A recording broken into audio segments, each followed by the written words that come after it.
All right, I will call our commission meeting to order for October 5th, 2022. And our very first item on the agenda is the Pledge of Allegiance. We'll ask Commissioner Westman if he'll lead us.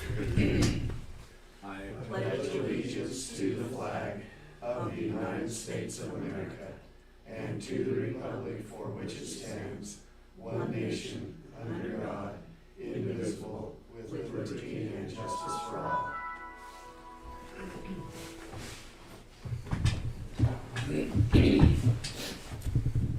All right, let's set our agenda.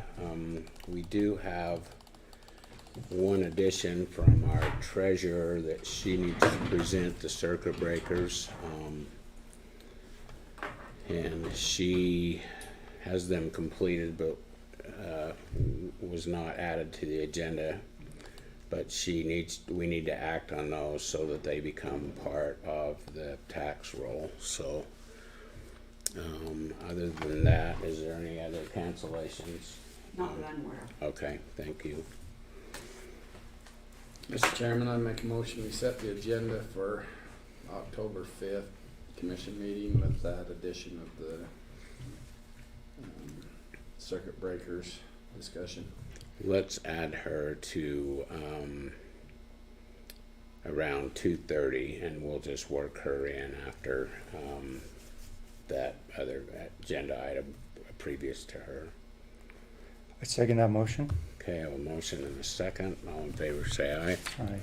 Okay, agenda will be set with the amendment.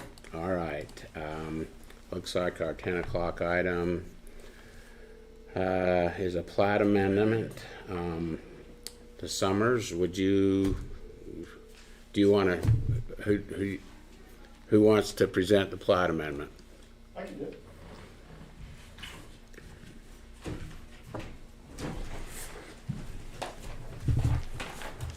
We'll have you identify yourselves for the electronic record, please, and for those that are watching online. I'm Ken Hansen, I represent Smart Construction and the Summers. I'm Mitch Colson, I'm the planning administrator.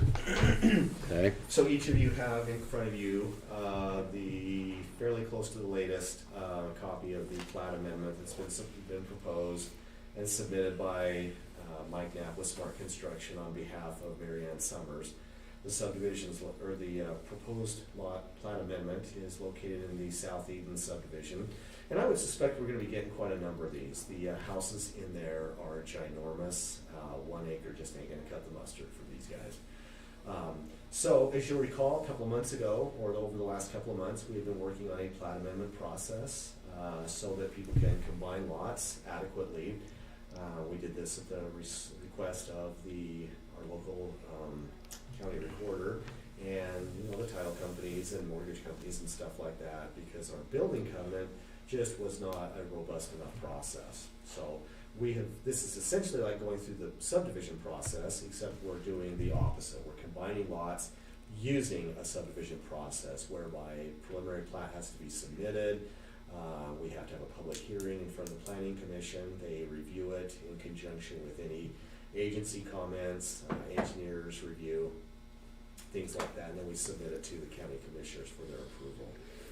We had to notice the public hearing as not just a plat amendment, but also for a public utility easement abandonment, so that the public utilities know that there will no longer be a easement between lots 15 and 16. okay, so that's the easement that will be abandoned is between the two lots. That is correct. Okay, and the plat amendment will be combining 15 and 16, and it will just be from here on out, lot 15, apparently. That is correct. Does that do anything for the addressing? Because those lots would be assigned an address, and now we have a new address. Does that mess anything else up on that road? That's a good question. I don't know. I'll ask Kai about it. It's a good detail to tackle.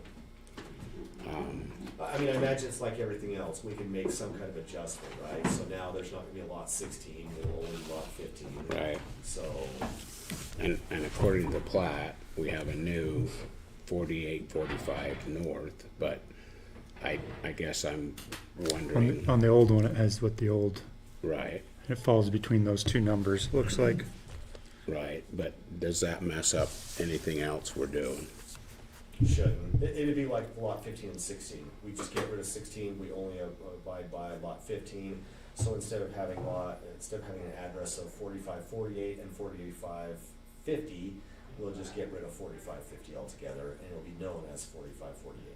Okay, And lot 15.5. I'm just kidding. So, and there's been several back and forths between Brent and their surveyor that they have hired, just trying to get all the details put on the map that Brent feels like need to be there, that are required by state statute. okay. In this amendment, does all the other lot owners have to be notified? Not all of them, only the ones within 300 feet of the actual lot being proposed for amendment. Okay, so each side. So how far is, so would just 17 and 14 be notified, or would?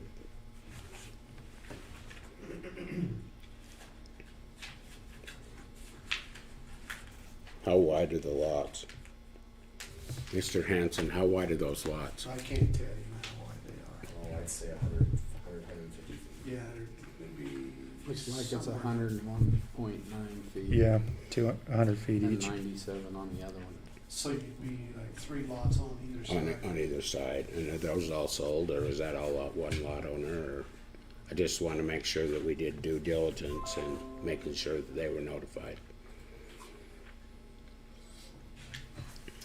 They were, so we requested the list from Kaya, and it was, there were 6 property owners Okay, that are within 300 feet. No, there's way more than that. There's 1, 2, 3, 4, 5, 6, You know, the other 7, side is 3 to 12, yeah. 12, 13. 13 for property, for number 15, lot 15, and then 1, 2, 3, 4, 5, 6, 7, 8, 9, 10, 11, 12, 13 for lot 16. It looks like some of those there might be some duplication on some of those, so. And then we notified all the agencies affected by it as well. So we just notify them, and then if they wanna come, they have a problem, they do, and if we don't hear anything, we're good. Right, when we send out the letter, we specify on there, on the agency letter, we're going to give you 2 weeks to comment on this application. If we don't hear anything, we accept that as a tacit approval from your end. The landowners, we just let them know when and where the meeting is, and if they so choose to come, that's great, we appreciate that. We also allow them to submit written comments in advance of the meeting as well, so that those can be sent out to the planning and zoning board members for review prior to the meeting. okay, was there any comments There were not. by anybody? All right. Okay, Is this a template from the surveyor, or is this our template? No, it's usually a template from the survey. Okay. And as this is the first one, we're recognizing that there are some things that we want specifically on the plat that are somehow not being covered by the templates that the Yeah. surveyors. I like it. I think it looks good. Yeah, it's a fairly clean and organized way to do it, but there's a few things that we would like to do a little bit better. okay, so once we have an approval of this, then we're gonna get the regular Mylar with your it's done. corrections. It's done, Mhm. okay. In fact, it's on the desk now. I had to leave to come to this meeting, so, but apparently, I just got a text saying that it is over there, so we'll be So, giving that to you. so what signatures do you have on it so far? It probably doesn't have anybody except for probably Jeff. We're the last, Yeah, we're the last one, so, yeah, you would be the last. okay. So I guess that's a question for me to you. do you want me to just give you the plat? Are you gonna get the signatures? Or do you want us to get the signatures? There's a couple of ways you can do it. You can leave the Mylar here in the office, and most of the people that sign it are in and out, right? So Ben Willoughby, who is down in Farmington, will be here today at the county commission meeting. He's a little bit tougher to get because of the Oh, distance. so then we'll get it over here. So you might wanna do that, but, you can do it that way, where you just leave it in the office, and Commissioner Cox can drop by and sign it, the planning and zoning chairman can drop by and sign it, or you can take a day and just run around and get all the signatures from the health Yeah. department and everybody else. But to get that one, it's probably better to get it over here. Definitely, yeah. And you say he'll be here at the commissioners meeting about Yeah, one time, do you know? 1 o'clock, he's got several items on the agenda. So between him and the 1:10, county 1:30. engineer and so the Board of Health, they have to sign off as well, right? Okay.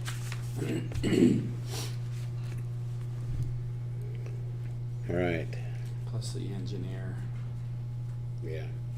he's not here today. But he's back and forth on a pretty regular basis, so he's pretty easy. Okay, So can we make a motion for you to sign it after all the other signatures are on here? yeah, once we make a motion to approve it, then it's just a matter of, once the signatures are on, we've approved the actual amendment, and so I would have the So in the opportunity to future, sign it. do we want them to bring it already signed by everybody first? It's Doesn't helpful. matter. Yeah, okay. It's, I would prefer not, because it's Yeah. only a recommendation from planning and zoning to you, Hmm. and then once you approve it, Okay, that is the That makes starting date sense. for you guys to, for the applicant to run around and get the signatures. in case there needs to be some amendments. Yeah. okay, that makes sense. Okay, I entertain a motion, unless you have any other concerns. I have no concerns. So, Okay, I'll make a motion that we accept this amendment for Mary Ann Summers on combining her lot 15 and 16 in Eden Ranch subdivision. second? Okay, I have a motion and a second. Before we approve it, we have the Summers here, right? Is this the Summers? Are you the Summers? Or are you guys? No, Are that's, you here for a business license? Yeah. Awesome, okay. All right, I just wanted to make sure if you had any comments on this, but you're our next item, so all in favor say aye. Aye. Those opposed. Okay, motion passes unanimously. And so get your signatures and we'll get it done. Sounds good, thanks gentlemen, appreciate it. I almost said aye. It's easy. Mayor? It's okay. So, You're not the only one. but I kinda agree with Mitch, I think there's gonna be a lot do this, cause those homes down there are, I have 4 in the pipeline already, and not just from here, just all of a sudden, we have a whole lot of people that wanna do this plat amendment process, so. are all the lots sold? Everything's, most of them. I think so, in that subdivision, I think they are,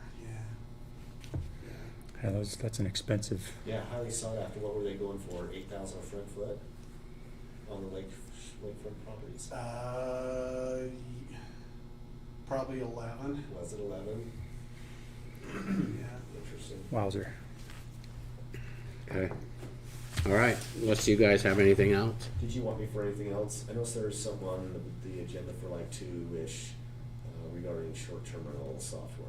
You want me to be back over, just listening and keeping track? You know what, you may wanna come and listen in on that, or you could do it.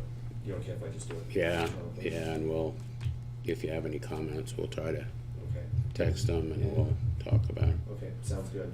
Rather than save you have a trip back over, so. Okay, sounds great. Thanks, gentlemen. Okay, Thank you. Thank you very much. all right, thank you.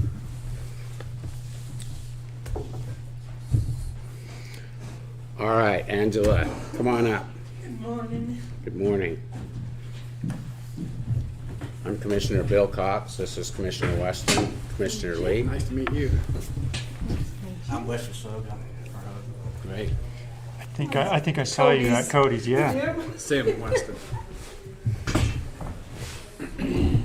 I brought That's okay. That's I'm all putting we in need. front of the pizza place on 50 South Boulevard, Bear Lake Boulevard, to place and serve Everest Ice. Okay, so you're gonna It's have a a vending vending machine. machine? And Okay, it's not one you just move, it weighs 1,600 pounds. It's Okay. not gonna be moved all over. so this is gonna be in Garden City, right? Yes.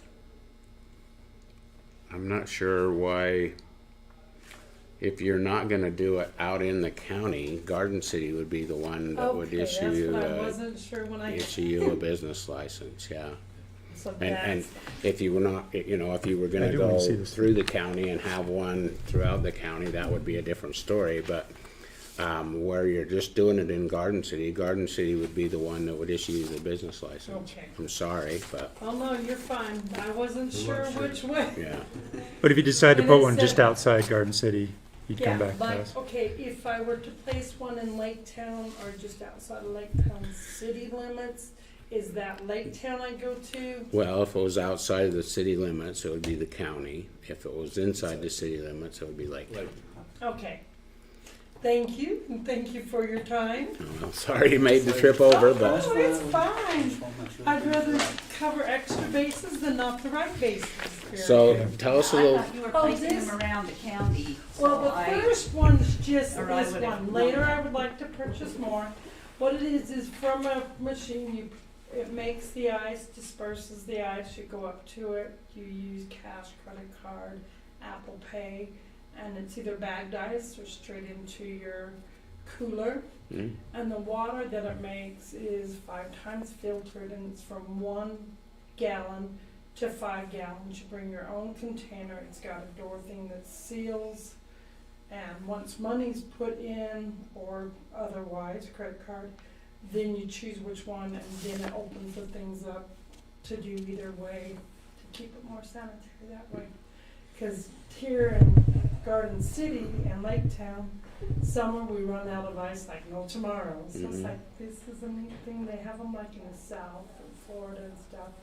But I've only ever seen one in Brigham, and it's not a smaller thing like that. It's a whole trailer where you go up to it and you purchase the ice. And I don't even know if it's still running. So how will that work in the winter when you have sub-freezing You temperatures? winterize it with additional insulation and stuff on all incoming lines and drain lines going out so they don't freeze. I see. So, Well, good. That's pretty dang cool. looking forward to it. It's here now, and it's in front of the pizza I already place. got it set. Just getting All it our utilities are in. licensed. And Oh, I have my, We're just waiting to get Business, our license to the get other one. commission. but this is the only Get part. started. did you just set that yesterday? Yeah. Therefore, just Day before yesterday. I thought I saw something on the front of a telehandler. That's pretty awesome. Yeah, 'cause you see those guys making ice runs to refill those freezers all the yeah. time. Yeah. And they run out all the time. Oh, there This isn't. It'll be machine is- another hour or two. Yeah. So, This machine is 24 hours a day, 7 days a week. Good, it's tense. good. Well, we wish you the best. Hope, Well, thank hope you. that's I'll successful. Probably be Thank you. back for other ones later. Okay. Thank you. Yeah, thank Thank you. y'all so much.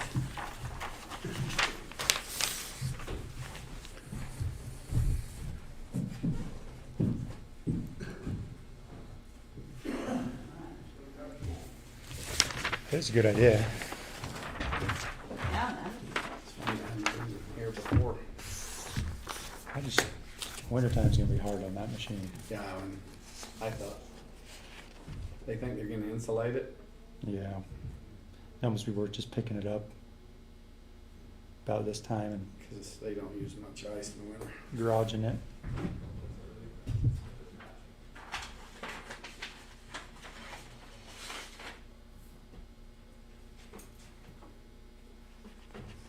Too early, or is this all right? No, come on in. How we doing? Good, Good. good. How you doing? My hands are freezing, I'm sorry. Yeah, it's all right. Nice to meet you. Tyler Kelsey. All right. Tyler, Blessed. I'm I'm John. Jared Briggs. How you doing, Jared? Nice to meet you. Tyler. Tyler Kelsey. I'm Sam. How you guys doing? Good. Staying Good. busy? No, we're just kind of sitting here dreaming. It's that time of year, right? That's right. I feel like I'm in trouble, honestly.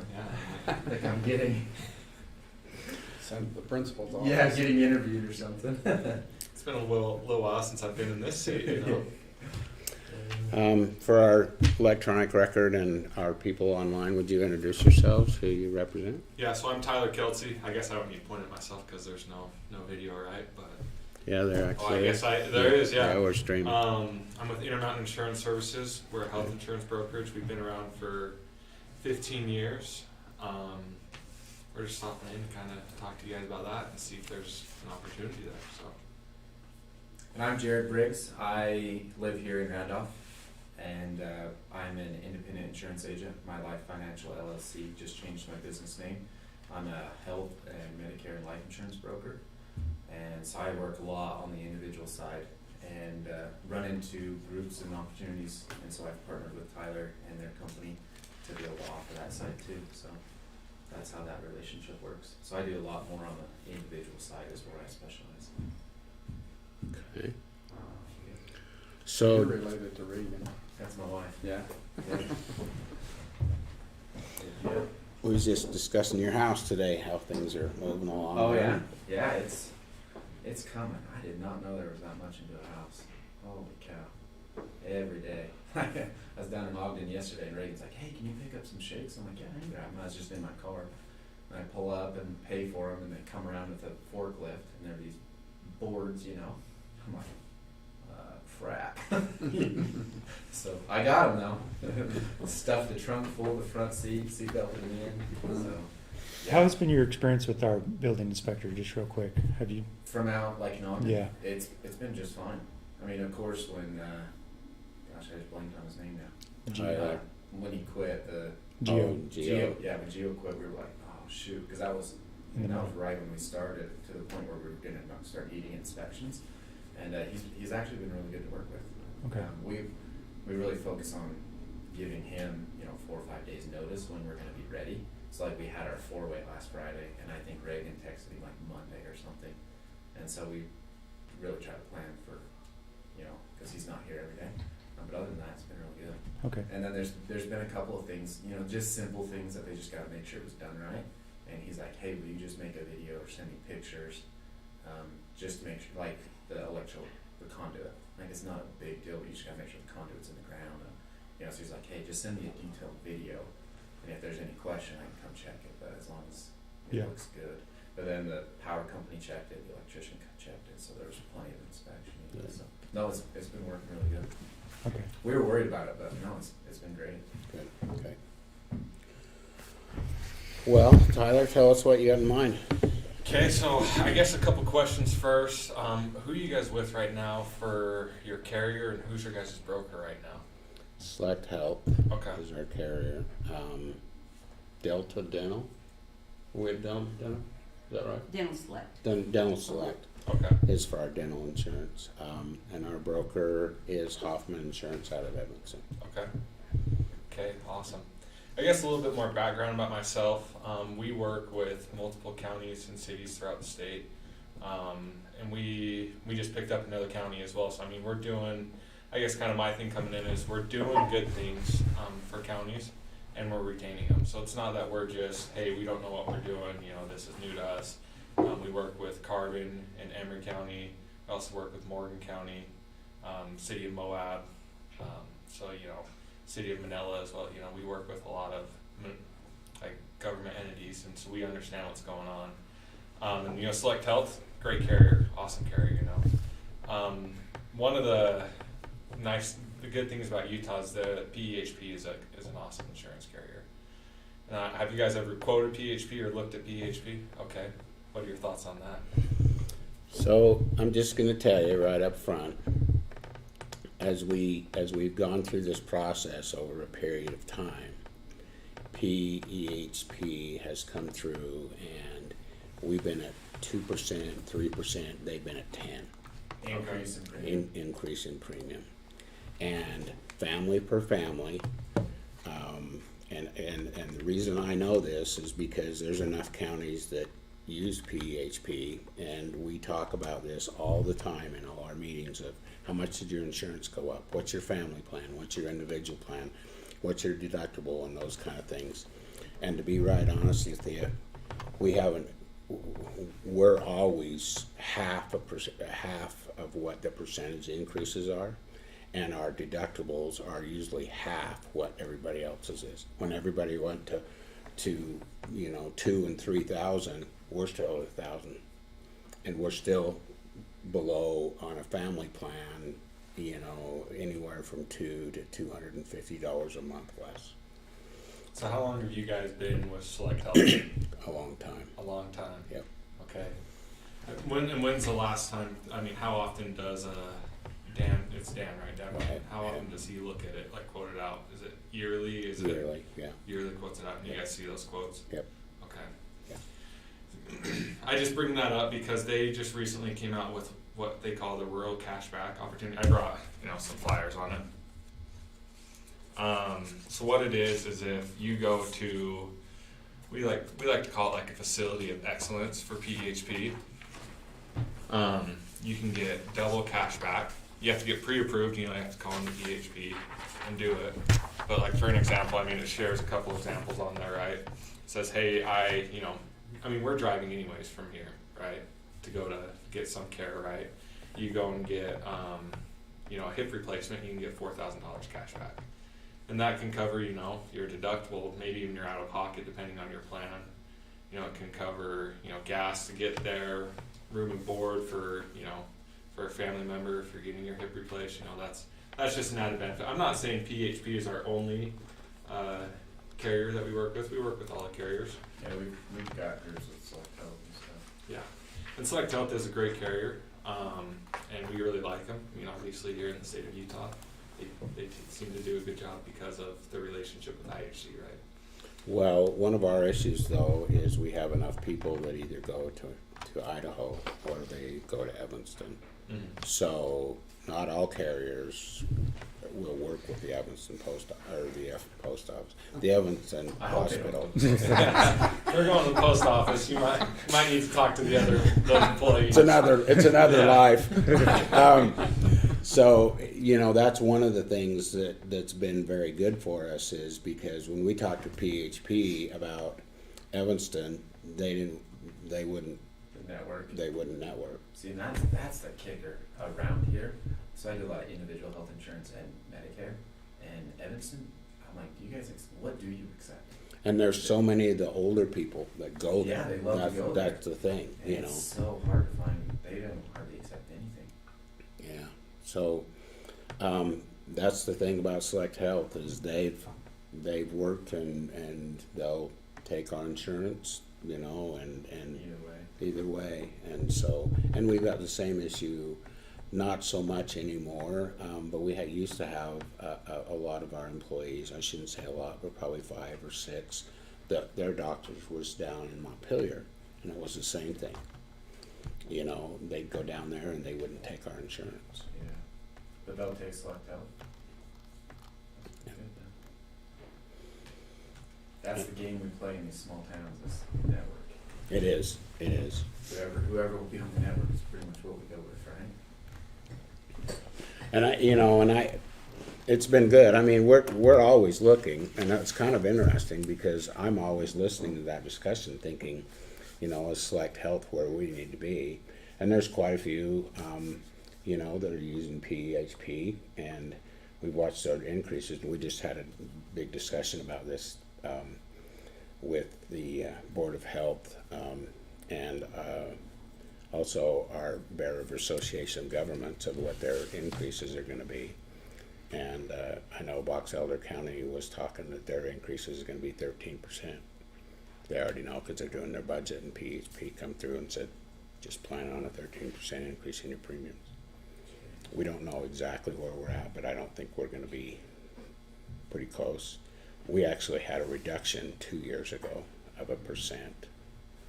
It's pretty tough to beat that when everybody else is talking 7, 8, and 9% increases, and you had a 1% reduction. Yeah, for sure.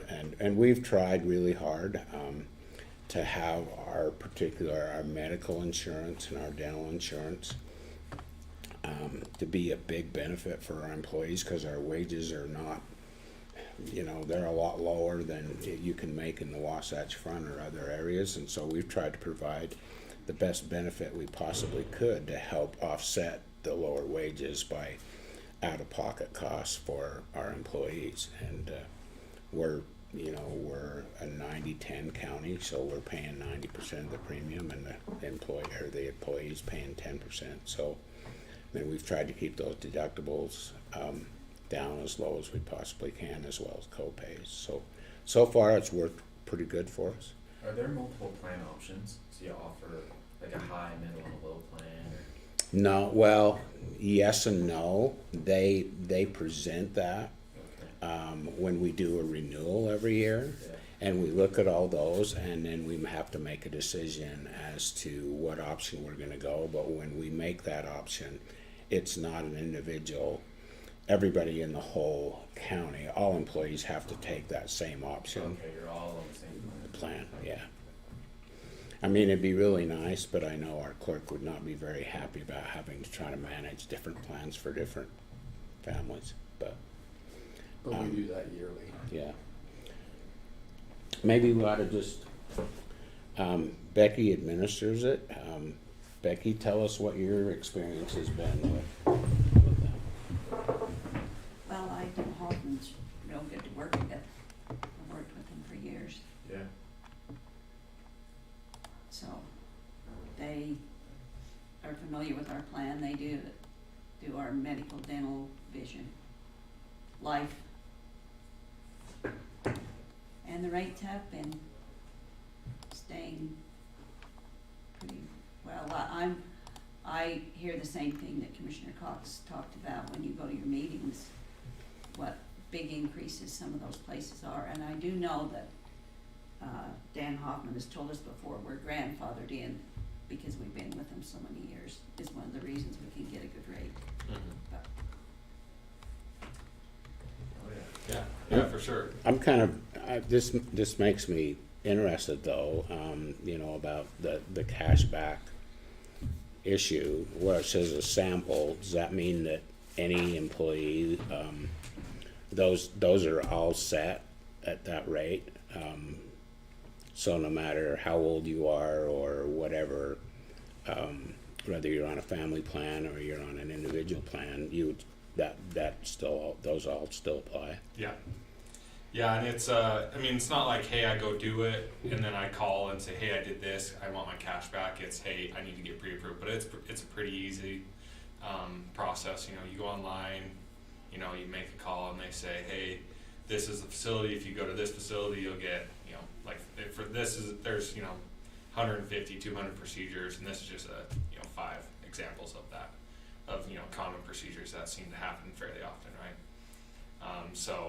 That amount is set. It used to be half that, but for these rural communities, PHP was like, hey, we want to help offset the cost of having to travel and having to go other places to get care. So obviously they're like, hey, this is our way that we can help those employees. Because we work with rural communities and they have hospitals in those communities, and that's super awesome. But because those hospitals are rural, they charge a lot of money, because they say, hey, we're rural, and almost to a certain degree it's, hey, we don't have tons of competition, so we can kind of charge whatever we want and people will still come here. But so I see here with an asterisk, cashback varies by network and procedure, and will help you find the closest provider that offers the greatest cashback. But it says Utah will be eligible to receive double cashback for using lower cost providers in urban areas. So that would mean we'd have to use providers like in the Wasatch Front. Is that what the way that's worded? Yeah, that's the way it is, because you could say, IHC is nonprofit, right? So they are, per se, they are cheaper when it comes to their procedures compared to a for-profit hospital, or these surgical centers where you go in, you get your ACL fix, and it's, you know, it's a quick procedure, you know, you're in and out, I guess maybe not quick procedure, you're in and out in one day. So I mean, it's those types of procedures a lot of time. So where does Cache Valley fall into that? They're not considered an urban area, so if you were using a, let's say, Commissioner Weston needed to go have his hip replaced, but he wanted to have it done in Cache Valley, would he be eligible for some cash back in Cache Valley? And would they be a provider in Cache Valley? There should be. I mean, that I couldn't tell you off the top of my head because I haven't had to go get my knee replaced or anything like that, right? And this is, I mean, when I say this is new, this is off the press. Right, Like I understand, right. I 2 get weeks that. ago they came out with us because we've been working with them on it to, you know, kind of help offset some of those costs of those travels, right?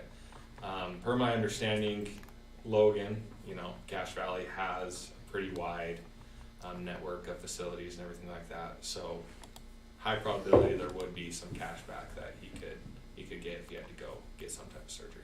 Okay. So What is it called when you get so much money and like at the end of the year they have extra and so they buy contacts or they buy, what's that? that's a FSA normally, because the FSA is a flex spending Oh, account. flex, that's Yeah, what I was a thinking flex, about. yep. Yeah. Yeah, and so I mean those are good. We help with those, help set them up, help set up FSAs. Those are good things to have. I mean, it's I always call it use it or lose it, right? Because if you don't spend money, it's not like an HSA, a health savings account, where it rolls over year after year. A flex spending account, if you don't use it in that year time frame, you lose it.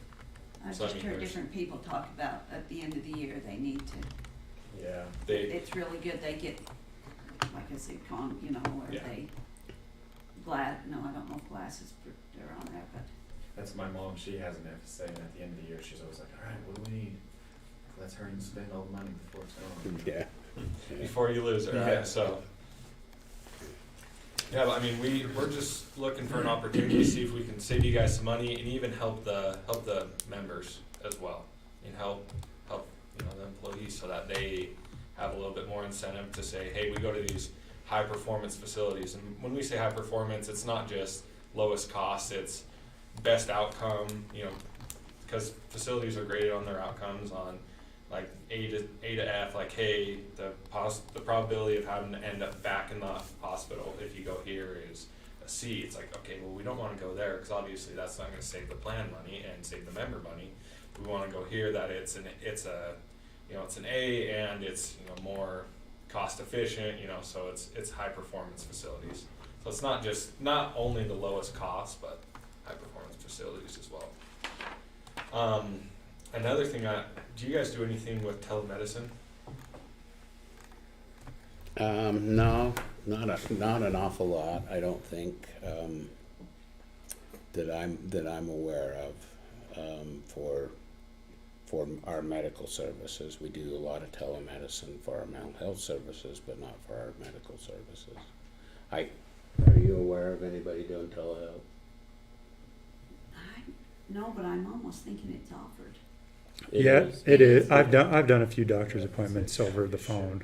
They should be. Yeah. Yeah, through Select Health they offer it. The only nuance with that I would say is that they can't prescribe prescriptions over it. I mean, they can say, hey, you have a cold, hey, you have the flu, but hey, you have strep throat. They can't really do anything about that, right? They say, hey, go in to a facility.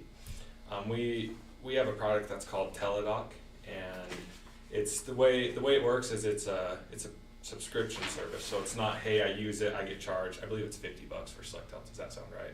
Probably. Probably, kind of something like that. It's a subscription service. You call in, you use it, but it's just, it costs $5 per employee per month. And that's, they can write prescriptions, they can, we really like it because of that whole prescription thing. Because, telehealth is really useful, but it's like, hey, not so useful if it's like, hey, I have strep, okay, write a prescription, well, I can't, well, now I still have to drive somewhere, and I still just spend my $50. So that's why we really like Teledoc. Not that Select Health's product isn't good, because it's a great product, because it can help out, but we think Teledoc really is is great in that aspect as well, especially in these rural areas where if you're having to get tested for strep, you're driving, 30, 40 minutes and, you're in pain anyways, and then you gotta add, drive on top of that and everything, so. That's Reagan's insurance through that state, she has they can prescribe medication. And so a couple weeks ago, maybe a month ago, I don't even remember what it was, but she called and was able to do an appointment over the phone, and I was able to just pick the prescription up, so she's like, hey, this is nice. Yeah. Do you guys know about House Bill 23 that just passed? I don't think we have any of the House bills numbers memorized. Okay, I mean, I know there's a lot of them. It's about mental health for first responders. I mean, I don't know if you guys have first responders up here? A lot of them. We do, our EMTs, and, that's one of those situations we've been pushing pretty hard with our EMTs, to try to, particularly, they get burned out, they get stressed out, and to try to get some counseling, and that it's free to them and they can get it. And I know you guys on your EMT association meetings continually talk about,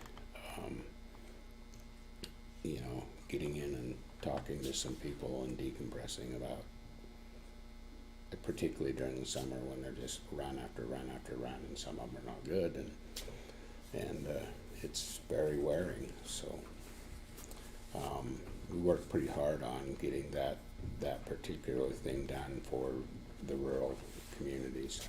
Darren Bushman down in Paiute County was one of the ones that was very instrumental in crafting that with Commissioner or Representative Albright as they worked through that to try to get some help for these first responders, whether it's a fire person or whether it's an EMT or whether it's literally even with our law enforcement guys. They have a little bit different nuance in which, but still, one thing about it, it's available and it's paid for if we can get them to go. Yeah, so that's awesome. House Bill 23, I would say the unique thing to it is it covers retirees as well. Right. So, and maybe it's ringing a bell more if you guys kind of heard it be talked about, right?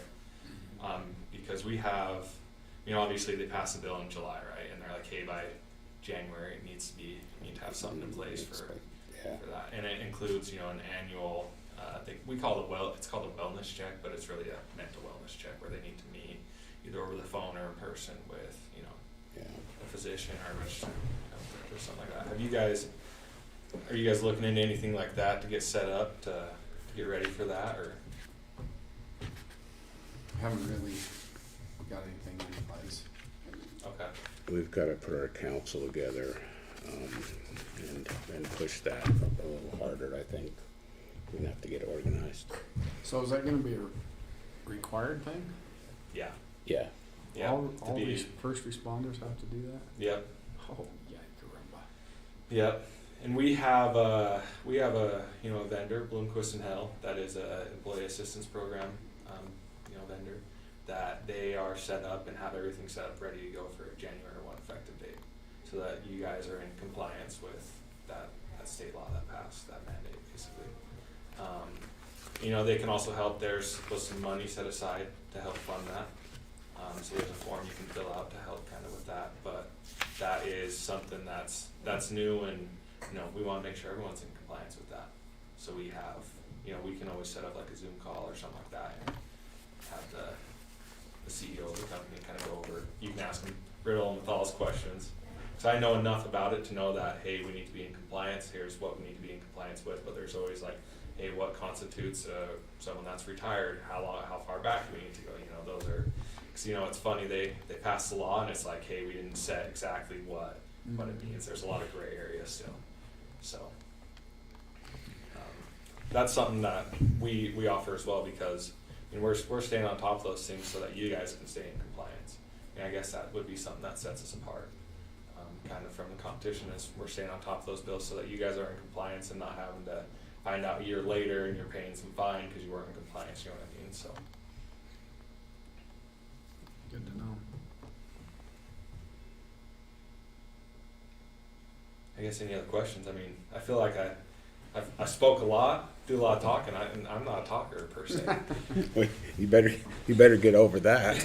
I'm a talker, but with my wife, maybe I'm more of a listener, but I think that might be all of us sometimes. Well, if you're wise, that's probably the best way to be. It'll be interesting to see how this works out. Like you say, it's brand new. I just heard a couple of people talk last week about, and this is what they were talking about. I didn't really understand what they were talking about, but they were talking about how you can get double cash back and those kind of things. But this is good to explain what that actually is. Yeah, so I mean, we're just looking for an opportunity to quote on your guys' health insurance and dental and vision and all that such. Because we think, there's unique products that we bring to the table that set us apart and really would help you guys and the employees as well. So I guess that's really the purpose of coming here and meeting with you guys today. So when you say unique products, what are you specifically talking about? So Teledoc, that's one of them, right? Okay. I mean, this is unique, you could say, because we worked with PHP in getting it set up. I mean, we brought it to their attention. So you could say that's a unique product as well.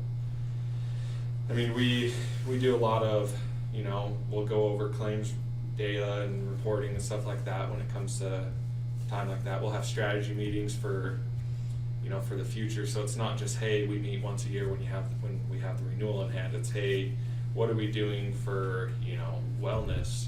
We have wellness products, vendors that we bring to the table. It's called, our wellness vendor is called Health Check 360. And, they help with coming in, they do screenings, and, we can bring them in just for, the cost. And those screenings, they help the future because, yeah, if you catch something a lot sooner, it's a lot more inexpensive to heal someone, when it's something you catch it soon compared to, a stage 4, type of cancer like that. So we do stuff like that helps for the future and not just, for that next year, if that makes sense. There's lots of strategy that goes into it instead of just like, hey, here's the renewal, this is what you kind of get, it's kind of what it is, it's a little too late to do anything like that. So the health check, is that part of PHP or is that part of another provider that you use? It's another provider. Okay. Yeah. PHP doesn't, they may offer a product, I don't know about it, but I know we've used Health Check 360 quite a bit and we really like it and they really do a good job. And we've been using them for a little bit now, so. So what's a way for us to have you guys give us a quote that doesn't require a tremendous amount of work on Becky's part? So really we would just need a census with employees' information, and I always like to say every belly button in the family. So like for yourself, if you're married, your spouse, her name, birth date, and that's really it. I mean, name, birth date, and zip code of where you live. And that's, if you have any kids, kind of same name, birth date, zip So code. name, birth date of everybody that's covered right now. Yeah, everybody that's covered right now, all benefit eligible employees. And I can send an example over to you if you want. We have I call it my census example, and there's stuff in there, and you can say, hey, okay, that makes sense. And obviously, if you have any questions, you can reach out to me, and we can. So I don't really have all their kids' birth dates and their spouses either. Yeah, so you might have to ask the employees for that, but I mean, it's a lot of times you say, hey, we're just looking at health insurance. They're pretty, employees are pretty like, oh yeah, let's, if they're looking, they know who you are, so they're gonna say, hey, yeah, we're gonna give that information to you, and so. One thing I have a question on is the offering multiple plans. What's the enrollment platform called? Oh, do you guys do anything with online enrollment? So we use a platform called Employee Navigator. Yeah, I couldn't think of that. That's what Jared was bringing up. So what it is it really streamlines the onboarding and offboarding process. I'm assuming, most counties don't have a lot of turnover, but, it's nice for when you have a, new hire or a termination. For a new hire, you just get their email, shoot them an email with a link in it, and they go online and they fill everything out for their benefits, elections. It just really streamlines it, and the process, all the groups that we have together, we offer 3 plans in all of them. So there'll be a high deductible, low deductible, and an HSA most of the time. And what we found is that's dropped the premium for the company and the employees. Because there's some people out there like, hey, I want the HSA option. The premium's cheaper on the HSA option. Then some people are like, well, you know, we never go to the doctor. I want the highest deductible, lowest cost. And so therefore, even the groups we have, 10, 14 employees, we've saved them a ton of money by going in and offering multiple plans, just because it changes the premium. And so this employee navigator makes it, in all the groups I'm a part of, I've never had a complaint about it being hard to administer, but it did save the company money. That's just a thought, just to, I know premium wise, it's just getting more and more and more, stretching budgets, and so if there's just simple little tricks and tips like that we can do, even if between everybody it saves $1,000 a month, that's $1,000 a month, frees up in the budget. So that's one thing we've really pushed in these groups that we work with is, let's use an employee navigator to make it simple and easy to administer, and give 3 options so then people can pick what fits their family situation the best, and premium wise too. And I know they're only paying 10%, but still changes a little bit, and especially for you guys too, for the company. Yeah, and that's a product we offer free to you guys. We pay for it for all of our groups to use. And we're seeing kind of everyone pivot and head that way, to that online portal, the online benefit portal. Because, that's kind of how everything's going, right? Is that electronic route. So that's kind of, we've been using it for probably over 5 years now. So we've been using it for a while. We were kind of one of the first ones to start really using the online portal, and we've seen a lot of people that are like, man, this is awesome, for doing HR responsibilities. The HR is like, man, this is great. It makes my life easier, it makes the employee's life easier, because we can load in there. We build employee benefit booklets. You can load them in there. They can go online, they can see them. You can give them a physical copy, but we know how that goes, right? They always lose the physical copy. They go, hey, can I have another copy? Can you email it to me? Or you can say, hey, log into your portal. The benefit booklet's going to be online. And everything's in there, the medical, the dental, the vision, the life, we can input everything in there, where it's all in one place. So that's been really handy. So what providers do you work with besides PHP? So we're appointed with all of them, with all the carriers, with Select Health, Regents, Blue Cross Blue Shield, United, Aetna, Cigna, PHP. Are there price differences between insurance like you and Hoffman? Would there ever be a price difference? No, I guess yeah.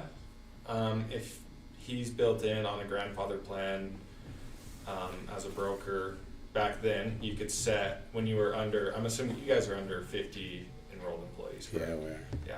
So if it's a grandfather plan, you back then you could set the commission amount at a percentage. If you're under 50 now, it's just set by the state, and they just it's just built into the premiums. Yeah. So it could be that he built in commission at 20% or 2%.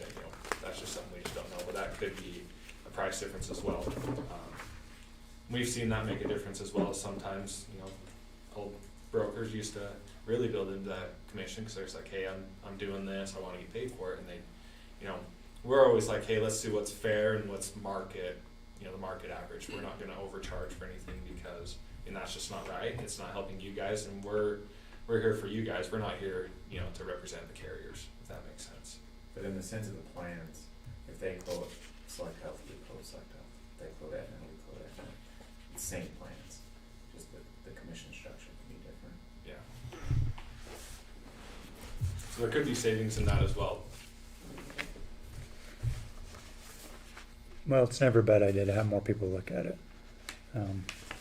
Yeah, and that's we're just here, hey, if there's an opportunity to help or offer service or quote out, that's all we're looking for, opportunity.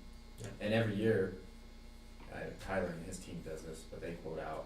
We've gone to some businesses and the booklet's like this, and there's like 20 carriers in there, all right? So we can really look at like, hey, are we on the best plan, best premium? Because we're quoting them all out and putting together a booklet. Yeah, and we'll see, here I'm going to draw something right now. We'll see that this is, the fair market value, right? And we'll see kind of this cycle of, hey, this is the more expensive, right? And this is the more inexpensive. So we'll see these carriers go on this, okay, they'll go, hey, we want market share, so they'll drop their premiums to get that market share, right?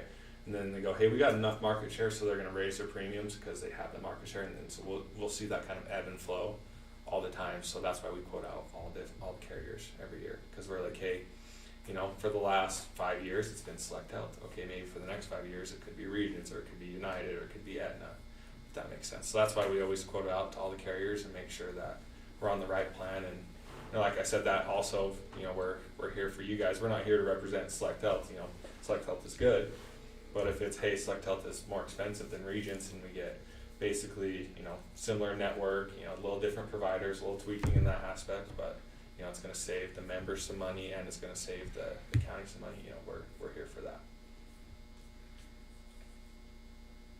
That's the fun part about our job, is they're always changing. Yeah, keep us on our toes. Yeah. They never like to stay the same.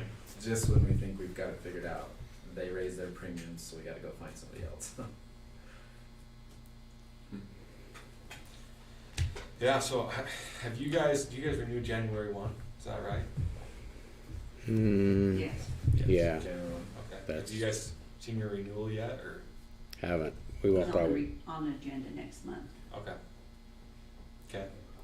Well, I mean, we can put together some quotes for small group, you know, under 50 eligible employees. They don't release those rates until October 15th because they file them with the state. So I mean, that's really 10 days out. I mean, they say the 15th, so maybe it might be the 17th, but we could, you know, it'd give you plenty of time to gather that information, get it to us, and we can put together quotes and reach out to the carriers and kind of, you know, do that. You want to do that? Sure. Send me what you've got, what you Okay. request, and Okay. Now you got an election coming up, and we're doing taxes, and you're pretty buried, but I don't know when I can get it to you, but I'll try. Okay. Yeah. It'll be trying to get everyone's information. Yeah, for sure. So birth dates, I'll Sure. email it over to you. I Okay. believe I have your email. If that's, I know Jeff does, because I know you spoke to him the other day. yeah, Um, yes, I did. So I can get that. I can shoot you over an example and kind of everything in there. And if you could include the plan design as well, because we always like to, when we shop it out, we like to compare apples to apples. So we just like the plan design, so we can say, hey, you have $1,000 deductible. Let's make sure we. Oh, yeah, that's the thing I didn't like last time, I forgot about that. So what do you mean, the plan design? Plan design basically is, it outlines, hey, this is the deductible for a single, for an individual, for a family. Here's the out-of-pocket max for an individual and family. And if you can't find it, but you know off the top of your head, hey, our deductible is this, our out-of-pocket's this, we So can. it's just what your plan It's is. basically the back of the insurance card. Yeah, yeah, that'd be a good way to put it, the back of the insurance card. Because a lot of times it says, hey, you know, the deductible is $2,000, you know, and then kind of along those lines. You don't have to have the exact document, as long as you can get me some information, so that way we're comparing apples to apples and not apples to oranges, if that makes sense. Because that makes it, you know, if we're comparing a $1,000 deductible plan to a $4,000 deductible plan, okay, yeah, the premiums will probably be cheaper for the $4,000, but does that really, you know, that's not really what we're trying to do, if that makes sense.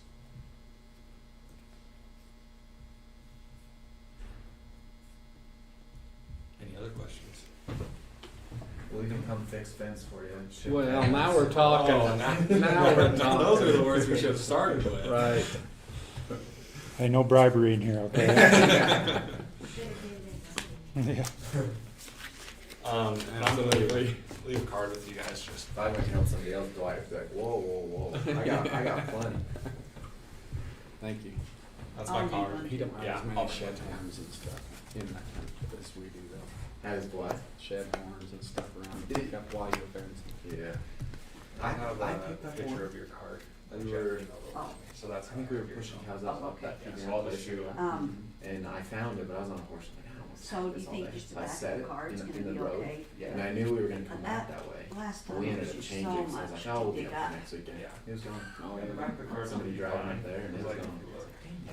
You need to put it outside. I thought it Right, should through yeah. this brush. You know, It was fun. that's. Okay. So Hoffman Insurance does a really good job, so you guys are gonna have to do a lot of the heavy lift, make it, I mean, if you wanna have a whack Yeah. at this, you're gonna have to do a lot of the Oh, yeah. legwork and Yep. really be impressive, but Okay. We're not here to step on anybody's toes, we're just always visiting with everybody, because things change, you know? That's like Stacy's repair, I stopped in there for years and years and years, and no, we're good, and then out of the blue, they called me and, hey, we gotta change something, I'm like, okay, great. You know, things change and things happen, so we're always just looking for opportunity to help. Yeah, and when it comes to the servicing part, you'd get an account manager assigned to you. I mean, Jared and I were out doing this fairly often, right? So, you know, say we don't answer the phone if you call us, you can call into the office, and her name's Angie, and we have a whole team in the office that helps out as well. So Angie's the account manager, and then there's other people in the office that can help as well with enrollments, or, you know, say you have an employee that they're like, hey, this claim got denied, I don't know why, you know, we can go to bat for you and help with the bill process, and, you know, we can't start it, but we can help on the back end. And we really think that's where we excel as well, is the, you know, the service standpoint. You know, our model is, hey, we respond same day. If we can't have a resolution, we respond and say, hey, at least, hey, we got it, we're working on it, if that makes sense. Because sometimes, you know, it does take a little bit more in the day, but a lot of stuff we think, hey, we can get that taken care of today. Because we have the right contacts, we know who to go to. Which will take some heavy lifting off of you guys as well. Okay. Sounds good. Anything else? No, we'll try and convince the clerk to get on her, get as much of that information as quickly as you can, and we'll get it to you, and you can put a package together, I guess. Yeah, Sounds yeah, and good. we'll spreadsheet everything out. I mean, everyone likes spreadsheets, right? I guess not everybody, but some people really like spreadsheets, but we spreadsheet it out so it's easy to compare and all that, so. Okay, good. Okay, alrighty, thanks guys for your time. All right, Thank you. we'll Yeah. be probably in touch. Yeah, I like it. Thanks for coming in. Yeah, Nice thank to you. meet you. Yeah, you too. Nice to meet you guys. Nice to meet you, Tyler. Jared, Good to see you, John. see ya, Tyler. Nice to meet you. Good luck, Jared. Yeah, thanks, Don't be falling off that house. Okay. I got a lift last weekend. You guys know who Scott Wheeler is? Yeah, So he's got that lift. I think it's at his in-laws or something. And I seen it sitting around the road, so I called him. Man, would you rent that out? He's like, sure. That changes the game. yeah. That thing is awesome. You can Yeah. use that bucket truck that's parked behind the courthouse if you want. Well, you can operate it and drive it. Oh, It's awesome. That So is you cool. can just be working and move it a few feet, works more, move it a few feet. So Yeah, that's it's all- that thing's out the wall. Yeah. All right, see ya. Yeah. All right, Speaking Beth. of that mountain truck in the back. I'll get it cleared out. I'm working on it. How are you? I'm good, how are you? Good. How are you? Sorry. Good. Have I met you yet, Beth? I'm John John Lee. Lee, Yep. okay. Happy to meet you. Yeah. Oh, I can't believe it's been a year. And it has, hasn't it? All right, for John's benefit, we come over once a year for the purpose of getting the area plan approved or ratified by Rich County. We have to do I that. apologize, I didn't get your email Oh, darn. to give out to these Okay. commissioners. So, can you email it now? I didn't see it, Oh, at all? no. Oh, okay, Lisa so. told me that you were emailing me something and I forgot about it till right now, but I didn't, I was on there this morning. Okay, so what we'll do, because the links at the top there that are on this sheet, you have a PDF that was supposed to be coming via email, but apparently it didn't, that you can click right into and see the full area plan. So when I get back to the office, maybe let's do this. Email Beth S. at Bear River Mental Health, or at brmh.com. And then I'll have your email, and I will just re-email it back to you, because I'm wondering if maybe the email Okay, address give me that got again. messed up. Beth S. at brmh.com. So we like to provide you those links. The documents themselves actually reside at the State Division of Mental Health on their website, and they don't print out very nice, but we'd like to provide you access to them. They're changed annually based on what happens downstate. You know, Bill knows this, things that happen legislatively, or things that happen from the State Division of Mental Health, or things that happen within our organization. The changes in those documents are blue. The first one is kind of the bulk and the meat of the area plan. The second one is just the administrative and oversight document. It's only about 3 pages. But the changes, I like to just kind of highlight some of the changes that we make. And if you'd like to go in and read the entire thing, we invite you to do that. That would be fantastic. But in case you don't, I'm trying to just hit on some of the significant changes that are in the area plan. You can also go in and just touch bases with the blue parts, but read to your heart's content. Some of the things that we did that were significant are that we hired a full-time case manager in addition to one we already had. This case manager provides follow-up service to individuals from any of the counties who are hospitalized in any of the hospitals. So if somebody lands in the behavioral health unit, this case manager will follow up with that individual and try and make sure that they're linked to appropriate services after that hospitalization. And those services don't have to be from Bureau of Mental Health, probably aren't going to be from Bureau of Mental Health if they're not Medicaid or if they're not unfunded, but we just want to make sure that people are doing the follow-up that they need. We've clarified in the area plan what we do with civilly committed individuals, just a little more clarity there. And we've enhanced what we do with civilly committed individuals. We are trying a little bit harder to seek family involvement through consent. We find that they are just more successful in obtaining the treatment that they need when they have significant others surrounding them. We're doing a better job with assessing and transition planning for them. Many of them obviously don't stay committed forever, but they need ongoing services, and so we try to talk with them about those services after their commitment is over.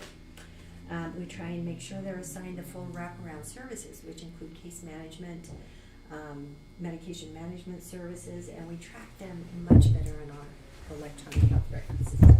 A lot of these individuals are not receptive to treatment, and so we like to know who they are when they come in, and know that we have to kind of treat them with kid gloves. The SMR program, Stabilization and Mobile Response. Bill probably knows more about this than you other two individuals, but this is a state program. The state broke apart the stabilization from the mobile response. Both are still intact, they're just not combined together. Stabilization services can be referred from the MCOT team, and we will provide them. They're services that we will provide all the way over here in Rich County as well. I texted my crisis response supervisor and asked him how many contacts we had with the MCOT team in the last year. And he said that the 911 or HIMHE office took about 12 calls is all from Rich County, and all 12 calls were resolved by phone. So the HIMHE number, the 988 number, which is the one that I'm talking about, on the next bullet, started July the 15th. And Bureau of Mental Health did a pretty darn good job of getting the posters out about, if you have a psychological crisis or you're feeling suicidal, please call the 988 number. And we did see an uptake overall in the number of contacts that we were getting, but the 988 line is saying that they're resolving 90% of the calls that come in through the 988 number. The other 10% get divvied back out to like the MCOT teams across the state. So of the 10%, 75% of those are resolved by our MCOT team. And then the other 25% we're looking for, and I'll talk about this a little bit later, getting support at the state for a receiving center.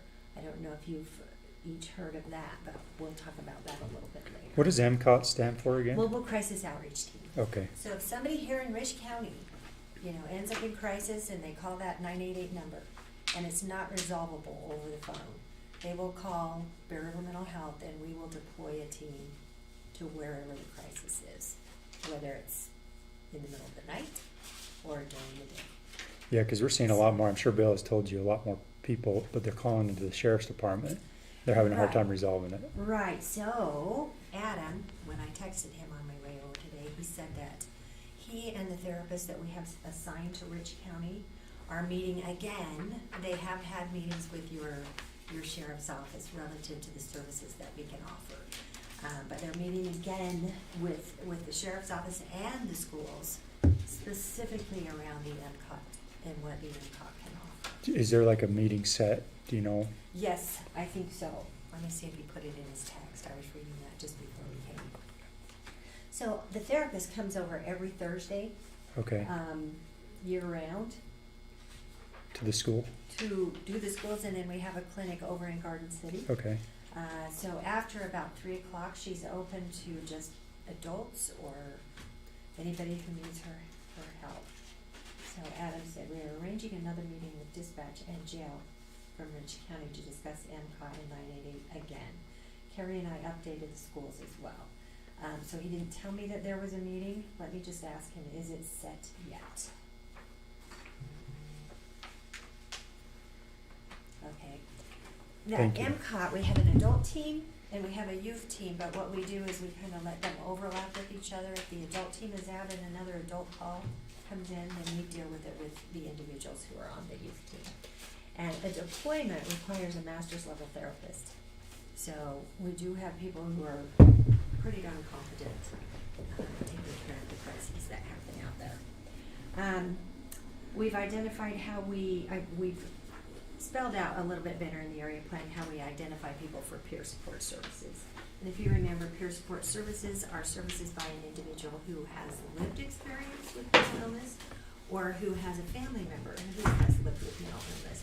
We're increasing the staff who can do those kinds of services as well. We described in the area plan a little bit more about how we're reaching out to unfunded individuals. So if you look above that follow-up after hospitalization, that's regardless of funding source. If you look at civilly committed, that's regardless of funding source. The SMR program is regardless of funding source.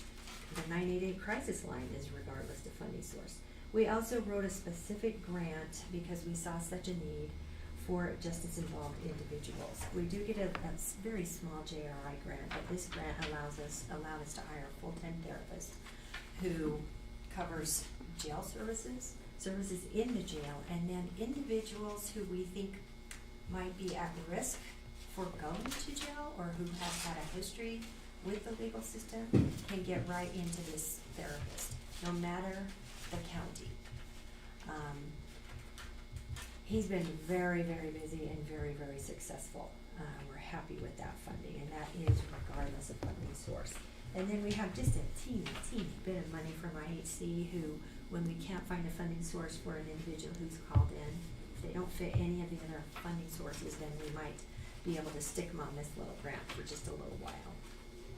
We've increased our emphasis on supportive employment, which is the IPS program. And that's because the state division gave us some funding for that, and we do believe that employment is therapeutic in recovery. So that was just barely getting off the ground, but we're excited to see where it goes. And again, as I talk about these services, we are not against any of these services for Ridge County. You know, we do have the therapists over here 1 day a week. I calculated it's probably $27,000 worth of a therapist. It costs us about $135 to cover that therapist's salary and benefits. And we're happy to have her over here. We feel very lucky to have an individual who's willing to get up at 6 and drive all the way over and stay until, you know, she gets home at 8 o'clock at night. And she hits I think all of your schools, and then she stops at the outpatient center on the way home. Other mandated services in that area plan, we are not funded for prevention, but because of everything that's going on out there, we've really enhanced our social media, our advertising. We're participating in local events, we're getting posters out, we participate in coalitions, and we are specifically watching for a grant that will give us a prevention specialist. Because when we do these things, we're trying to find staff who have other assignments and other funding that pay for them to do these things, and it becomes a little bit difficult. Our workforce, just like everyone else out there, we experienced quite a bit of difficulty throughout the pandemic. Bill knows this from the board reports, but I do think that things are getting much better in the area of master's level therapists, where we kind of switched places with the bachelor's level. For example, we're having a hard time finding the graveyard shift for the MCOT team at the bachelor's level. And it surprises me because we are a college town, and you would think that there would be some students out there. So we'll be looking at salaries again to see what we need to do.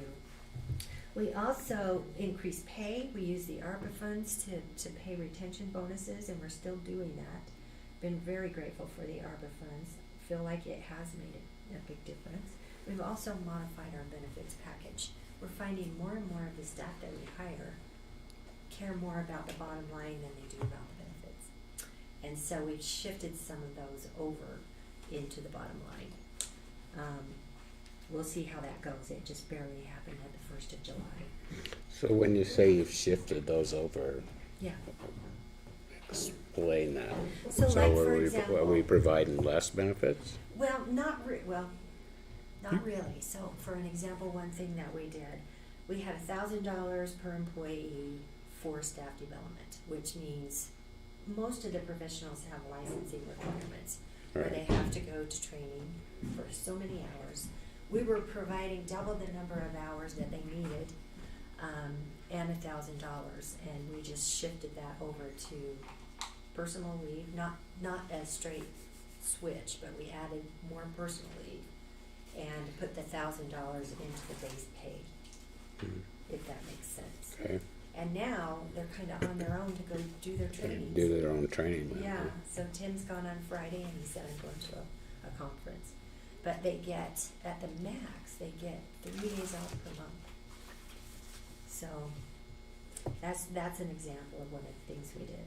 We also took on double the number of students that we normally do. Students take a lot of time and investment in supervision, and in doubling, we also developed a contract that would entice them in their stay with us. They could earn more money if they plan to stay. And then there's a signing bonus if we do hire them on after they stay. And my colleagues across the state are saying, and all 8 of the students signed the contract. So we hope that at the end of May, June-ish, we're gonna have a handful of people that we can choose from to keep on. And if not, we will probably do something like, we won't require you to pay, because there's a little payback clause if they change their mind. We won't require you to pay that back if you'll agree to go and work for, say, like Weaver Mental Health, or keep them in the system somehow. In the system, huh? Right. So we have brought on nurses. We have never had nursing students, and are looking at an APRN student. So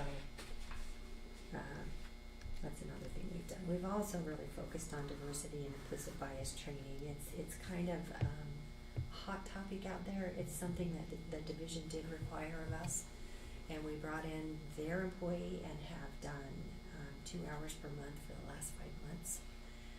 In reality, our staff are kind of going, do we have to go home to the last month? People feel like they're there, but we're trying to put that effort in so that they can see we're trying to do our best. Any questions about the area plan specifically? I know you don't have it in front of you, and we'll get that email to you.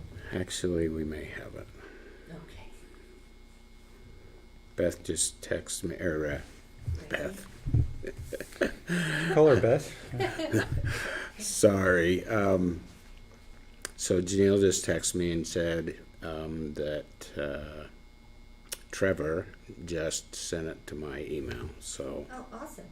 So I have a question. Do the 988 number and 911, do they interface at all, or is there a way to transfer those? They don't interface at all. They're Don't. two separate Systems. numbers. There's no easy way to send someone who calls up and says, I'm going to do something. They Not can't be that like, I all know right, of. give me a second, shift them Yeah. over. Well, and it went live July the 14th or 15th, and the first big faux pas was that, like in Cache County, we have a lot of students.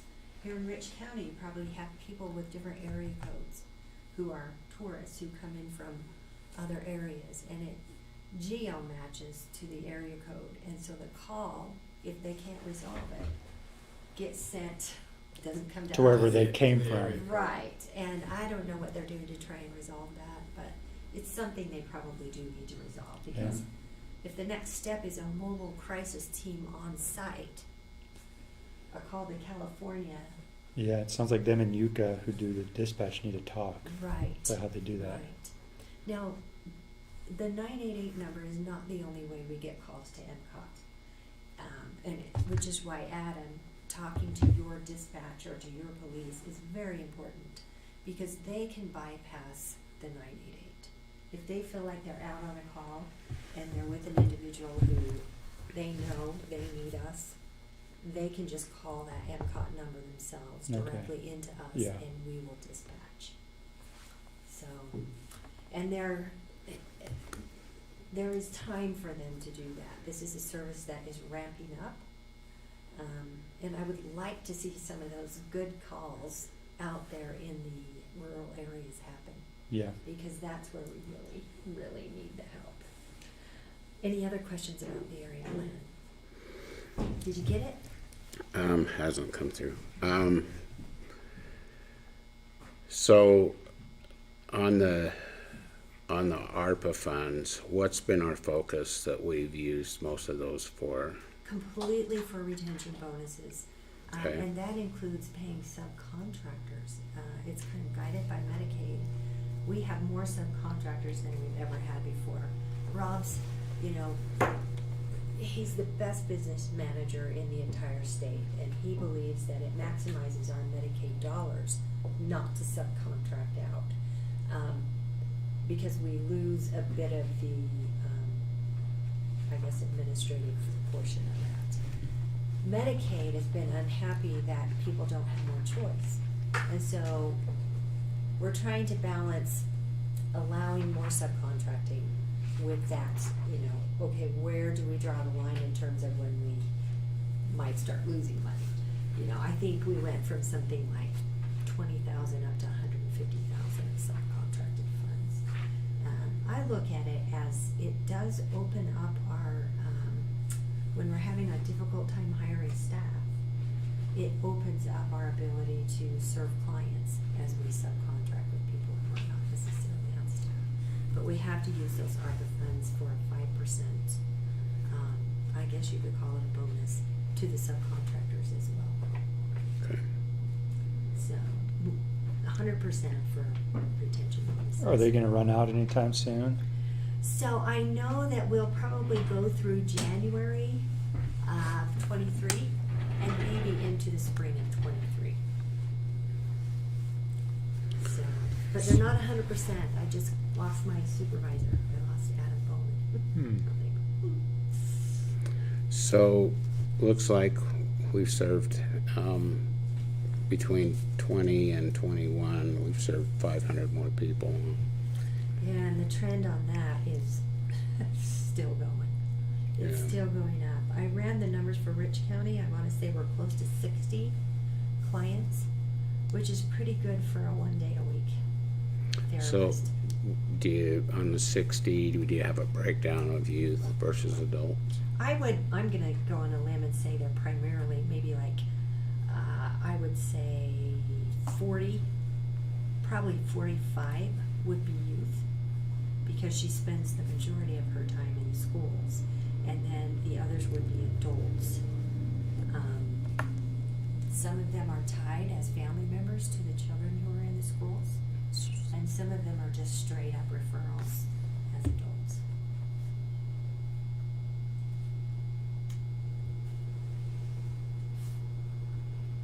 Other questions? I think it's interesting that that 28, according to your graph here, that 28, almost 29% of people self-refer themselves to treatment versus 27 from a family or friend. So obviously, someone who is recognizing, I think that's increased over the years, that so many people, it's such a stigma that you need some counseling or you need some therapy of some kind, whether it's, you know, intensive or whether it's not, that you really had to have a family or a friend push you into that, and the fact that people are recognizing that they need help. I mean, it's so interesting, you know, you break your arm or you're sick, it's kind of like, oh, I gotta get in and see the doctor. Well, now finally people are recognizing that there's help available, and I think that our numbers are just gonna continue to increase. They are, and I would even say that number is actually probably swamped.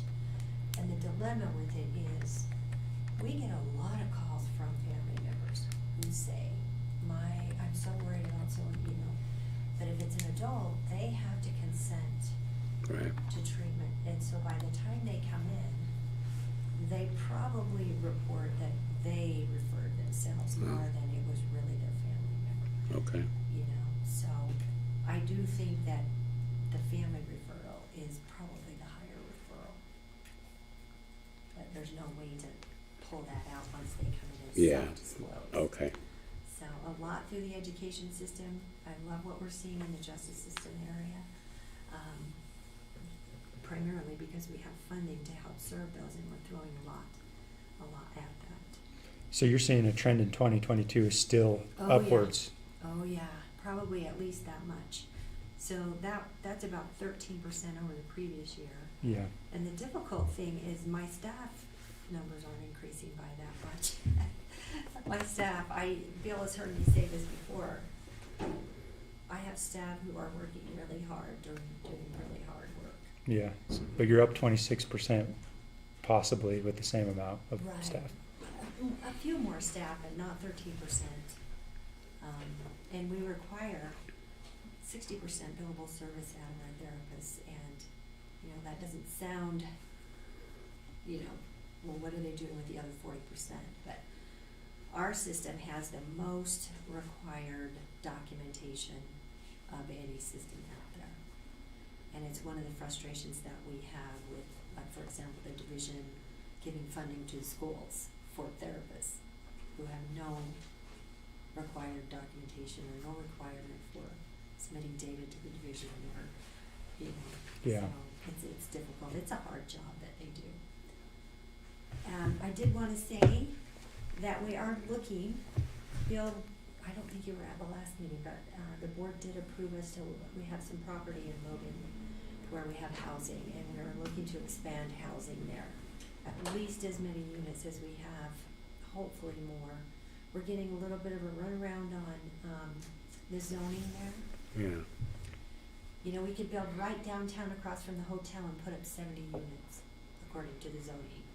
But tucked away back there, where all you can see is apartments everywhere, we have to have 80% of the main floor as commercial, which is different than when we bought it all those years ago. So I said, well, okay, we'll put the receiving center on the bottom floor.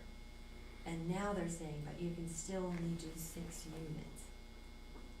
So I can only do 6 units in an area that is, you know, tons of apartments, but I can put 70 right on Main Street? That just seems crazy to me. You know, and you really don't want our apartments right there On Main Street. on Main Street. So we're looking to do that, and we really would like our share of the receiving center money at the state. This link, and I am, when I get back, gonna just send this again so that you can click that link. Jurgen and Brandon did a wonderful presentation on what they are and why they are needed in the community. I will just say they're truly a deferment from people landing in jail who shouldn't be in jail. They might just need a detox, or they might just need some therapy in the moment, or they need help with their psychological condition. And it's a deferment from the hospital. But they end up in these places because there's no better option there for them. So we keep hearing that it's the Bear River area's turn on the receiving center funding. But the Crisis Commission, every time I sit in on those meetings, I feel like the representatives who are on that committee have taken care of their own counties, and now they're on to others.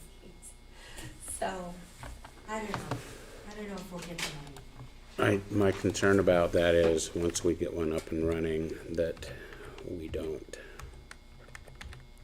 get robbed of our funding to help with the receiving center. That's my concern. I mean, right up front, you know, that's great. The state's always really great about, yeah, let's get this building built and we'll fund it, and then all of a sudden, you know, 4 or 5 years down the road, it's kind of like, well, because the majority of those people have a mental illness, now you need to start contributing some of your funding to run the scene if you're going to keep Well, it and open. we're okay to do that, because we do get hospital diversion.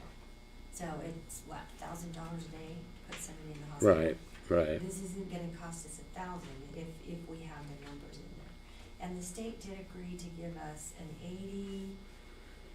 they'll pay 80% of the first year's loss, 70% in the second, you know, on down, to give us time to kind of ramp up on it. And to work with Medicaid on what's an appropriate reimbursement for a Medicaid client to participate in this. So, yeah, I hear ya. You're the one that sees what happens downstate, but I figure if they pull the funding, then we change the program. You know, we can't do service for free, that's for sure. If that makes sense. Well, I'm just hoping they continue to fund it. I mean, that's the issue. Once it's up and going, I mean, it's a big step, but, you know, hopefully we can up and get it. Right, so they're saying 80% for class 3, which we're class 3. Right. But they would pay 80% of the ongoing costs for class 3. We'll see if that happens. If they don't, we won't do it. Well, so here's a scenario that we see over and over and over again, and that is the state initiated a program for contract prisoners because they didn't want to build a jail bigger, you know. So counties went in and they built, you know, basically jails to offset the crowding that they had with state prisoners. And, you know, it worked really great for about 10 years, and then everybody that initiated that whole thing kind of forgot about it, and or they're non-elected, and it's kind of like, well, those are your problem counties. So now you go in every year, and what they do is they don't give you full funding. So once the money's run out, then the county picks up. So a lot of the counties who have, you know, 200 and 300 prisoners, and the money has run out by, you know, September, those last 3 months, the county picks up. Oh, man. And so there it comes out of their program, and, you know, that's the problem. And it's kind of like, we build a receiving center, the counties, you know, I mean, our area benefits from it, the state's gonna fund it, and it's like, well, you know, we're gonna pick all this up. And somewhere down the road, when those people who negotiated this said, well, you know, we're giving Bear River Mental Health, why are we paying for this center? Right. Well, they're sort of saying that. They're saying this is a program that we feel like the Crisis Commission went out and did a survey and a study, and they came back and said, this is the model. Right. We believe in this model. We're starting here and here and here, and now they're saying it's on here, but we're saying, we don't know if we can make this pay. Right. And that's where they came up with, okay, we'll pay 80%. You guys can make up the 20% off of inpatient savings and your billings, and we need to hit the insurances, you know, the companies out there to pay as well as Medicaid does for this service. Now, they haven't been that successful in convincing insurance companies of anything, but you know, we feel a little more comfortable and the counties don't have to do any county match. That 20% will be considered your share. Right. I guess is what I'm saying, which we felt like was a win. right now. Yeah, right now, and you're saying it's that 80% that you're nervous that they'll go back and change their mind on at some Mhm. point. Mhm. Yeah. Well, I hope they don't. We have Salt Lake County, Wasatch, Davis, Weber, They're all- St. George. They're all contract prisoners. Yeah. That's exactly what they've done with the prison program. I mean, every year you go in with your hat in your hand and say, we've got, and the other issue is what we argue about is how much do you pay for those felony prisoners that are in county jails, because it's a matter of, well, you should be able to do it for this $57 a day, and yet your costs are like 67 or 70. And then the counties, all of a sudden, the state was paying for all the medical on all the prisoners. Now the counties are responsible for the medical expenses for the county, for these state prisoners. Right. However, I mean, at what point do you say, okay, I'm just we saying, can't. I'm Yeah. just saying, the issue is we've got a receiving center, and you build a program, and it's a great diversion from getting them into incarceration. But I can tell you, I know very well, particularly in our county, that if there's a place that they can load somebody up who's having a mental episode and take them to that center, you're gonna see a huge amount of increase of being able to say, you know what, let's just get them over there, get them out of our truck and let them deal with it. See, and when I hear that, I say, yes, because we're worried about whether or not we'd be able to fill the recliners. Davis is averaging 8 per day as an urban, very, very urban community. And we're looking at the reimbursement rate, and we're looking at, trying to go, how many per day do we need to have to meet that, that 20%. So when I hear that, I'm like, yes, send them over. But if they don't have a Medicare card or a Medicaid card, But that's okay, because Medicaid save, and this is part of what we feel like. In fact, I went to Brandon McBride, hospital administrator, and said, look, I don't need to do this program. If IHC is interested, like Weber, IHC did an access center. right? And what I found out is they're not making it work, and that IHC doesn't want anything to do with it. They feel like it's the county's responsibility. Mhm. So now I'm back to, okay, it's our responsibility to provide this service. And part of that is, do they think it can pay? Well, you need people in the chair to get it to pay. And if, let's say, 25% of them are Medicaid eligible, then we're probably okay. And it is our obligation to take some of that Medicaid profit, if you will, and put it back in the community. It is. Which It totally why we're is. looking at housing Right. and a receiving center. Right. I totally agree. So yeah, I'm kinda on the fence myself. I mean, I think it's a great thing, but I can also see that the funding of it, we may diminish services in other areas because See, and I I've look just and say, watched if it they over cut the years. funding, I don't think I would come to the county and say, you need to make up 60% of it. I don't think that's right. I think we would have to go, well, then we can't do the program. We can't do the program. I'm gonna ask you, because do you know, kill me if I don't. This is for Jared, who resigned from Oh. Milera. I don't know if you saw this. I did. Kind of a flabbergasting thing for me, but anyway, it's cute. That's what it is. Yeah. Okay. And is there an official, or do you wanna wait until you've had time to look at the document specifically and maybe put it on the agenda for ratification at your next meeting? Can we do that? You bet. Just make sure it happens. We will. I trust you. Would you make sure that we, the approval of the area plan? And then I will re-email this. I'll make sure and do it to you, and then to her, I will respond to her email to me, and hopefully we'll get you all the ability those links. I still haven't got anything for Trevor, and I usually, you know, we email back and forth, so I'm not really sure what's going on there. Weird. Okay. And click the link about the receiving centers. It's about 15 minutes.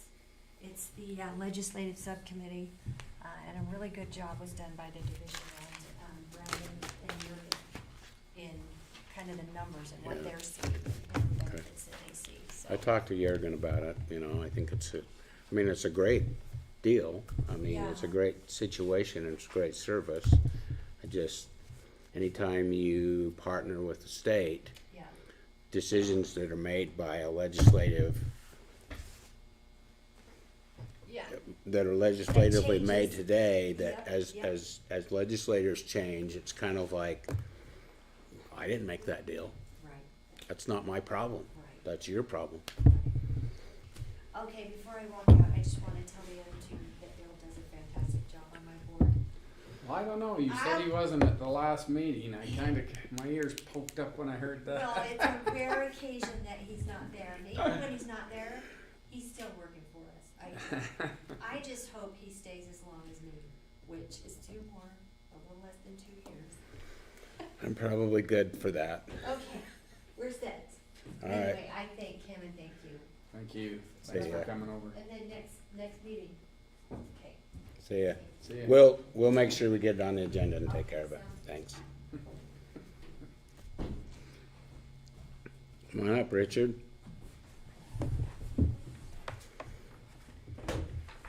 Morning, gentlemen. How are you? Almost afternoon.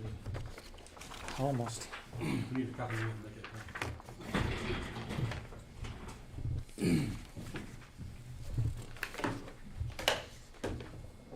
All right.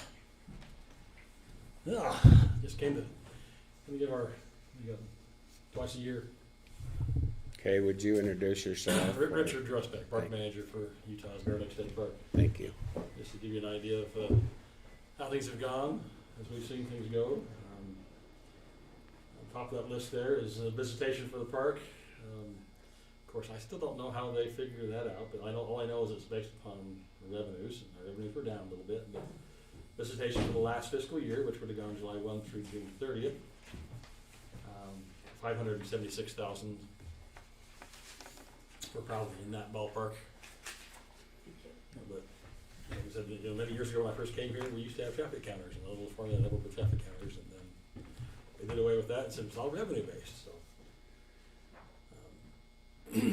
So I mean, look at the revenues and expenses. Our revenue collections for this past fiscal year were just almost 2.4 million, which is down around 200,000 from the previous fiscal year. We started to see that a little bit towards the end of last summer and this summer. This summer, I think we had a bigger impact. With some of our camping, not necessarily the camping at Rendezvous Beach where people can reserve their campsites well in advance, but the folks that go to Cisco Beach where our campsites are first come, first served. I think the higher gas prices affected them. We didn't see as many full nights at Cisco Beach this year, even with Rainbow Cove and North Eden being closed to camping for the construction projects. Yeah, I was gonna say with North Eden being closed, that surprises me that your nights were down. Yeah. But when you see the clientele that you typically would come to, a lot of them that come to Cisco Beach, they're, what do they call it? The more free income they have is lesser with the higher gas prices, so we think they Their get discretionary. discretionary income didn't, was used more for gas and other things, and so we think they're a little more impacted. The ones that, own the big RVs and then come up to Rendezvous Beach and make reservations, we didn't really see much of a drop there. There was a little bit of drop in the early summer weekdays and the late summer weekdays. But basically every weekend from Memorial Day through Labor Day, all our reservations, all of our campsites were full of reservations. So we got Rendezvous Beach, So with amount of beach that's showing now and the amount of people that go there, how do you think that's affected, like Rendezvous Beach, for example? So going on to the next section there, it talks about profit, of course. The profit kind of matches how much revenue, the lesser amount of revenue. But then when we break it down into the fee collection, compared to previous years, our day use actually dropped about 5%. And when people can park on the lake bed, especially the southwest beach, and what we saw this year, first time I've ever seen them park down on the beach north of the marina. Not a very safe way that they're getting on and off there, but we know that takes people away, in a sense, from Rendezvous Beach, because people like to call the southwest beach the free beach. And then when they can park down there too, we were pretty full. I think one of our busiest days was around the 24th of July weekend, and we had, between our day use parking lot and parking on the beach at Rendezvous, we had about 600 vehicles, which is still quite a bit, because when the lake was high during COVID, we had to limit to 400. I was just gonna say, so literally with the beach, being able to park on the beach, you can get more vehicles there, but the fact that they have to pay and they can park just up the beach a ways and not have to pay, I mean, it's no secret as you drove along that west beach of how many vehicles were on the. But, and there's folks that like the way that we manage Rendezvous Beach, because we go out there with T-posts and rope, and we kind of fence it off and say, this is your parking area. And it's a lot safer to drive down there, and if they get stuck, they don't have to call a tow truck to get out, I mean, somebody's there to help them. And odds are, because we try to do a few things with, don't let them drive across the big dry sandbars. Right, yeah. And we use the launch ramp to get down through the softest sand, so. What are your other payments? Other payments would be like special use permits, and if you want to call it royalty payments from the concession contracts. So, camping's very similar to previous years. Total number, they usually down a little bit. Slip rental, it just kind of varies. But it's close there. The concession this year, Bear Lake Fund, he reported basically that the marina has now, in revenue collections, has surpassed Rendezvous Beach. For many, many years, Rendezvous Beach always collected more money from his renters than the marina. This year, the marina brought it more. And they pay a portion of that to the state. Yeah, he pays a royalty to the state for having that kind of. There's some certain things that he provides that he has exclusive rights to do inside the marina and at Rendezvous Beach. And but we cancelled that. He earlier, we going to start calling the shoulder season, but he had probably had more rentals in May and in September out of the marina than he did at Rendezvous. Yeah, that's what's crazy is your day use is down, but your other payments are up. Yeah. So more people are using a service, even though there's less people there. In general, I mean, but the people that have the money and afford the big boats, we didn't really see a lot of them not come. It's Yeah. the ones that their disposable discretionary income was a little tighter that we saw less of. Some of our events, we had the Cisco Disco, the Bear Lake Monster Plunge, the Bear Lake Winterfest. With the chamber taking that lead with that, it's still a growing event. This last year we had more jumpers than we've had in previous years, so each year it seems to go up. And we had the 11th annual Supercross Bear Lake. Usually that's the weekend that's after the 4th of July. Seems to go pretty good. This year's Raspberry's Boat Light Parade was, in my time here, probably the least amount of boats that we've had lit up. Don't know what exactly. I think there was a big storm, wasn't there, or something? I thought there was a question if it's going to get canceled. There was, but the weather actually, by late afternoon, the weather had calmed down, but we only had 6 boats light up, which was pretty low. I don't know. I know some of the folks that like to come watch Light Parade, or when Garden City moved the fireworks from the beach to Heritage Park, you can still see them on the lake, but they're not quite as nice. Yeah. When they did them at Ideal Beach or off the Garden City Beach. Special use permits were down a little bit, which we actually tried to do on purpose. We made some requirements that lessened the number, but we did have a few more. If somebody wants to come in and fly a drone, they have to have written permission from me. If they want to do metal detecting, they've got to get written permission. And the drone, actually, they have to have their unmanned FAA license to be able to fly a drone in the park. No matter what size of drone? Yep. That's a statewide parks rule that they made. And then, for the summertime, it was really pretty nice. The second summer, we had Atlas Towing. They had a permit to operate out of the marina.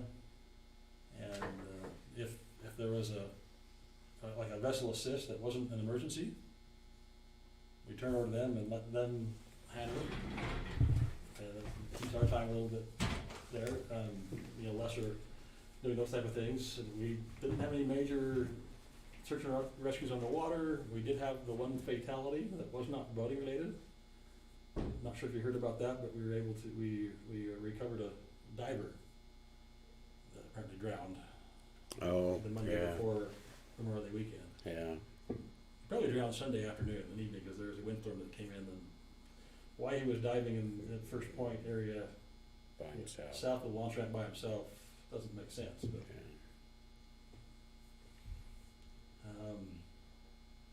but a few minor boating accidents and incidents. It's really, really mild silver that way in the water. And then a few OHV accidents. And as far as I can remember, we didn't have any with fatalities. It was kind of nice. And it was nice that way too because we got a brand new Ranger last March, and then in early July he left us. He struggled to find housing. He was staying in, his wife was staying in an 18-foot trailer at the backside of Rendezvous. Really couldn't find housing. A position came open at Sand Hollow State Park, and he put in for it. Didn't think he'd get it, but guess what? So you think housing is the primary reason that drove him away? Primary, He probably wouldn't even been looking if he had a house. he loved fishing on Bear Lake. He was a good angler. He loved the fishing, but he's from Cedar City, so it got him down closer to home. And he says, well, the housing's probably very similar in cost. He says there's a whole lot more inventory Yeah. in Washington County than around here. But you've probably heard too. Then I begged and pleaded to see if I could do a Bear Lake only ranger recruitment. I knew about 4 people that were even qualified to fill it. We had 16 apply when we did because they granted me that opportunity. We had 16 apply. We invited 12 to interview, and out of those 12, 7 responded, but only 4 said they'll take an interview. And the one we hired was Justin O'Mealy, the quick one of your dispatchers. But he started post the law enforcement officer or post Monday. So Cool. he's excited about it. We're Yeah. excited to have him, and he's got housing here. So Well, thanks for creating that problem for us. It's okay. We'll let him put him through post. Yeah, we'll get him back. And we'll just take him back. That's all there is to it. Just do That's some training. not a problem. We appreciate you upfronting that money on that.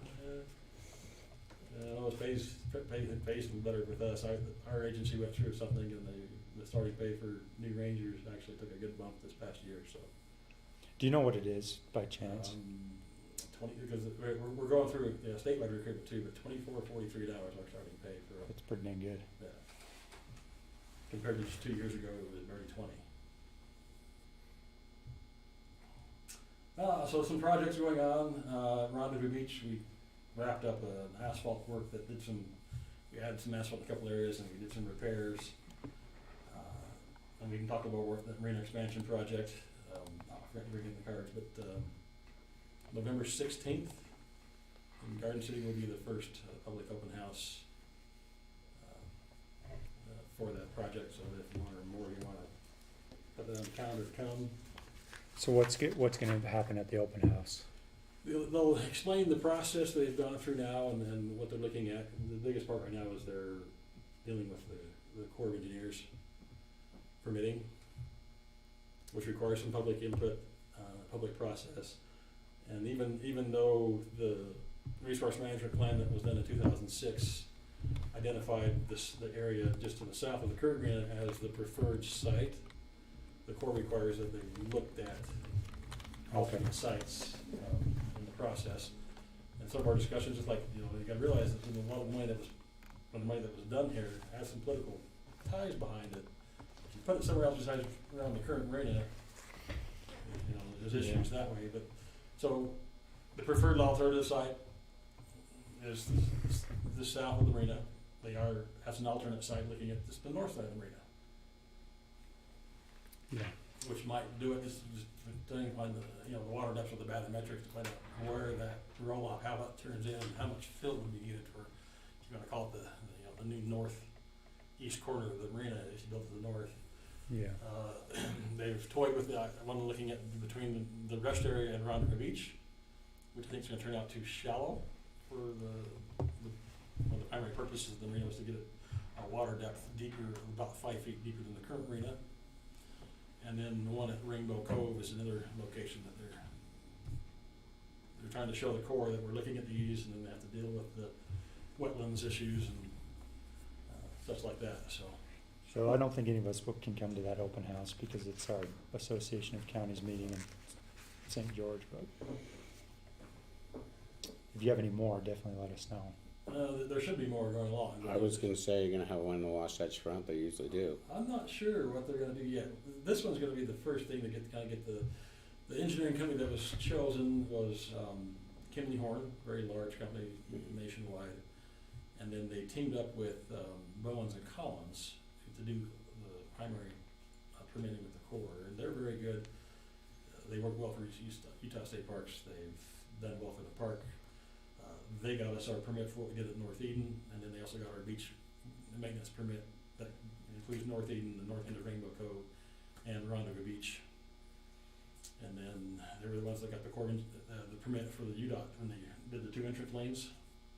So they're very familiar with Bear Lake and working with the Corps, so they did a good job. And they're actually they're into the process of weeding down and starting to select the actual general contractor for the project. East side, North Eden project's ongoing. It's been a little bit frustrating. DFCM, or the Utah Division of Facilities and Construction Management, has a process to go through, and what we call the last phase, or phase 3 of North Eden, was put into what they call code review through DFCM in March. But DFCM was so busy that they subcontracted out to a firm out of California, and it came out of code review late August.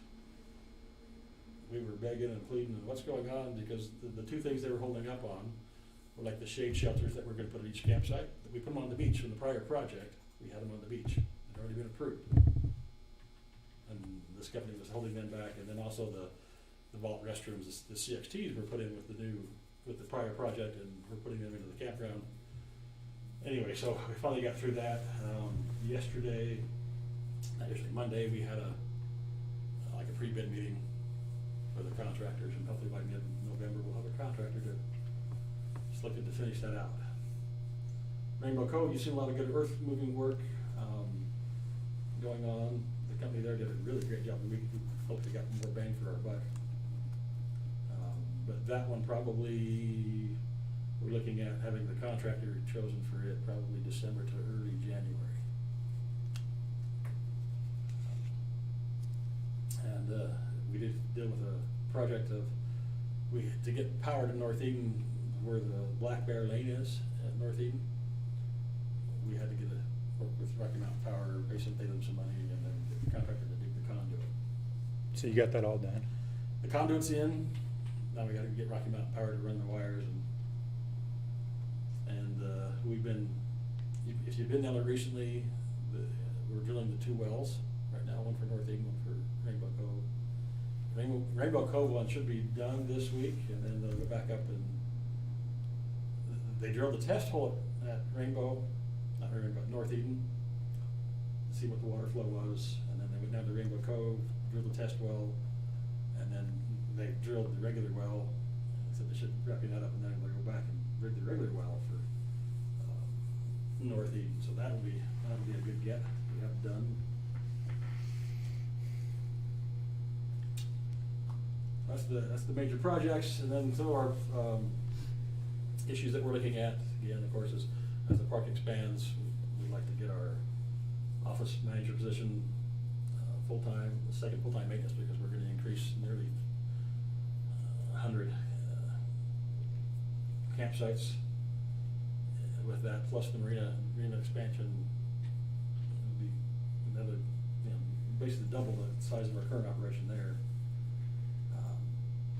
And then, in the past, the number of days and times the park reached capacity, I don't like seeing the lake this low, but it was nice being able to park them on the beach because we could park more than we had in the past.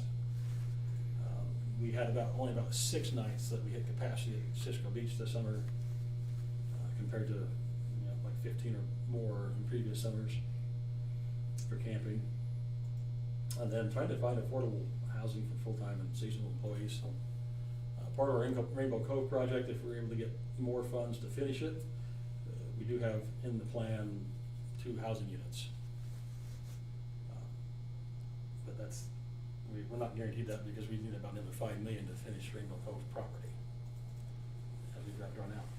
Now, Where would you put the housing units? actually across on the east side of the road, where Hook Canyon comes down and hooks. Mhm. That land actually got some good flat land there, and it seemed like it would work well to have a couple of housing units close by. So at what capacity, how many people, when you say housing units? Well, for- probably, the way we're envisioning it right now is probably one would be like a duplex, and then one would be like a 3 or 4 bedroom house. And the duplex could be used either full-time and or seasonal. But it'd only be 2 units, two houses, maybe total 3 units if you go with a duplex of 3. Okay.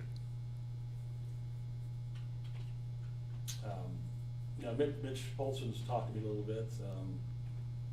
A few years back, a fellow talked to me and said, hey, I was struggling. I said, I got money to build housing, I got nobody that will partner with me on land. And I think he kind of teamed up with Scott Livingston and that project that's going on across from Pickleville, Blue Water Beach. But Mitch called me up a couple weeks ago and says, I got another lady that's looking at the same thing. And so the land that we call our southwest property, where Mayor Spuler was proposing a gun range, we toyed with that.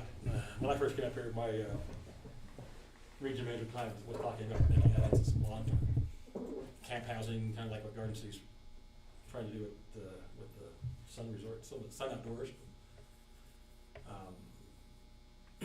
But we talked about possibly housing there, and we're trying to look in to see if the state would be willing to work into a private-public partnership and help provide the land if someone wants to help provide money to develop. So your patent with the BLM would allow that? That's what we gotta look into. So, it's possible, because if it's for tourism and recreation is the primary reason why that would be there, it's a possibility, but we've gotta look into it further, and that's where we're at now. Or the BLM starting to consider letting people build around the municipalities. Yeah, but that's a land trade. That's Right. complete trade. That's not a patent. That's just a trade right out and have it be part of a municipality. What do you trade them? You just annex it?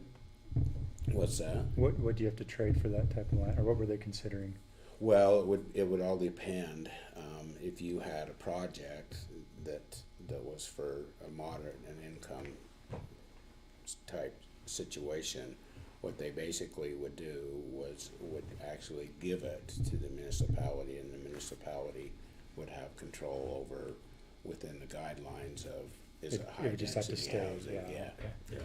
That'd be similar to what we'd be having to try to do is, Yeah. the agreement is like, hey, if you build 10 units, 2 of them have gotta be dedicated to the state park employees, and then you have other requirements with it. Yeah.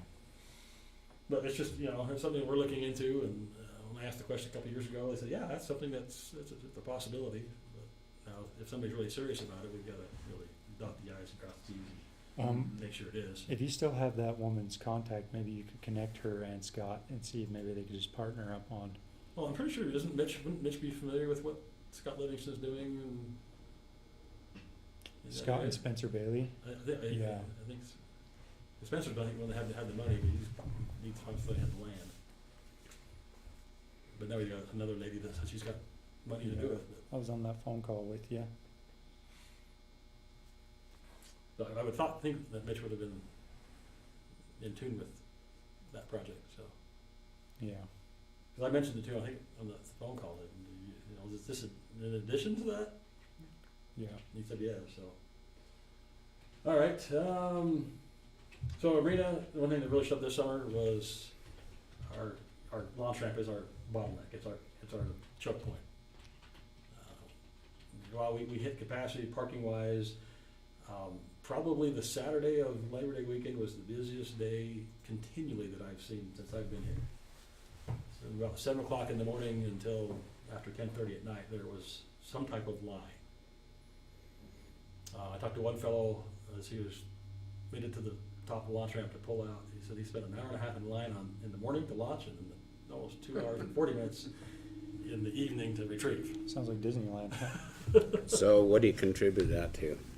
Why that particular weekend? Last big summer, it was and weather was predicted to be good. Labor Day Monday was very similar, except people got out a little earlier, but even before 7 o'clock, there was a line already on Labor Day Monday, and then by about 6:37, it had dissipated.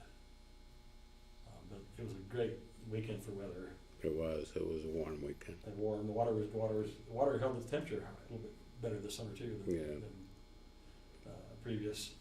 So our biggest thing is the capacity launch and retrieve boats. And with the new marine expansion project, when it was originally drawn in, it's like, oh, well, you've got 7 lanes, we'll double to 7. And I've been telling our marina designers, I said, no, this new one's going to be 10 to 12 lanes. We've got to create space. We've got to create that launching capacity, launch and retrieval capacity, because if people could all back nice, it's 7 lanes, but daytime at best I was getting 6 because people would back down. Also, at the very end they can't. They take up another lane or work into somebody else's. And then we also told us that the guy told us that he says your lanes are not wide because this industry standard is a 14-foot wide lane and yours are only 12. Our current one, so. You pulled out a measuring tape, huh? I spent like 6 hours with them on a walkthrough, an on-site meeting. So. I'll be right back. Sorry. You guys keep going. All right. And then if you've seen our concrete launch ramp, it was one poured. The original 5 lanes were poured in the 60s when it was first developed, and while it's holding together, it's crumbling. We had one spot last year that exposed some of the, rebar, but it was poured with like the 4 or 6 inch fencing put in it. They usually rebarred back that time. Started to expose that. We filled it in, but it's crumbling. I'm asking for money to get those lanes replaced. If the water keeps low, it makes the time even better. I had one of our local contractors give me a quote on it. It surprised me. When I first got a quote from a person that worked there, it was $50,000-$60,000, and now we're looking at nearly $170,000. But that's like over 10 years later. Okay.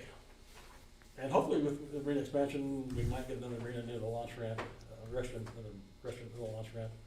Rendezvous Beach, like I said, it was great having the beach open to park on, but if the water comes back up, we're going to struggle with our parking situation. I would like to have another additional restroom at Rendezvous Beach. And utilize some space that's not used right now, but to renovate our Cottonwood campground from what I call parking lot style camping to how we're developing the east side ones with individual campsites. You have your own picnic table, fire ring, shade shelter right there next to it with a water and power hookup. But that's around probably $2.5 to $3 million to do that renovation, but it would utilize space very well and bring it more modern. And Would it increase any campsites? Yes, It would. yes, it would take our campsites from 21 that we have right now to 35. So increase it to 14. Good.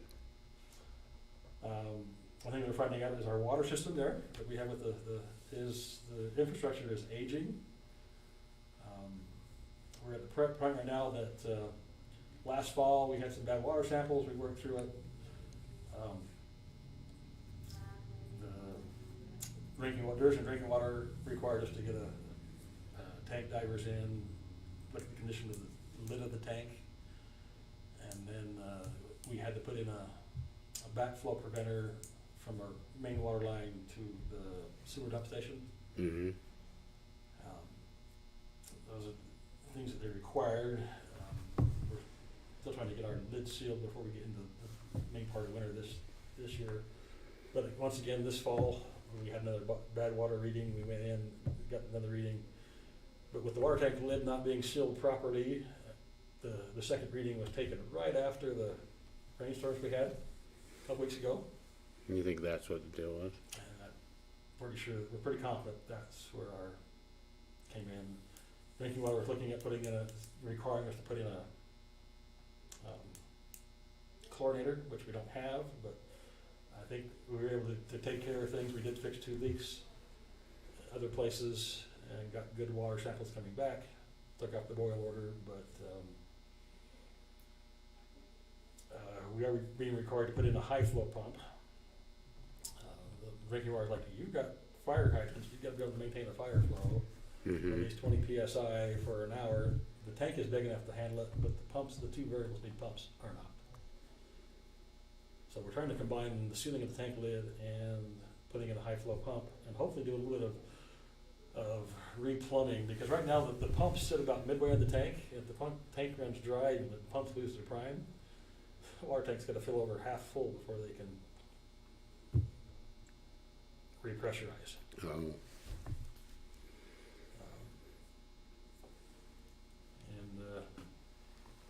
So we're kind of hoping. I heard this past week that the state's got another $2 billion in one-time monies available, and they're looking at some infrastructure things. And we're hoping that it would be great if we had another a couple $100,000 to just redo that pump house, put in a chlorinator. That's just something's got to be done. That's the only thing I commented on that way. On our east side, we saw this a few weekends. Rainbow Cove, First Point, especially parking. People were parking on the bike path. I mean, a couple Saturdays I drove by First Point and I was like, wow, the number of people that were using it. And I kind of thought it was because Rainbow Cove was water levels were getting low, and they were pushing from Rainbow Cove down, and I go to Rainbow Cove, and guess what? Same thing. People were still, I mean, even though the water levels were low, Yeah. Labor Day weekend, I was surprised the number that were still there. They have triple axle boat trailers, and you've got 21 inches of water at the end of the concrete. Yeah. Well, like, signs are up, you use it at your own risk, but it was. Was that, you think that's because of the length of time Yes, spent in I think line they were pushing from the Marina line and pushing over from First West Point, because they really wanted to get to the place. And really, Rainbow Cove serves a lot of folks north of there, the coming from the Idaho side. side down. Yep. But with the Rainbow Cove project, we are increasing our boat trailer parking capacity. That'll be that's one of the key parts of this first phase of money is to nice little day use beach on the north end, and then parking for boat trailers at Rainbow Cove. Water levels is the issue that's affecting things right now. So, and then with Rainbow Cove, because we don't have a sewer system there, as part of this project, we are developing one of these advanced sewage management systems. Oh, right. Because Rainbow Cove, we looked at things at one time with North Eden. We were going to put in a sewer dump station, but we backed away from it and said, let's look at it this way. If we put 3 in at Rainbow Cove, because there's more area there, then people that come to North Eden, Brush Rainbow Cove, Cisco Beach, and even South Eden can utilize those dump stations. Those dump stations, yeah. And have that access. So that is going to be part of this first phase being done. And that's one thing. At Rainbow Cove right now, there's a guy that's holding up our code review on it. It's the sewer management system. He's just trying to make sure that everything's, the capacity is there, and our engineer says, hey, I'm designing it with much larger capacity than I anticipate the use is going to be. So anyway, and then winter snowmobile trail grooming. Last year we thought was starting out really great with that great snowstorm we had right after Christmas, and then we were sitting at 139% normal snowpack, and by the time we hit the end of February, we were down to 80% or less. Yeah, we didn't build much. Didn't build much water in the lake, did we? Well, it came up 18 inches compared to the year before. It only came up 9. Yeah. Yeah, we doubled what we come up the year before. Yeah, but we're down what now? we're 2 feet lower than we were last year at this time. 59, Like it's 59.10. 59.10. Yeah, this is pretty close to 59.10 even. That's what they said at Bear Lake Regional Commission the other night. So hopefully we can get up to 59.11, huh? Well, I'd like to see us get up to 59, at least 59.14. Well, but at 59.11, below 59.11, there's no storage above, so. For Woodruff and, yeah, I'd like to get some. Oh, I totally agree. Yeah, I'd like to see Well, 15 or 16, well, 17 or 18. People ask about, I don't have a crystal ball to know, but I look back at if we go on 6-year intervals, because the lake got really low in 2004, Yep. but in 2011 it came up 11.4 feet. Yep. And then it dropped down in 2017, it came up 11.7 feet.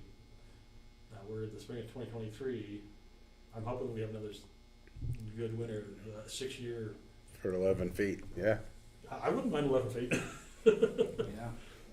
I really wouldn't. I mean, yeah, it would change how the marina would be working on, but Yeah. the marina right now, the Kinley Horn is thinking that if we can get the Corps on board, and right now it looks like the Corps is not going to require an EIS, and the environmental assessment is going to be very minimal. It's going to be the mitigation of wetlands, Mm-hmm. the biggest issue.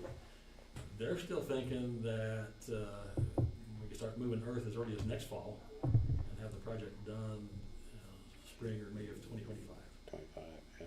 Our DFCM project manager thinks that's a little bit optimistic, but 2 years?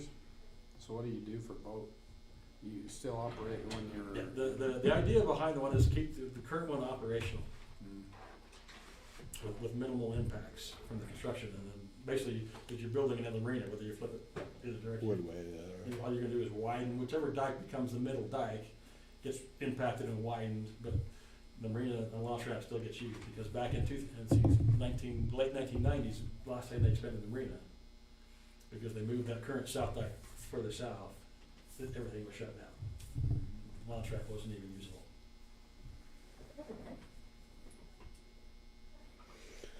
Well, thanks for that report, Richard. Yeah, that was That's awesome. If it's pretty been helpful or extensive. not, this- Oh, it's very helpful. I mean, if somebody had a nice economic meter on it, when we generate 2.4 million, what impact is that? Because we know our concessions bring in probably a similar amount, and he's paying us with a royalty off that. But then the people are, and frankly, it's nice having the Mike's Market as large as it is. But what other impacts are having? Yeah. But most people come here come through the lake. And as we develop more homes especially on the west side, and more of these short-term rentals, people say gotta go someplace to play on days. Yeah. Day use. Well, they may not be camping at the park, they still come visit. All right, Well, thank you. got enough time to do another. Yeah. Any questions for Richard? Other than that, guess not. Thanks. But thank you for your support on the park and then marina. Yeah, it'll be exciting to see that get going.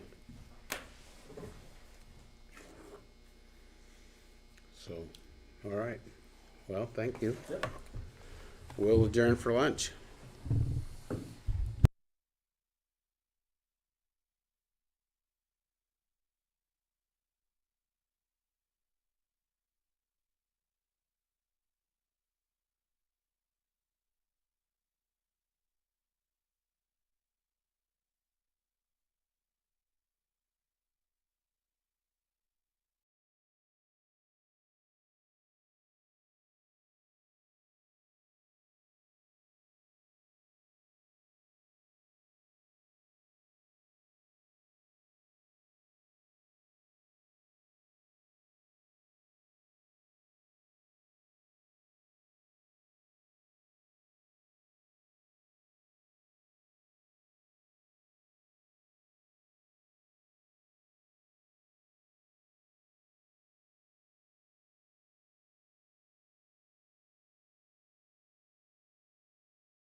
will convene our commission meeting for October 5th. Back to order, and we have a public hearing scheduled about the county's proposed amendment to our ordinance about Class D roads. So we'll open that up to the public. Maybe we'll invite our attorney up to just give us an overview of what the amendment says, if you would, please.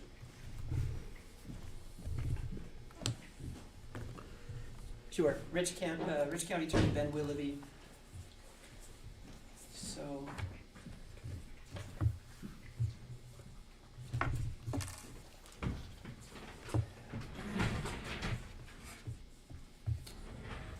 let's see. The county had an ordinance on the books since 1996 that set out a procedure about when and how Class D roads could be shut down, presumably to protect them from use that would damage them after heavy rains or a big snow melt. That ordinance, the only copy we have is unsigned. So the proposal today is to amend that ordinance, basically keeping it the same with a few small changes. One, it expands the county commission's ability to temporarily close a Class D road up to 30 days from 15. It seems to make sense to be able to kick it from meeting to meeting if necessary. Two, it allows the county to temporarily close if it finds that weather conditions, the condition of the road would cause unreasonable damage to the road if the public continued to use it, and that the temporary closure of the road would not adversely affect the general public's access to existing public roads situated on either private or governmental lands. So there would not be an unreasonable restriction on the public. And then we proposed to drop the requirement also that the commission find that usage by the public for the period of time of the closure would adversely affect substantial property interests of adjoining private landowners. That didn't seem to make any sense as a prerequisite. So now we just focus on the condition of the road versus the public's need to use the road. And if a road is closed, it should be posted by order of the county commission on the road. If someone drives on a closed road, it would be a Class C misdemeanor. Other than that, a pretty straightforward amendment. Unless you have any questions, that's all I have. Okay. Any comment online, John? No?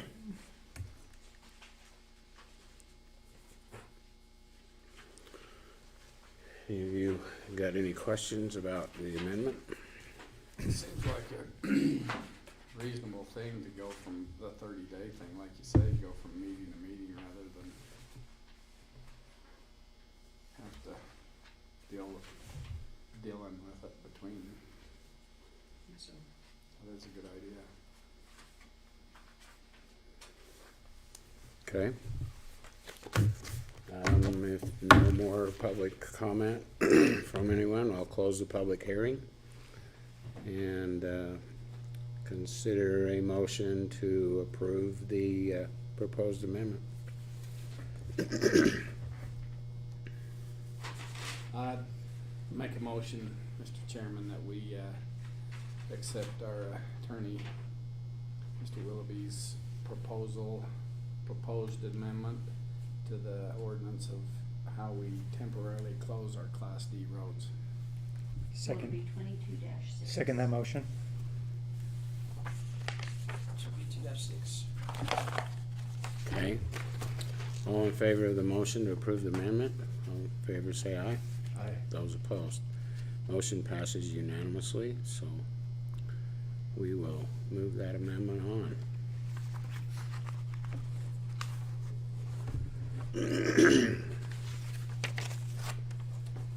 All All right, our next item of business then is the possible amendment to what sets out the procedure for applying for and the criteria to receive residential property tax exemption for primary residences.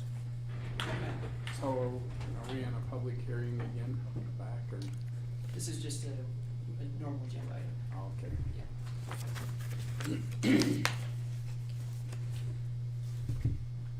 We're hoping to have a public hearing next month. For on this. If the commission approves.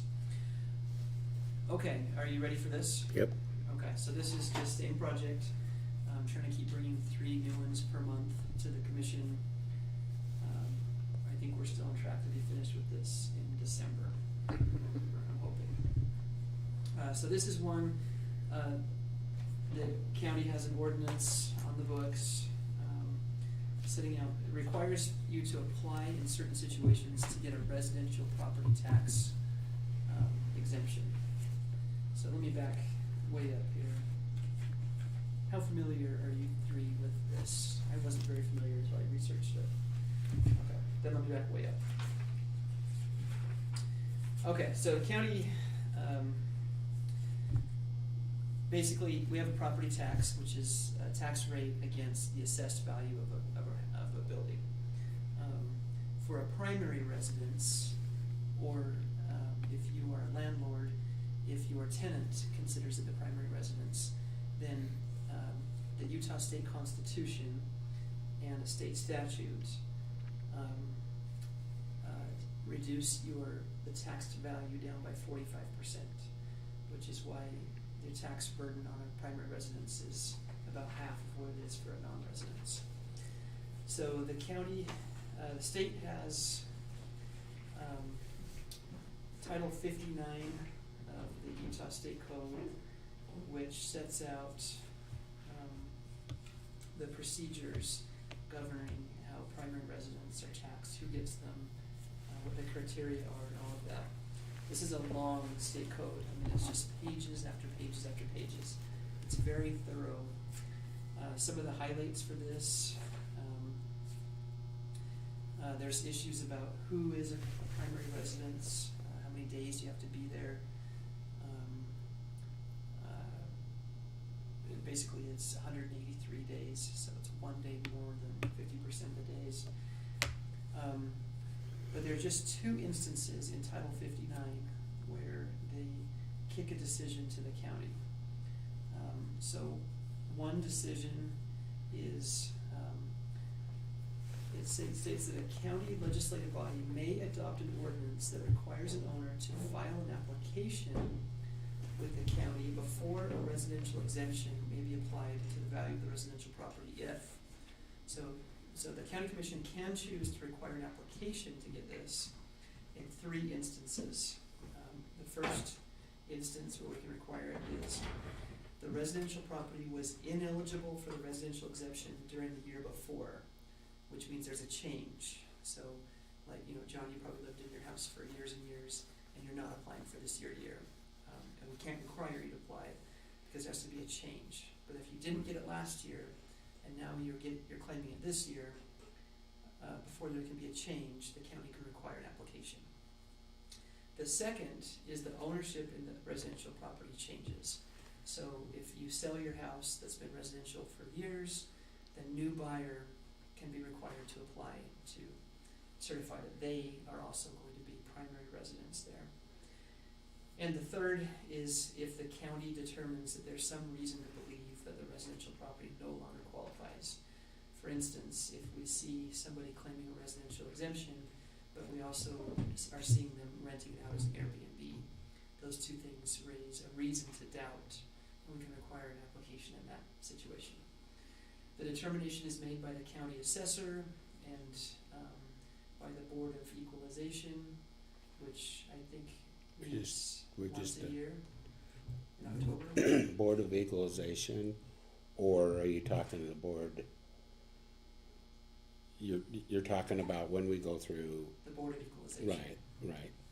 Yeah, so we've reviewed all those, and yeah, we do that, and then we'll make a determination of, actually, we'll be doing that today when we do make a determination of any tax tax adjustments or anything like that, except any primary residence changes, I guess, so to speak. Okay, so we're doing that. That's the first thing where the legislature allows the county to make a decision. The second is that if somebody puts, and the county even, the state law even by statute tells us what the application has to look like. So there's really not a lot of discretion here given to counties. It's very rare in state statute to see a form dictated. The second is that the county is allowed, if somebody submits an application on or after May 1st of each year, which I think would be considered a late application, that the county can choose to charge $50 as a fee. Other than that, this is a field that is thoroughly already set out by state law. Anything you can think of is already here in Title 59. After scouring through with a comb this month, I can only find those 2 instances where the county can make a decision. So then let's turn to our county ordinance that we have in place. This is a county ordinance dated 2002, which at the time was a really nicely written ordinance. Only a couple things, I think a couple things suggest that we probably should amend it. One is in 20 years, 100% of the statutory references have been changed. So it's, and the second is that it attempted, my theory of when you're writing a ordinance is that anytime you're just restating state law, it's just unnecessary.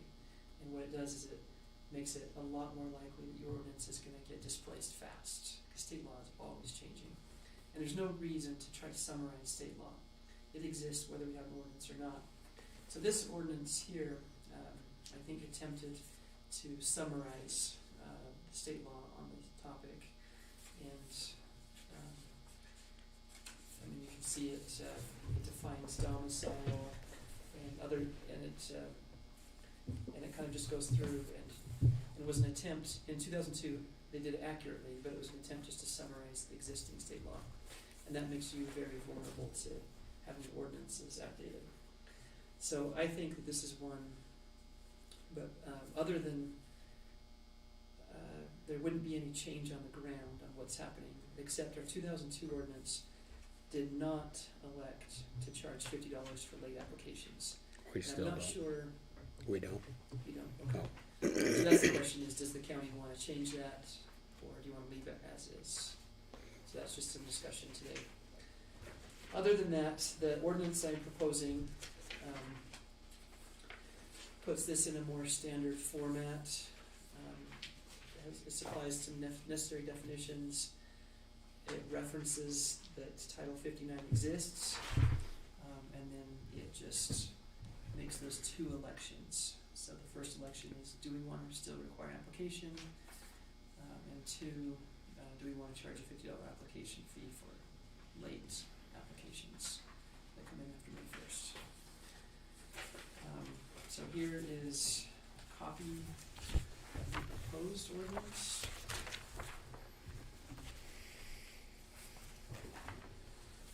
Okay. So if we just work through this together, it has the wherehouses that kind of summarize the county's authority, and cites to the 2 issues that can be decided, has a definition of residential property that comes from the code, defines primary residence to the Utah Code of Administrative Procedure, where the State Tax Commission keeps their most current definition of primary residence, defines household, because each household only gets 1 primary residence, and it defines part-year residential property. Section 2 merely states that primary residences receive the 45% reduction as required by state law, and each household gets 1. Section 3 requires an application in 3 instances, which are, remember, we get those 3 instances where we can require them, and so this requires them in all 3 of those instances. 2, if we do wanna charge a $50 fee, it would be done here too. If we don't want to charge that fee, we would just X this out. What are you guys' thoughts on, do we get a lot of late applications, Bill? No, we really don't. This is not, I would say that anytime we have applications, they would be probably less than 4 or 5 a year of any change whatsoever.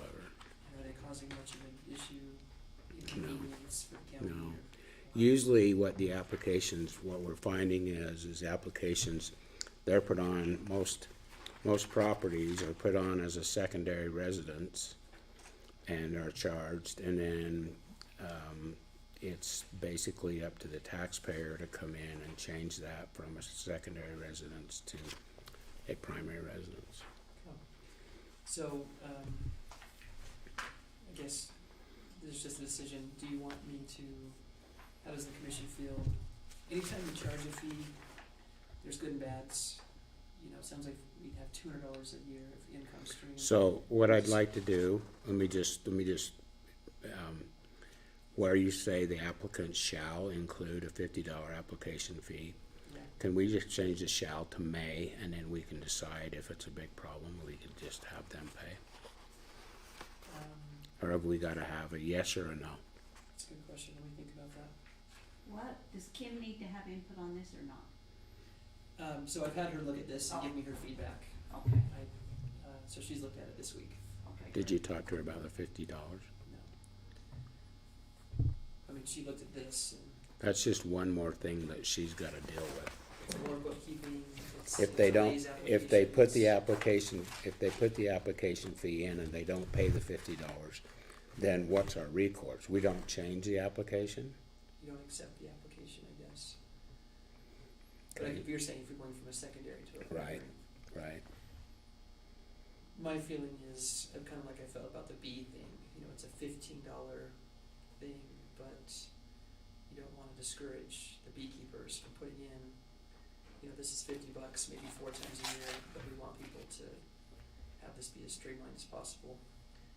So I think it might be more burden for Kim who brings in application in September or August. Unless it's our mistake, we would put them on the next year. If it's not in by the 1st of May, then they go ahead and make an application. But if it's the county mistake, if there's for some reason there was an issue with the application or getting it out or whatever, then that's recognized in the Board of Equalization. But they can make application after the 1st of May, but any application after the 1st of May is not recognized until the following year. Well, it's just a policy decision that's completely up to the commission. Yeah, I'd say just take it off then. What do you guys think? Save her from handling money. And,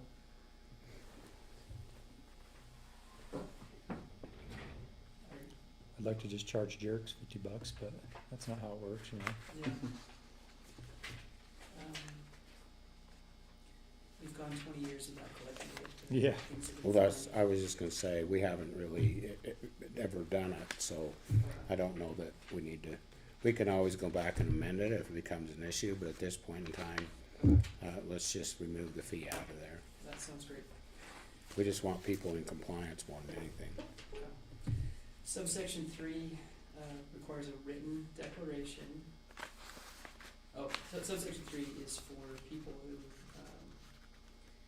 your home is not yet finished, or maybe you're waiting for an occupancy permit, so it's finished but not yet occupied. It allows them to apply the same way as long as they make a written declaration that when the property is finished and occupiable, that it will be used to the best of their knowledge as a residential property. And then subsection 4, all applications shall be in writing on form provided by the Utah State or supplied by the county. So Kim gave me a copy of the application that we've been using.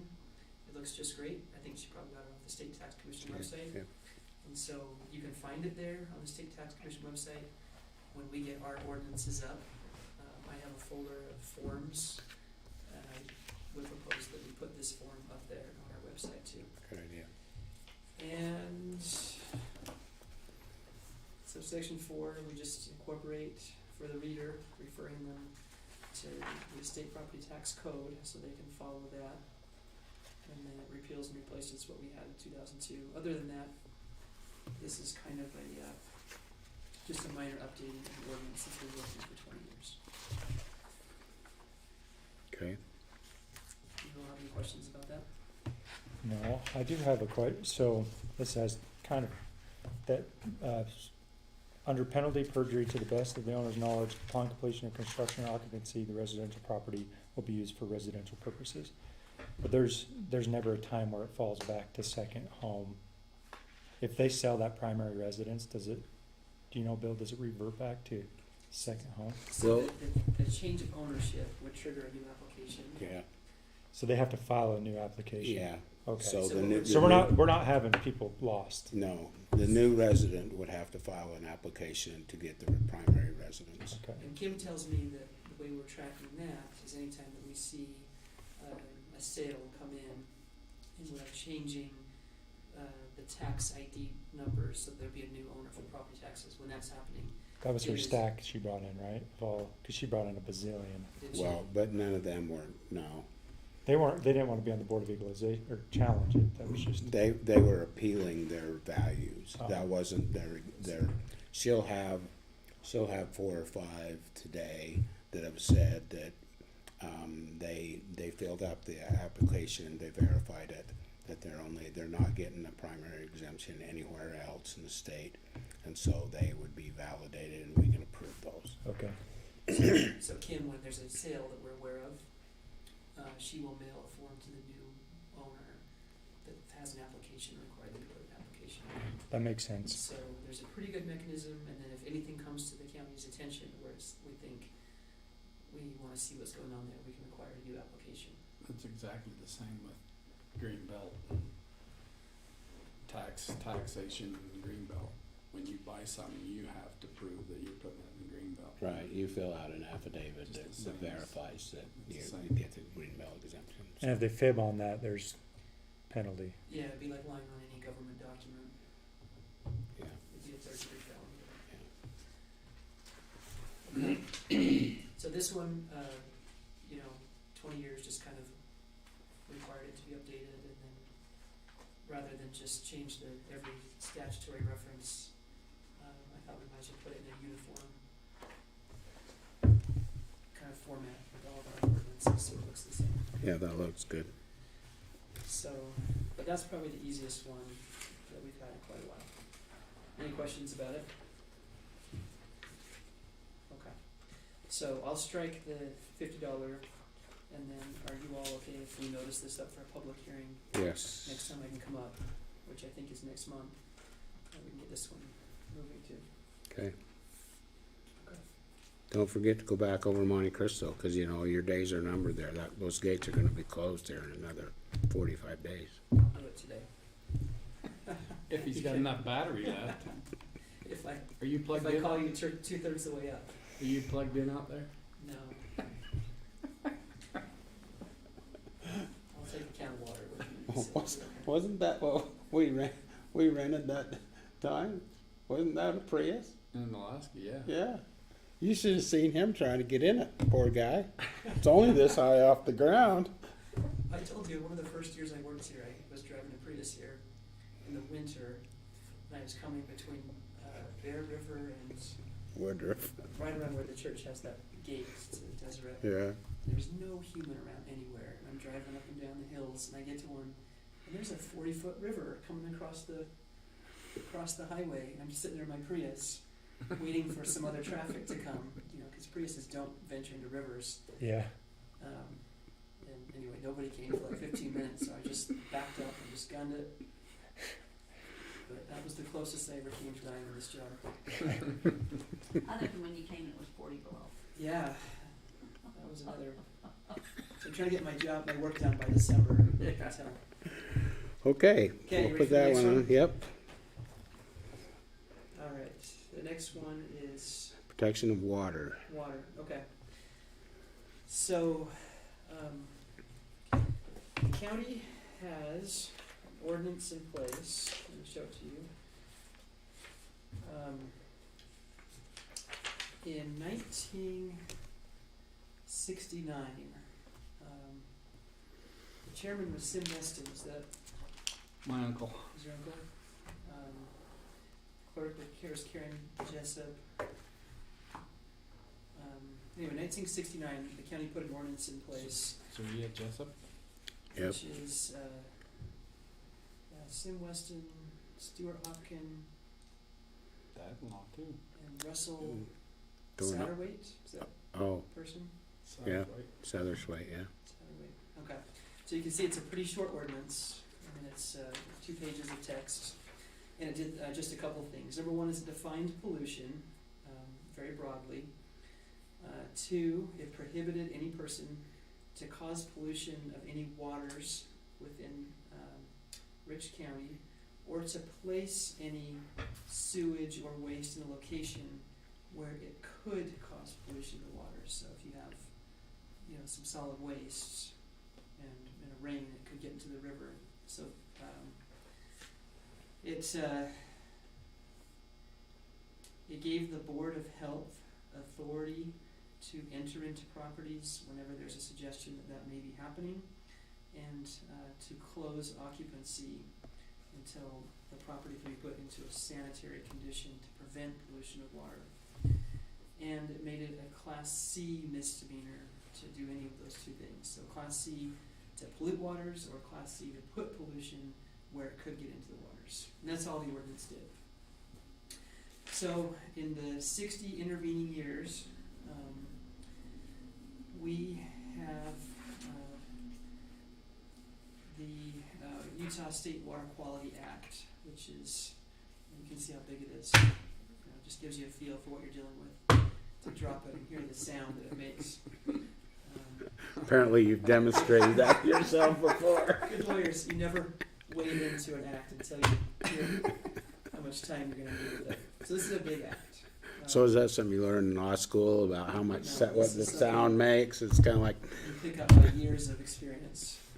How do you determine the cost? It's gonna Yeah. be.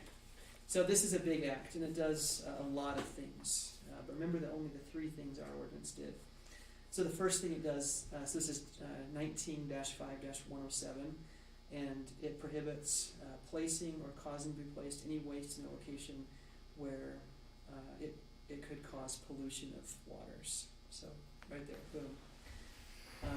It makes that doing so an injunctive relief. It makes doing so a public nuisance. Gives us injunctive relief to intervene. It also prohibits people from causing pollution of any waters, so by putting pollution in waters. It defines pollution, which I think their definition covers everything I can think of. It means a man-made or man-induced alteration of the chemical, physical, biological, or radiological integrity of waters of the state, unless the alteration is necessary for the public health and safety, like fluoride. So, chemical, physical, biological, or radiological covers the entire gamut that I can think of. So anything in the water or anything put near water that could get into the water is prohibited. Title 26A, which is the code governing local health departments, already gives them authority to enforce state laws and local ordinances, gives them the authority to exercise physical control over property as necessary to protect public health. So they can come into a restaurant, they can come into a lot or a farm or ranch. If it looks like there's going to be any violation that could interfere with the public's health. It gives them the authority to abate nuisances, to close down premises, to issue any orders or notices necessary to carry out this part. So they have total authority independent of our ordinance. So the big difference is that the Utah State Act in recent years has raised the penalty to polluting waters. It now is a minimum of a Class A misdemeanor if it's done with criminal negligence. So you ought to have been aware that pollution could happen. That would be a Class A misdemeanor. And then it goes up if you do it knowingly to a 3rd-degree felony, and it can go as high as a 2nd-degree felony if you knowingly do it and you place another person in imminent danger of death or serious bodily injury. So minimum Class A, maximum of 2nd-degree felony. So in my opinion, our 1960s ordinance is completely displaced. We can't penalize things higher than a Class B misdemeanor, and just like we don't have an ordinance about murder or rape because we rely on state statute, in my opinion, this 1960s ordinance doesn't do anything that state law doesn't do, and state law does it much higher penalty than we were doing it as a Class C. To me, this is one that the commission could look at just repealing. Okay, I think everything would be covered with everything else with state law. That's gonna look good on the agenda. Repealing the Repealing protections of waters in Rich County. yes. I scoured this thing with a comb, and I can't find a single thing that this ordinance does or could do. Now, if you wanted to have something that just mimics state law, I would leave off the Class B misdemeanor because, but it just seems unnecessary. So what I would think, if you were willing to repeal it, what we do on the agenda is we just say repealing this because it's been displaced by state law, which punishes it as a Class A misdemeanor to 2nd-degree felony, which has kind of displaced our Class C misdemeanor. Or you could. Well, we're leave not really accomplishing anything with it because it's already, everything in it is covered. I would say repeal it. I was just making a joke. It's something I thought about for sure. I mean, it's a valid point, but. But also, if it came to the point where the county wanted to, let's say somebody did pollute some waters, and we, in my office, wants to prosecute them as a Class A or a 3rd-degree felony or 2nd-degree felony, then you have this, where they're like, hey, you guys said it's a Class C misdemeanor. So it is a little bit confusing. Yeah. And it'd be kind of like having an ordinance that said that, drug dealing is a 3rd-degree felony, that drug dealing is a Class C misdemeanor. You're never going to use that. It's a little bit contradictory, and it's confusing. And so I would at least repeal the Class C misdemeanor portion. I would,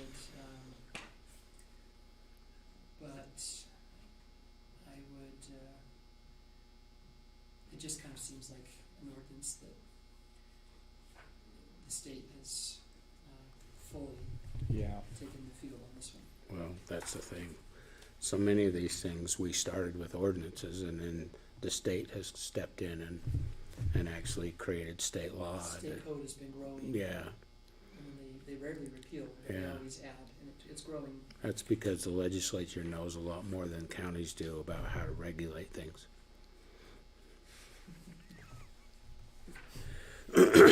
So, anyway, my first recommendation is we look at just repealing it. My second, if you're not willing to do that, definitely amend out the Class C misdemeanor. If we kept it on our books, it would just kind of be a feel good, leave it there. We need to put amendments to it rather than repeal it, because I don't want to see repealing water rights on our public hearing.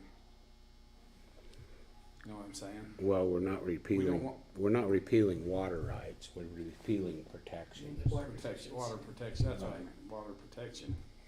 You could write it carefully, like on the notice, I'd go into great detail about how in the 60 years since the state law has, required all the same things, but a penalty that the county can't reach. Right. And so we're relying on their higher penalties. We could write it in a way that's very gives a good explanation to people, but that, Well, let's just don't put it on there that we're doing away with it. Public hearing for repealing the ordinance for protections of water in Rich County. Yeah. Hmm. So is it gonna be a public hearing? if, to repeal an ordinance, we do need a public hearing. yeah. To amend an ordinance. Well, I can put it as descriptive as you tell me to, so. Yeah, and I would even write it for you how, Yeah. we want it to be, but it's just a confusing little ordinance in 2022. It doesn't, Yeah.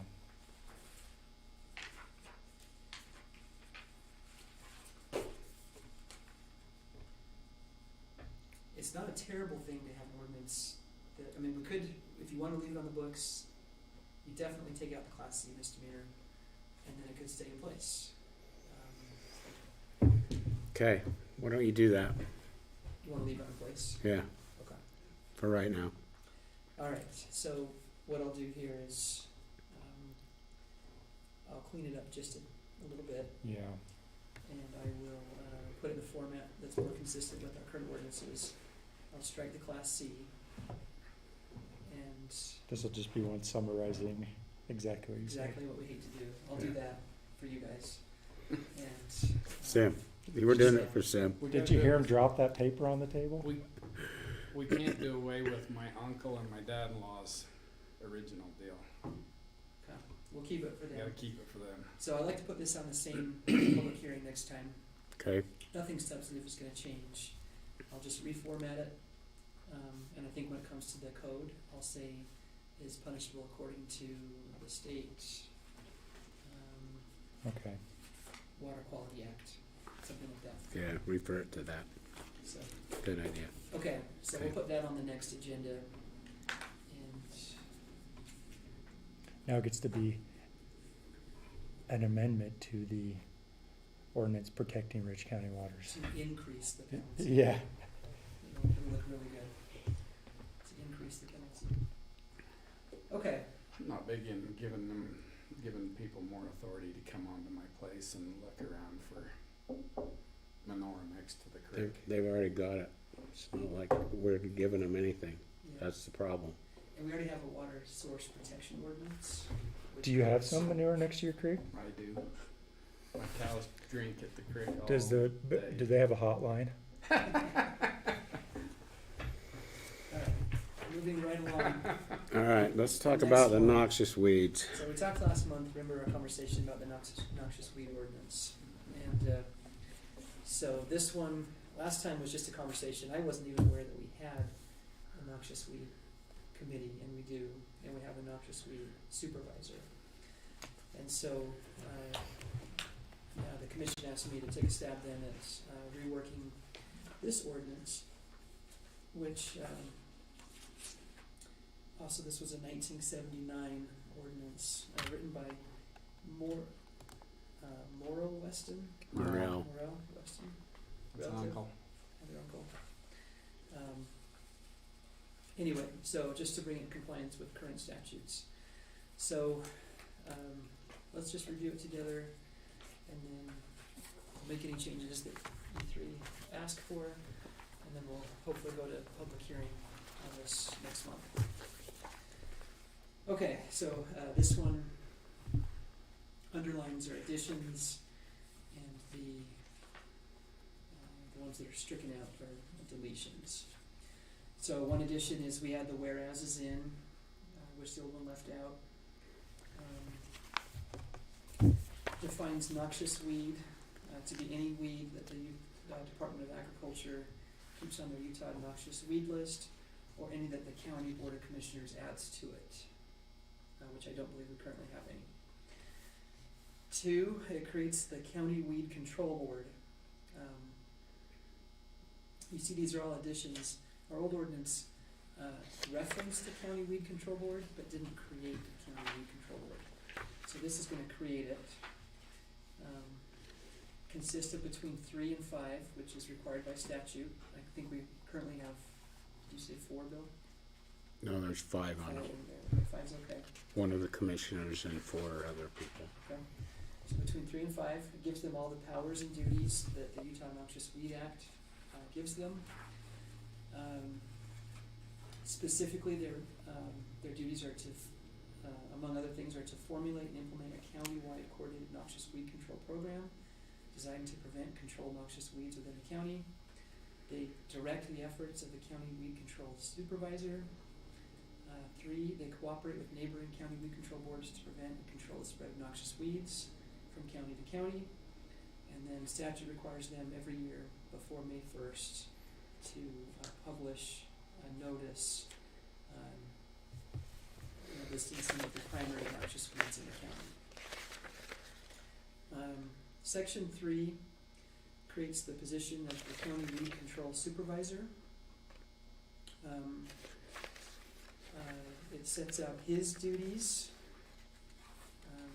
which are already set out by the Utah Noxious Weed Act. Basically, the supervisor examines all the land in Rich County to find areas with noxious weeds. He compiles data on infested areas. He consults with and gives advice to landowners and the county weed control board about the best and most practical methods to prevent and control weeds. He provides assistance to landowners as appropriate. He investigates violations of the ordinance, enforces noxious weed controls within the county, and performs any duties required by the county weed control board. Section 4 declares noxious weeds a nuisance. So here, if the county weed control board determines that a particular property requires prompt and definite attention to prevent or control noxious weeds, the county weed control board shall serve the owner or person in possession of the property a notice specifying what action is required and when the action should be completed by. That's served either personally or by certified mail. You get one notice for each season. The weed control board will prescribe methods of prevention, which may include systems of tillage, cropping, chemicals, or use of livestock. And then the owner or person in possession of the property who fails to take the action to control or prevent the spread of noxious weeds as specified in the notice within the time specified in the notice is automatically declared to be maintaining a nuisance. So maybe they say, like, you have a lot of this weed, you have 2 weeks to get rid of it. Ideally, the weed control supervisor will go out and work hand in hand with the private landowner.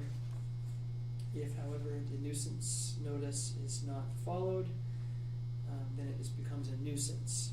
Section 5, if the owner or the person in possession of the property fails to take the action as specified within 5 working days after the time set in the notice to do so, so again, the nuisance deadline passes, then 5 working days after that, then the county can come in and perform the weed control on the private property. If the county weed board does the weed control themselves, they can seek reimbursement for abating the nuisance. They will prepare an itemized statement of the expenses incurred and mail a copy to the landowner, who then has 30 days to make payment. If the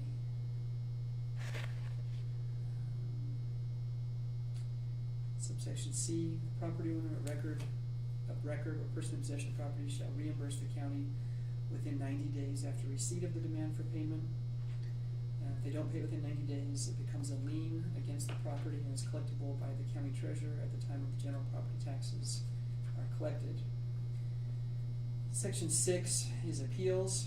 Any person served a notice to control noxious weeds may request a hearing to appeal before the county weed control board within 10 days of the receipt of such notice.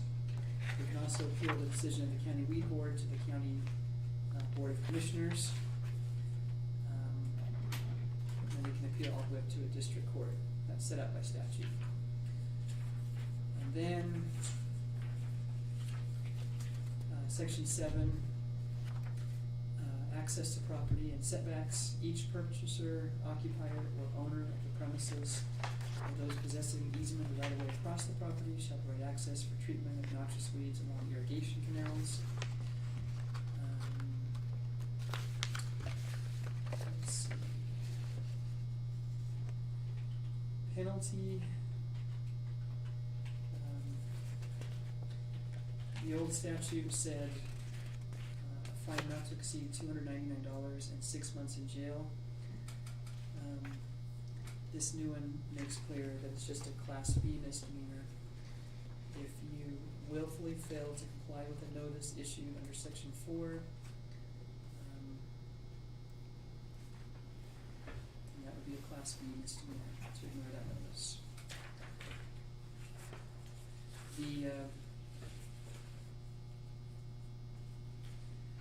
state law under Title 76-10-801 already defines nuisance. And it says nuisance is any item, thing, manner, or condition whatsoever that is either dangerous to human life or health, or renders soil, air, water, or food impure or unwholesome. And state law states that maintaining a nuisance is a Class B misdemeanor. And I think maintaining noxious weeds after the notice is given would render the soil impure or unwholesome. And so I think having a Class B misdemeanor makes sense.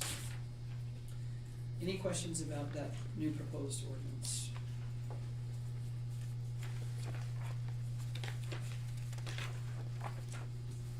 Not for me. Do you have any questions about kind of framework, how that looks? Basically, if you're a landowner, you have a duty to keep noxious weeds out. If it gets to the stage where that height, so we're not talking about just one weed, we're getting to where the language says Becomes a nuisance. it requires prompt and definite attention to prevent or control noxious weeds. So this is pretty bad. You would expect to receive a notice notifying you, hey, you've got this weed, ideally have a picture, this is what it looks like, a recommendation of how to get rid of it, and hopefully an in-person visit from the supervisor who would walk you around, show you the weeds, recommend how to get rid of them, and then set a reasonable time to do so. And not until that is ignored does it become an issue where it's a nuisance and the county gets involved by coming in and fixing it themselves. Is white top considered a noxious weed? Yes. So here's that Perennial, list. So perennial pepperweed. this is the current state noxious weed list. Did you say perennial pepperweed? Or white top, commonly known as Sounds like white a top. delicious Zupa sandwich or something, doesn't it? It's Makes me hungry right now just thinking about it. it's a pretty nasty weed, isn't it? And It takes over. it'll take over, and the worst of it is it's, it gets in water flows and just goes out across. So if you've got it along a canal bank or a ditch bank, as it goes to seed, those seeds fall in the canal, and then they just spread all the way down along the canal. So you're gonna have your neighbors coming and saying you're causing me to have. Yeah, And so this ordinance, like our old ordinance did, is that on requires there? Yeah, it's right there on top. access for the county weed control supervisors to walk those canals, Perennial, looking for them, which would be one of the Pepperweed, duties, I think, of the tall supervisor. white top. Yeah. So and some of these weeds are really harmful to cows, right? If they eat them, Some, that one isn't, but so. Do you that want to see just that takes list? over and kills everything else out.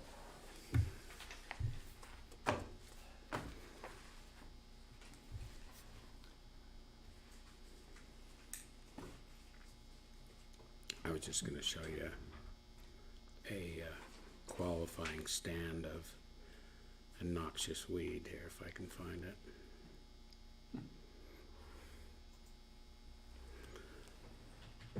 It's literally, is that it? No. It was as high as the pickup.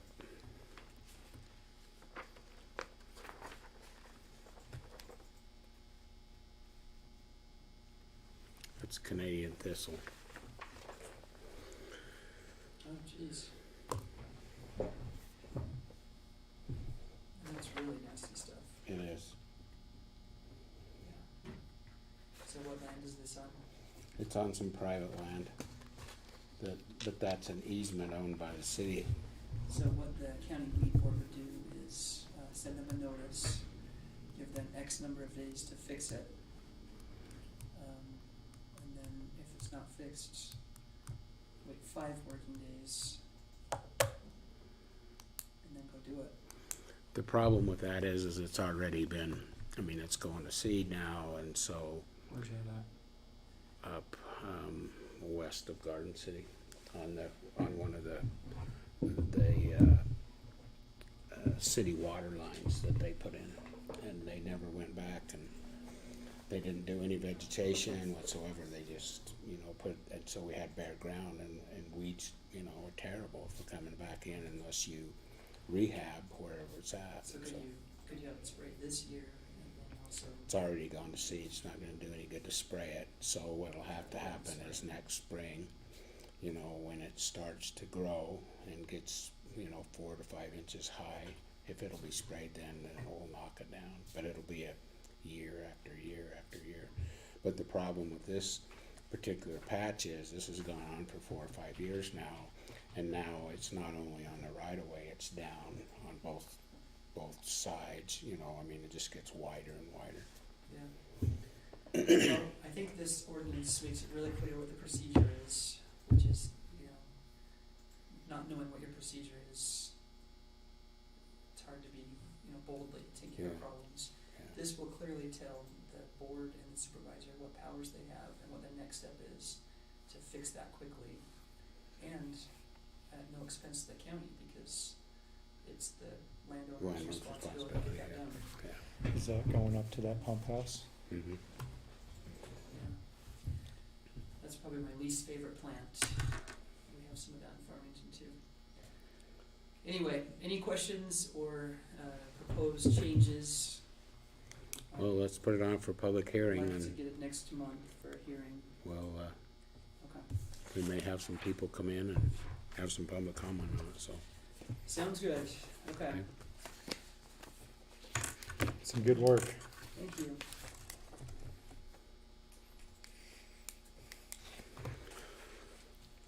All right. I think that's my last item. Okay. Great. So, You can. Ben, did you ever talk to this person about that I talked to you about last week, or I mean last month, the Utah counties? I haven't yet. Okay, I'll call them.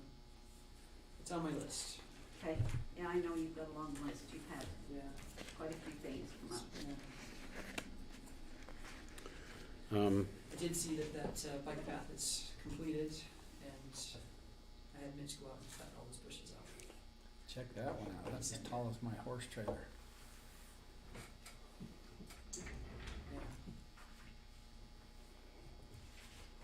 And that was planted. They planted that. They're growing that. On purpose. No. They planted other things, but we all knew that's what would grow. That's awesome.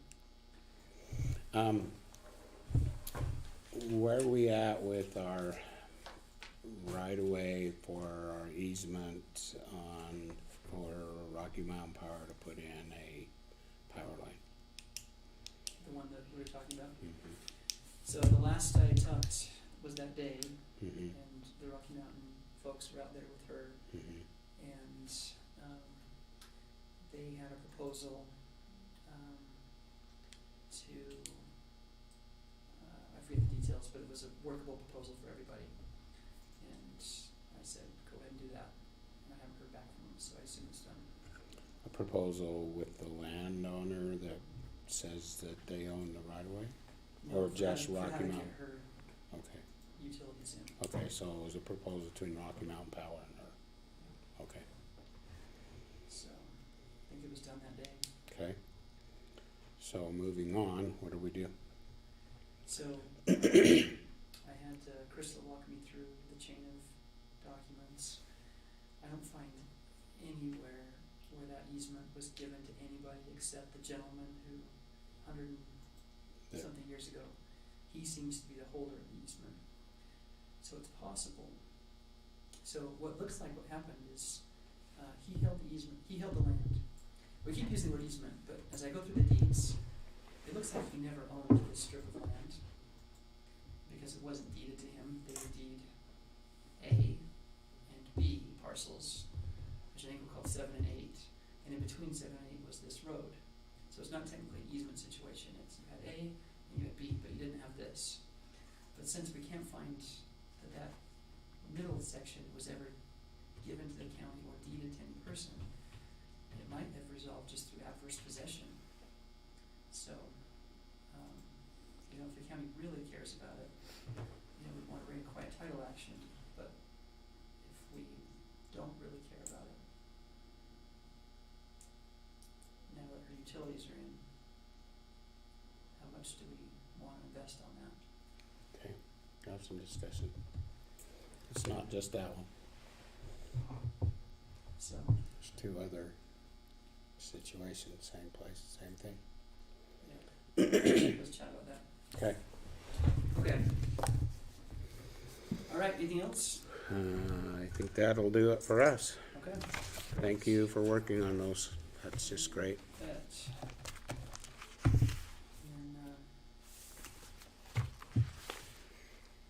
And then, John, you mentioned that you had talked to somebody about how to get these online. Yeah, once we have them, well, somebody presented to us a few months ago, but Is it like you can do that from a PDF document? yeah.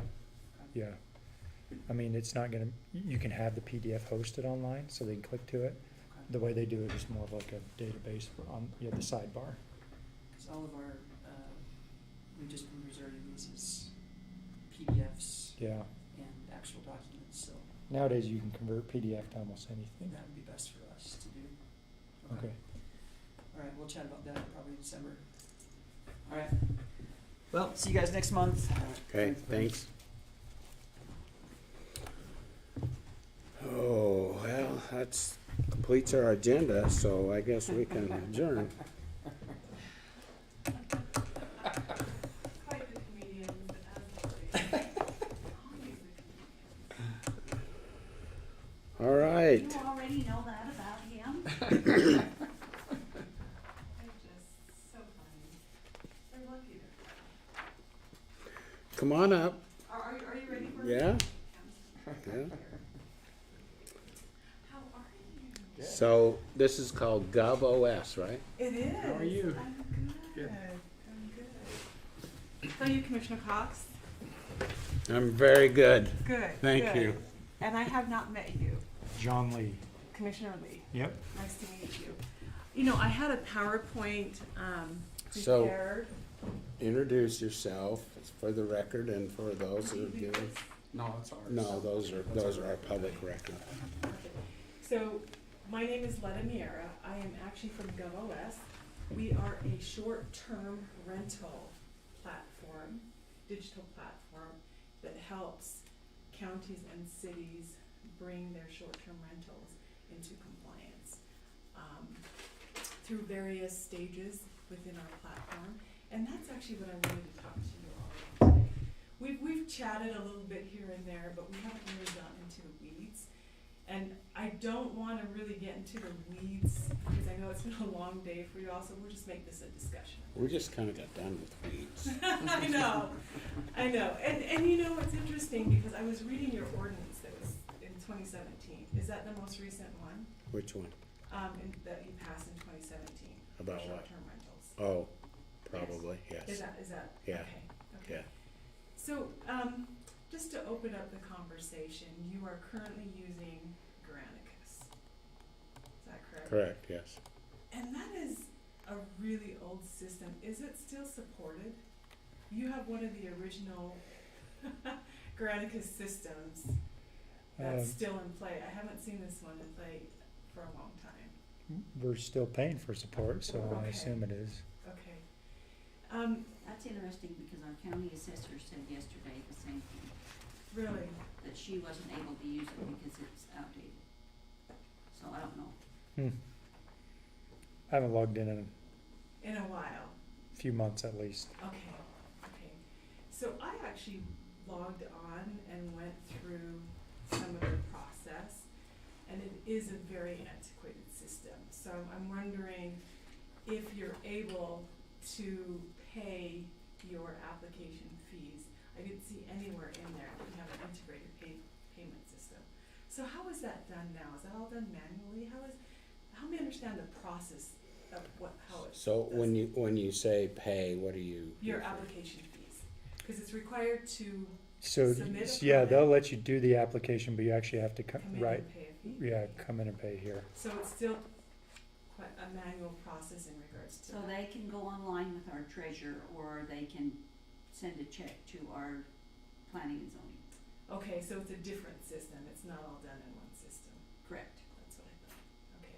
Are you interested in automating and having your citizens go into one system, completing the whole process within that one system? I mean, if you can gather money from people's house, that's a lot easier than adding a step, you know, having them come in or even call. So, yeah. I agree, I agree. And in the ordinance, it specifically states that if you have more than one unit, that requires a separate application. Help me understand, is it if they have a divide within the same house, is that considered 2 units? It's a really good question.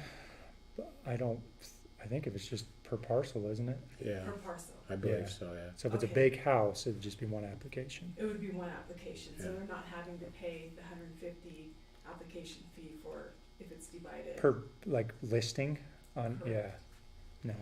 So, I believe applicants can pay online. I think that can be done. So,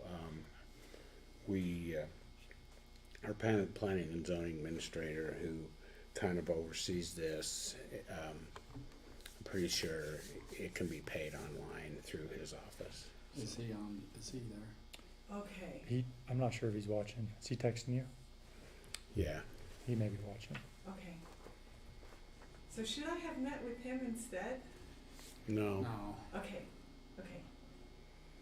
I apologize. he was here once already today and he lives over right at the lake and he said he'd come back, but, or he could watch online, so hopefully we'll keep in touch if he has any questions. So currently, how many short-term rentals do you think you have in Rich County? In Rich County, that's a good question.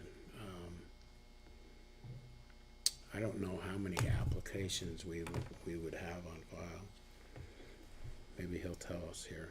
And do you know if all of your short-term rental owners are compliant with registering? We know they're not. They're not. No, So how are you tracking that? we're not. Through this little deal. Yeah, we're not doing very good. So what kind of data does Granicus give you to ensure, to go after those bad actors? So there's 163 rental units that have applications in Rich County that we know of. That you know of? Yeah. Okay. So we did a scrape this week of Rich County, and we're pulling up about 700. So are you including Garden City? Yes. Okay, so most likely. Garden City has their own program, does their own thing. So. Which is also Granicus. They use Granicus, but they have someone else that administers their program and their applications and all that kind of stuff. So Rich County itself, unincorporated Rich County, well, let me just put it this way. So Garden City has their own program and the rest of the county is under the Rich County program. Mm-hmm. So the 163 would be Lake Town, Randolph, Woodruff, those communities as well as the unincorporated county. So that's pretty close. We figured around 750 to 775 in the entire county. So you're pretty close, I think. Yeah, we were pulling anywhere from. Those are those that are actually that have filled out applications, I guess, so to speak. We know that we don't know how many, but we know there's quite a few that are not compliant. So when you scraped the web, do you just scrape listings? We do. So we scrape 4 major listings that incorporate Like those Airbnb, listings, Verbo. all of those. So they equal about 30 scrapes. We also go out of that and scrape any local listings that Rich County adds to that scrape. Craigslist is a big one, and I know our competitors don't scrape Craigslist. Yeah. And so, again, if we're adding any of the local, like the local papers that are advertising Airbnb or, STRs, we'll add that to the scrape as well. So you know that you're getting a full scrape. And you found 760? About 740 to 770 is what Okay. and that makes sense. It's not just Rich County.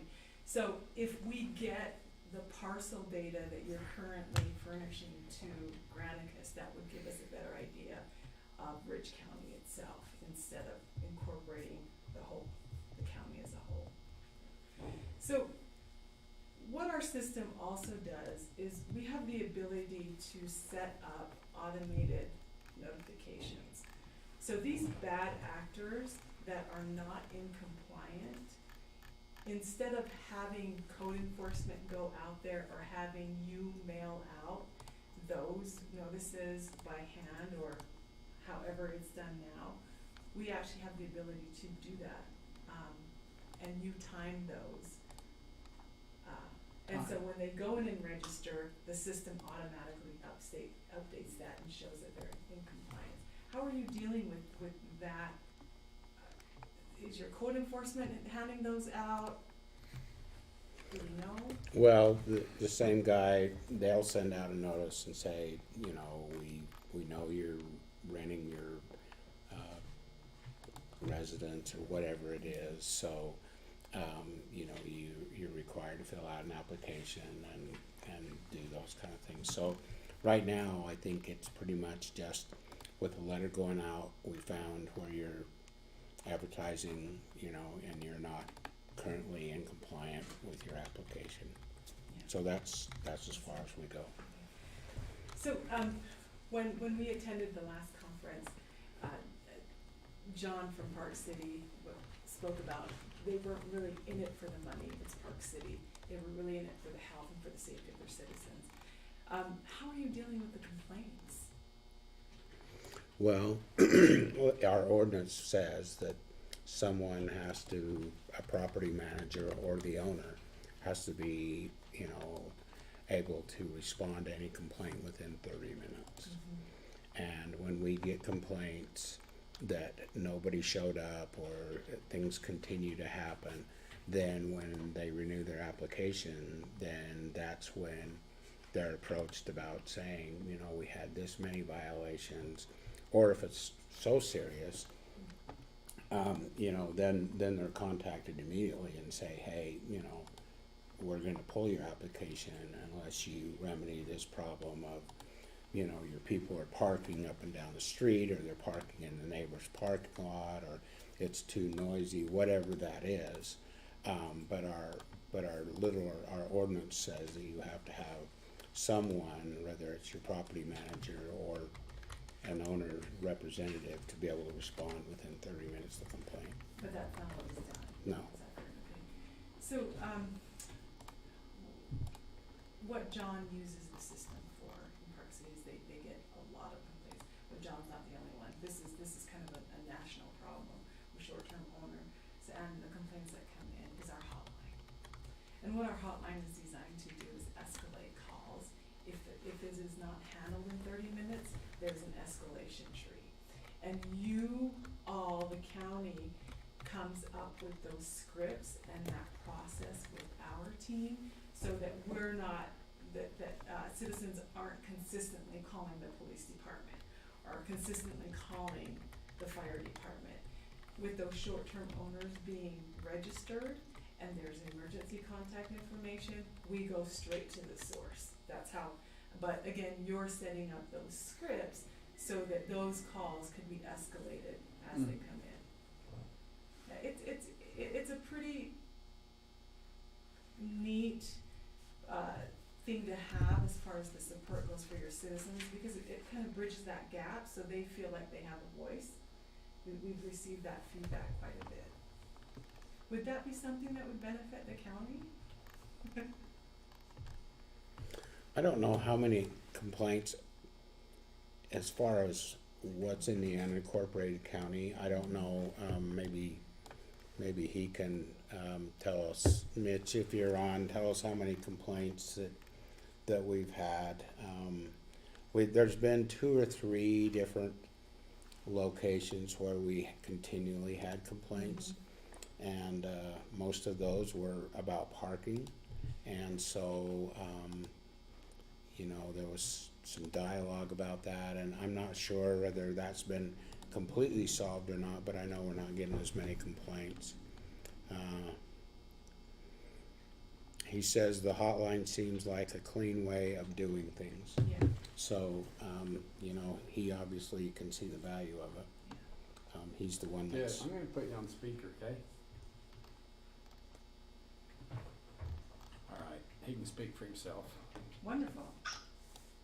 Who do we have on the phone? his name's Mitch. Mitch Paulson. Mitch Paulson. Nice to meet you, Mitch. You there? Yes, I am. It's kind of weird because I'm watching the thing, I'm trying to listen to Bill, it's pretty quiet, and then respond to you all at the same time. Well, turn down Bill on the other thing and turn your phone up. Okay. So, Mitch, just kind of building on what we discussed, there's some fees in the ordinance that you have all incorporated for the short-term rentals for violations. How are those being handled?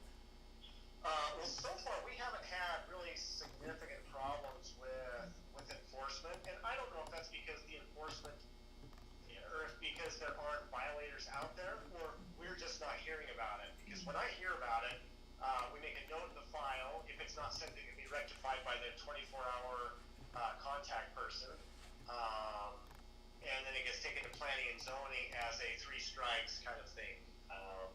So I can't really speak to that very well because of just the nature of it. Like I say, I don't know if it's not happening or if they're just not contacting me because their 24-hour contact person is taking care of those things in a efficient, quick manner.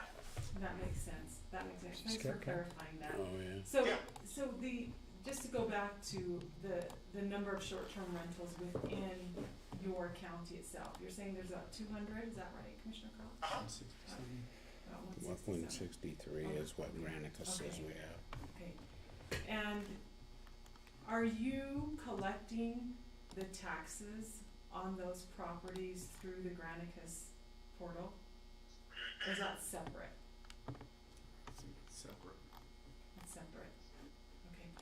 So in the GovOS portal, there's also the ability for your short-term rental owners to pay within the portal instead of mailing those checks in. Again, it's a more streamlined process. And my apologies, I came in with the numbers, not breaking that down. So when you say pay, are you talking about the application fee, or are you talking about the actual taxes that are being collected? All of it. So, Mitch, do we have the choice now? I don't believe we do we? The about collecting the money directly, doesn't it not have to go to the state? That's my understanding. Is it goes to the state and then it gets remitted back to us. Yeah. And I'm actually working with a state representative at the tax commission to further clarify that, because that was a question I had. Is I wonder if there's a way that we can take the state out of this and just have a spot where our short-term rental people can pay directly to the county, so it's a little bit more streamlined. I think it's been 4 or 5 years ago, maybe a little bit longer than that, where we used to do the collection, and it used to come to the county, and then the state did a statute, and where all taxes have to go through the state tax commission so that they can monitor who's getting what taxes. So I actually think that they actually took that away from the county's ability or local's ability to actually collect those directly. I think they've got to go through the tax commission on that TC 721 form or something to that effect. I think you're correct. So that's something we can't avoid, it has to go, that's Yeah. state law, Yeah. or county law here, okay. Because the State Tourism Council also wants to monitor how much money is being collected by each county. Right. Because they felt like that what the county was reporting and what they were getting were not accurate. Okay. So do you currently pay taxes from Verbo or Airbnb? Yeah. So you do have a BC agreement with them? Yeah, How we do you do. know that's correct? Well, we don't. That's the problem, because they're not listing properties. We get a lump sum payment from, them, and there's not a printout. And I don't know that there's an ability for the tax commission to give us a printout of the properties that are paying and how much. Airbnb will not divulge that, they have to pay it to the state first. That's Well, what it says. and that was the problem, and I think that's why there was actually some legislation that said everybody pays the state, because if they were just paying the counties, we knew which pieces of property that was actually being paid. And then we were going back to the property owners, and they're saying, we don't even manage the property. It goes through, Airbnb, for example. So we don't even know. We get our portion, you get your portion, and they get their portion. And so I think the legislature just decided, you know what, we'll just take the counties out of this and just make it come to the tax commission, and they can just refund it Which back. makes sense, yeah. Well, and one of the ways that we keep a handle on making sure they're paying their taxes is that we require that they submit a state tax commission number for their applications. With their application. And so That brings up my next question. In the ordinance, there are actually several pieces of information that the short-term owner must submit with their application. Is that something that you can do through the Granicus system, or do they have to print everything out and bring, or is that attachments that can be done in the system? yeah, so the online portal allows them to submit all the documentation electronically to us, along with paying their fees. So both the application, the fire inspection, the building inspection, copy of the insurance, all of that stuff gets submitted to us electronically, and then ends up on our dashboard once they submit. Got it, okay. So what would you say are your biggest challenges right now with short-term rentals? Just the dynamic nature of it. People will often build a home, offer for sale or offer it up as a rental, and partway through the summer they roll it over to a new owner. So it's kind of like this game of never-ending whack-a-mole, where owners are changing, or you have owners that try to beat the system by renting for a little while and then taking it off the system, so that when we go in to do enforcement, they go, oh, we're not renting it anymore. And we don't really have very many of those. I mean, by and large, it seems like people are, genuinely interested in trying to be honest. I have them call me before they even rent to find out there's a process.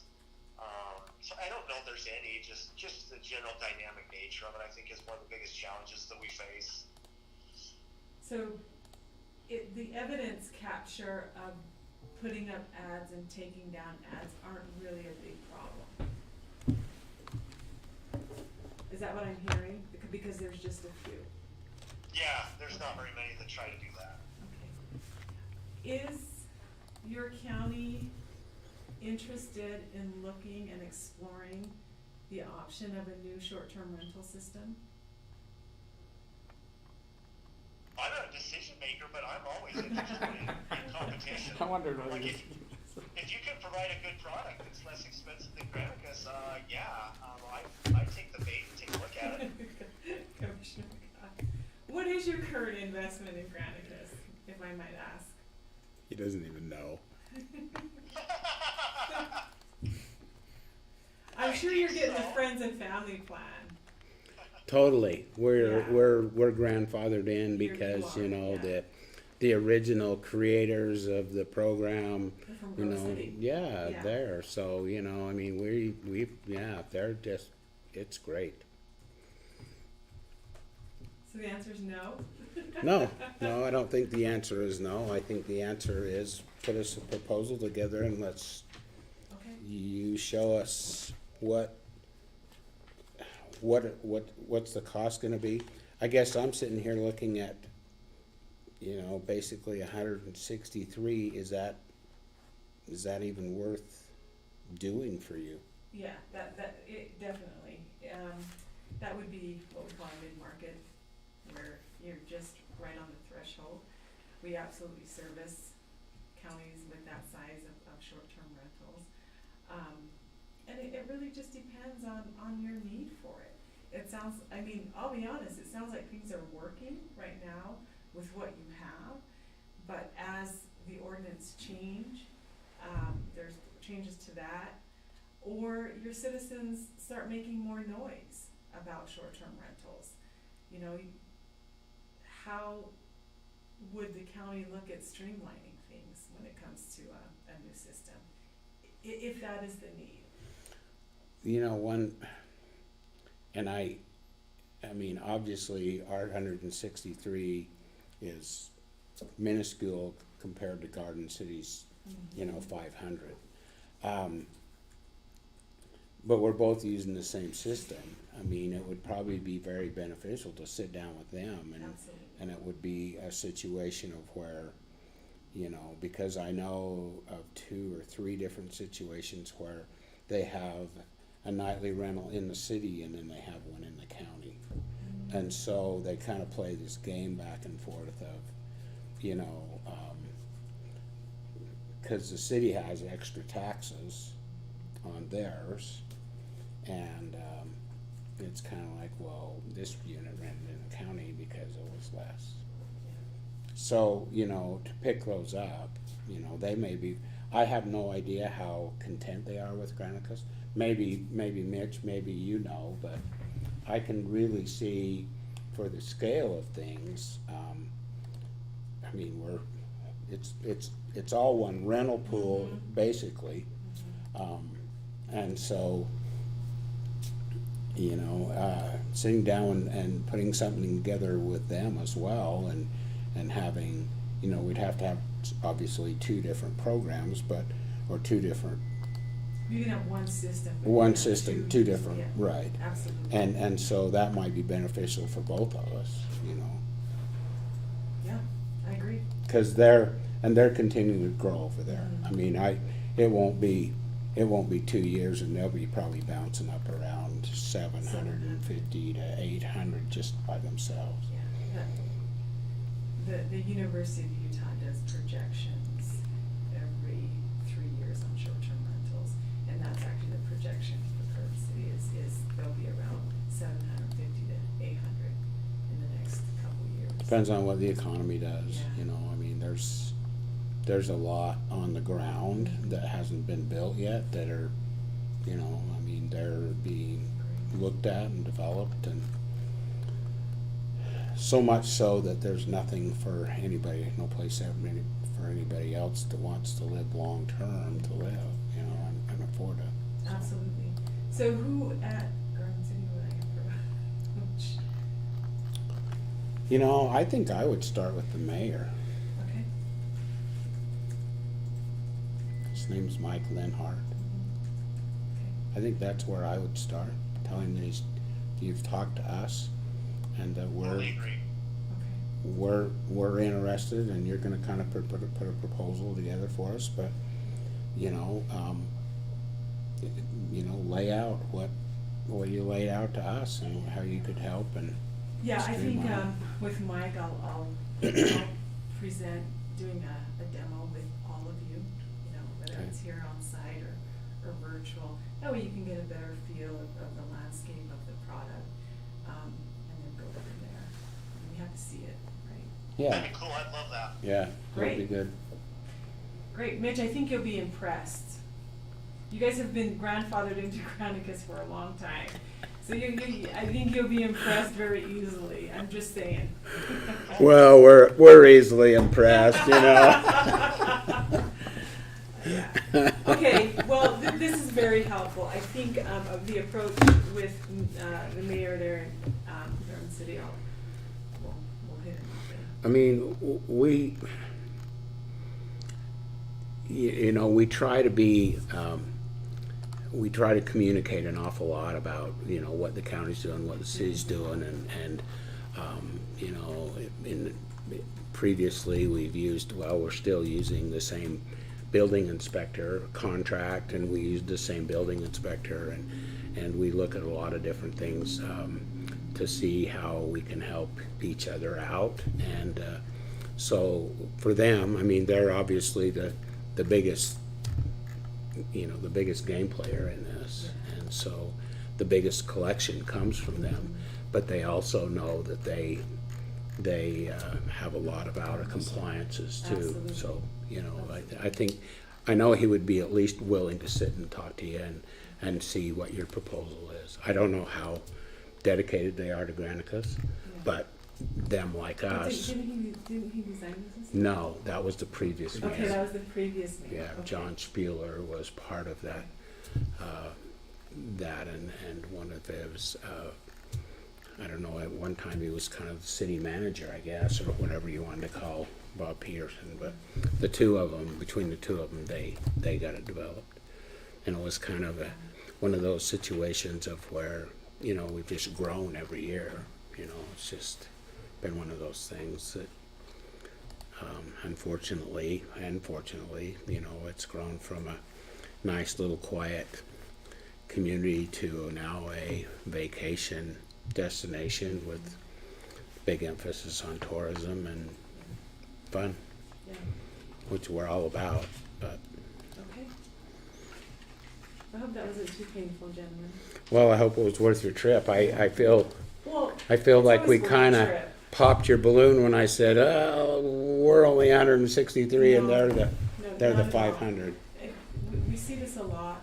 We actually have cities and counties that collaborate, and we have the system where their users use it for a different use case, and then so it's not uncommon at all. Yeah. At all.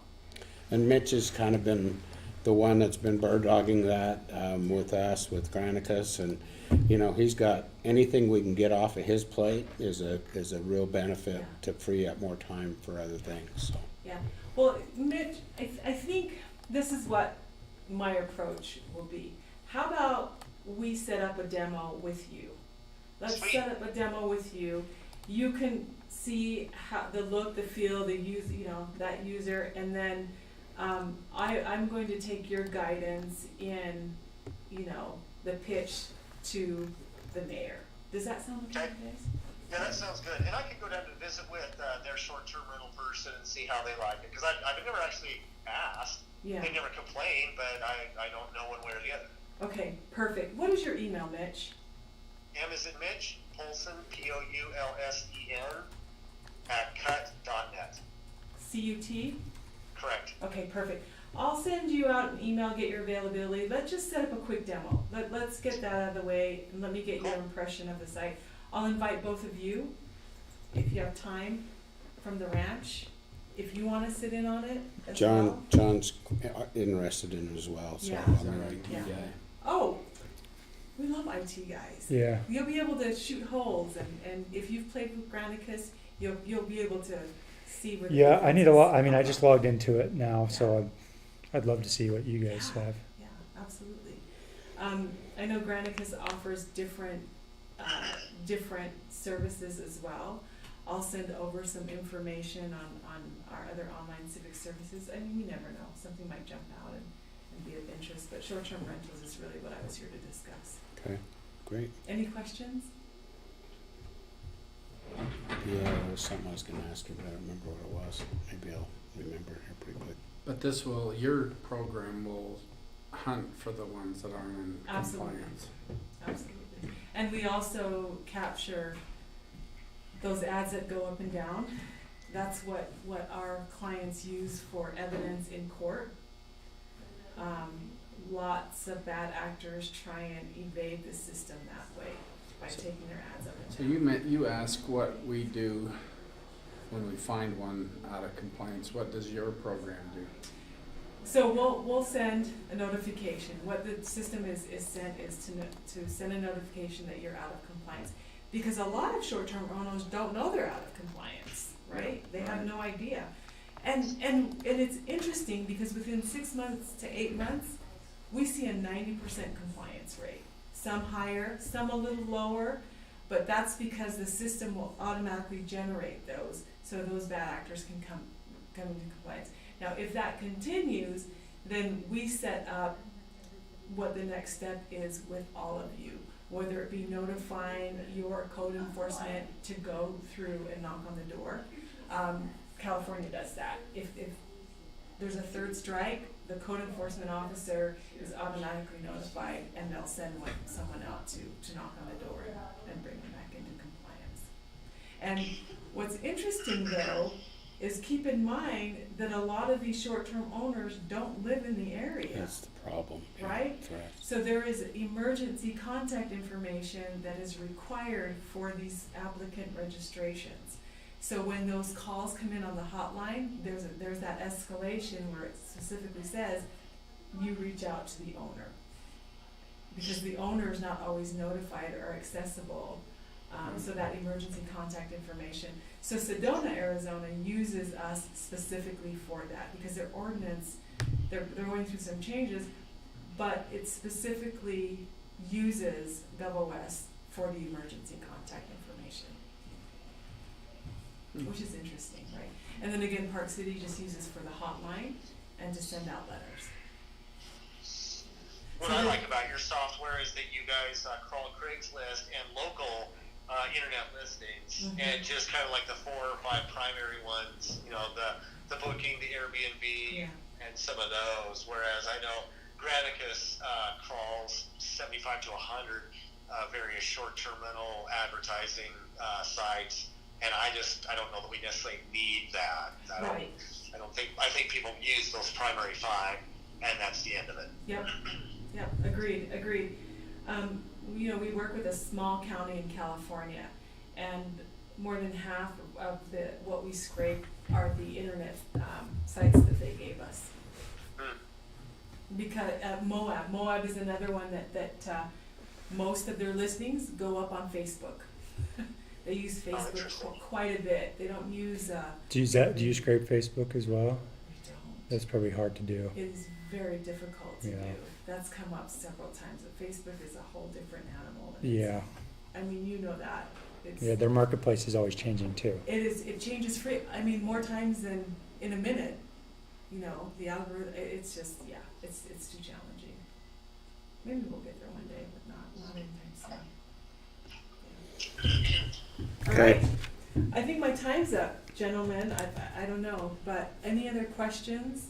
I think, Mitch, I'll reach out to you for a demo. I'll invite everyone if they have time, can sit through, and then we'll make a plan to hopefully get Garden City's mayor and have a chat with him. Yeah.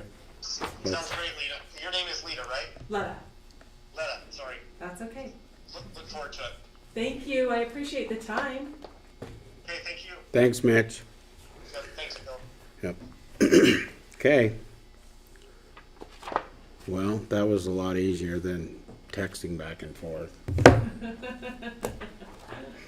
You forgot are we still? You there, Mitch? Yeah, I'm still there. Okay. Any questions? No, nothing I Okay. can think of. I'm looking forward to the online demonstration. I think Good. that'll be interesting. Awesome. Good. Okay. Okay. I'll get that set Thanks. up. Take care, Thank guys. you. Bye. Take care. See ya. You going to St. George? You gonna have a booth there? So I didn't know it was that big. I didn't know that conference was that That's big. Are all of you going? Mm-hmm. Okay. Hopefully. Yeah, I was there at USAC. I just surprised you didn't see me. I always get late, so they make me sit up front. One of the students. Maybe. That was a compliment, by the way. Yeah. I'm used to it, especially at USAC, Yeah. all those old guys. Geezers, calls us old geezers. Okay, All right, you forgot your giveaway. I came back and you were gone. Did he get a giveaway? He did, yeah. Yeah, you forgot your giveaway, so. Did you bring it today? I did. Well, look at this. if it's over like $5, I can't take it. It's not, Oh, okay. it's about $1.99. About 190. It's free, don't you know? Yeah. Free is under $5. Okay, Yeah. great. Awesome. Well, thanks, guys. I really appreciate it. I'm looking forward to an IT perspective from the Granicus to our system. Well, I just like that you're here, like more than anything. We haven't ever been really visited by Granicus, or they have some training, but it's just, it's hard. I get it. I live here, so Yeah. you'll probably be seeing a lot if you don't get sick of me yet. Wintertime, it'll slow you You down. have to come up in the winter. I've been down here in the winter. It's brutal. It's brutal. It's lovely. Just like Hawaii. Just like Hawaii, on site, Rich County. All right. In the meantime, I don't think I've sent you gentlemen some information. I won't overload you. They're just one pagers, you know, if you're interested. One pagers. About the other services we offer. Oh, Yeah. sure. Yeah. Yeah, give us kind of an overview of, Yeah. whatever. I mean, I really don't, I think you'll read it, but You don't think we will? I don't read it, so my expectation is. Or low, that's good. Alrighty. Well, Well, thank you for the time. It's always a pleasure. And we'll see you guys in November. yep, Yep. Not sooner? yep, Okay. sounds good. Surely. Are you guys signing up for any of the excursions? Are they having excursions there this year? This is the first time for me, so. I'm not really sure. I haven't really heard whether, I know there's 2 or 3 vendors that were gonna do some things, but I don't know that it'll be biking, or I know they were gonna do like a trap Exercise. shoot, You have a card? I do. a trap shoot, I'll get you another tournament, I think, line or pass. something. run lined up. I did the hiking price. It was nice, wasn't it? 3.5 miles. It was great. Could have been 5. Yeah. Could've been 5, Yeah. could've been 6 easily. Yeah, yeah. Okay, thanks, All right, thanks for coming. appreciate it. Come on up, Eugene.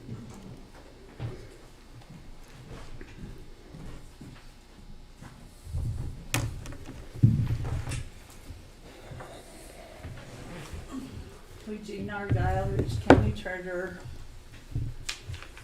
I have 8 circuit breakers that qualify this year, so if you guys wanna look through them and see,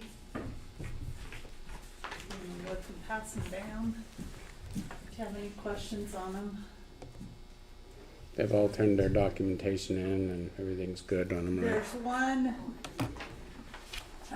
these guys turned everything in, but when they left my office, I forgot to have them sign it, so I've gotta send it to them and have them sign it and send it back to me.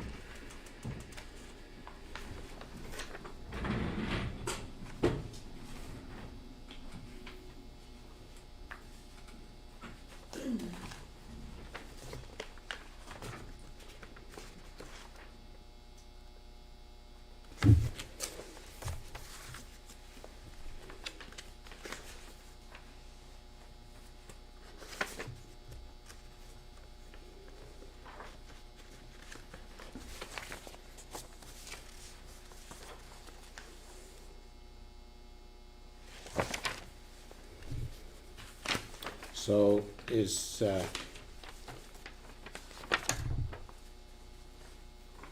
35,000 then the the threshold of if they're over Yeah, if you 35. look on that second page, Yeah, if they're over 35,000, then they don't qualify Yeah. for any, right?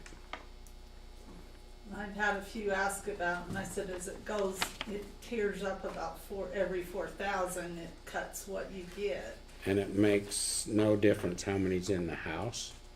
If there's like several in the house, it's supposed to be both, whoever's living in the house, it's supposed to include their income. So if there's like a son or Okay, a so, husband and wife, okay, it's supposed to be whoever's there. okay. So it's a collective amount then, okay. This is only for older people. No, for it's anybody. actually, you can do low income. Okay. There's another one you can do for renters, which is kind of what we do. Clarine's is, we put hers in, but she's more of a renter than, because she's not the homeowner. I think it's still in Mary's name, but I don't know if they're gonna do anything about that or what.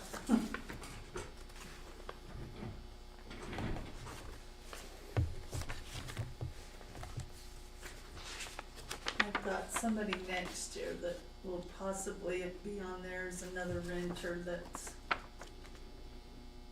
his mom passed away and he's on disability, so I'm gonna see that the house is in her name.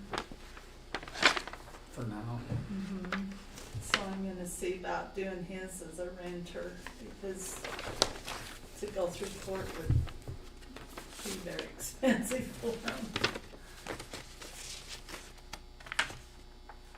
Isn't this a really high tax amount for primary?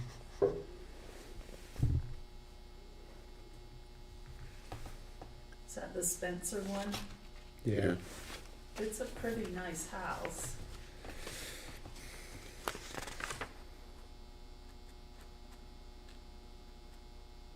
Like $1 million house?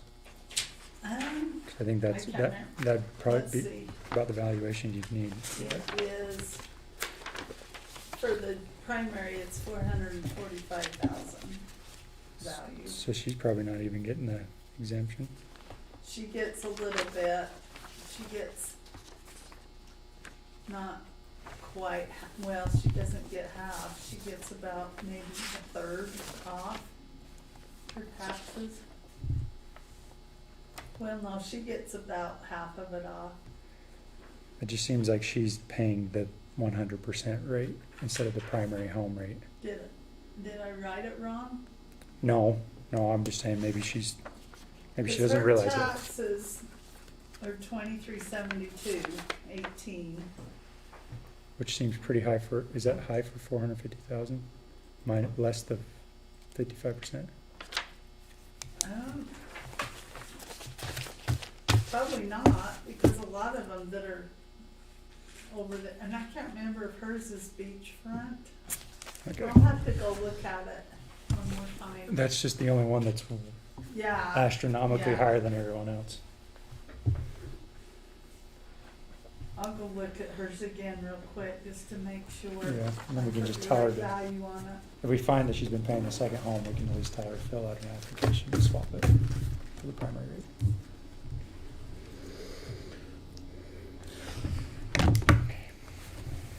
All right, so after reviewing those, with a couple of clarifications that the treasurer is going to make, I'm going to entertain a motion to approve the circuit breakers. So move. Second. Okay, motion and a second. All in favor, say aye. Those opposed, motion passes unanimously. All right. So, yeah, check on that if you would. Yeah, would you? I'll go pull it up and make sure I've got the right value. I'm guessing you probably do have the right value. I'm just wondering if she's paying the I full rate. swear I go over these and over and over, but I'll go make double sure. Okay, Okay, thank looks like you. our assessor's up.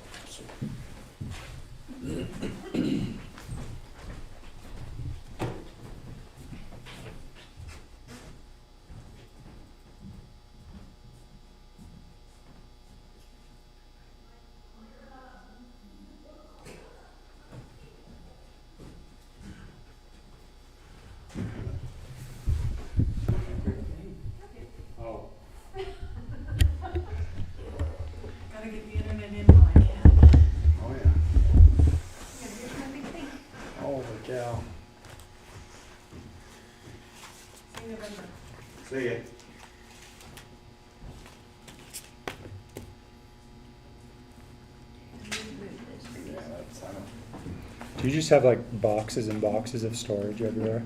Where do you stick that stuff once it gets old enough? They all go back in the file drawers, but I never have them all in the file drawers because I'm always pulling stuff out. Because I've Oh, got a you- whole nother stack of building ones that have new building permits in them. Got boxes in there that have stuff partially done. So you got a stuff that rotating need inventory. pictures. Got it. It's a mess. I sort of somewhat know where things are, but that's only sort of somewhat. How is it having the missionary home? It is fantastic. It's always a good day. Good day. Much better than dropping him off at the Yes. airport. I saw he went on a temple date. Yes, yes, they did. I was like, oh my goodness, good Yeah. job. Can't be that, right? Yeah. Okay, Okay, Kim Wilson, Rich County Assessor. Two things before we start.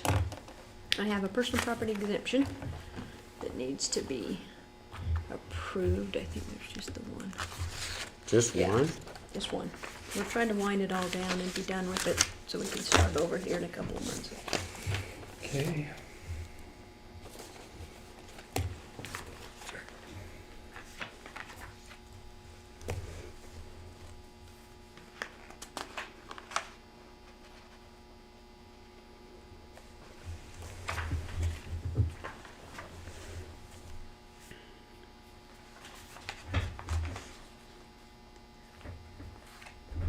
This only one we got. That's all. Need a motion on this one. I'd make a motion that we approve the tax exemption presented by our assessor. Second? We have a motion and a second to approve the tax exemption for personal property tax. All in favor, say aye. Aye. Those opposed, motion passes unanimously. Thank you. Okay, we have a problem with our upcoming holiday that's not our holiday. Because the tax commission is assuming, where it's a federal holiday, that nobody's working that day, Columbus Day. Right?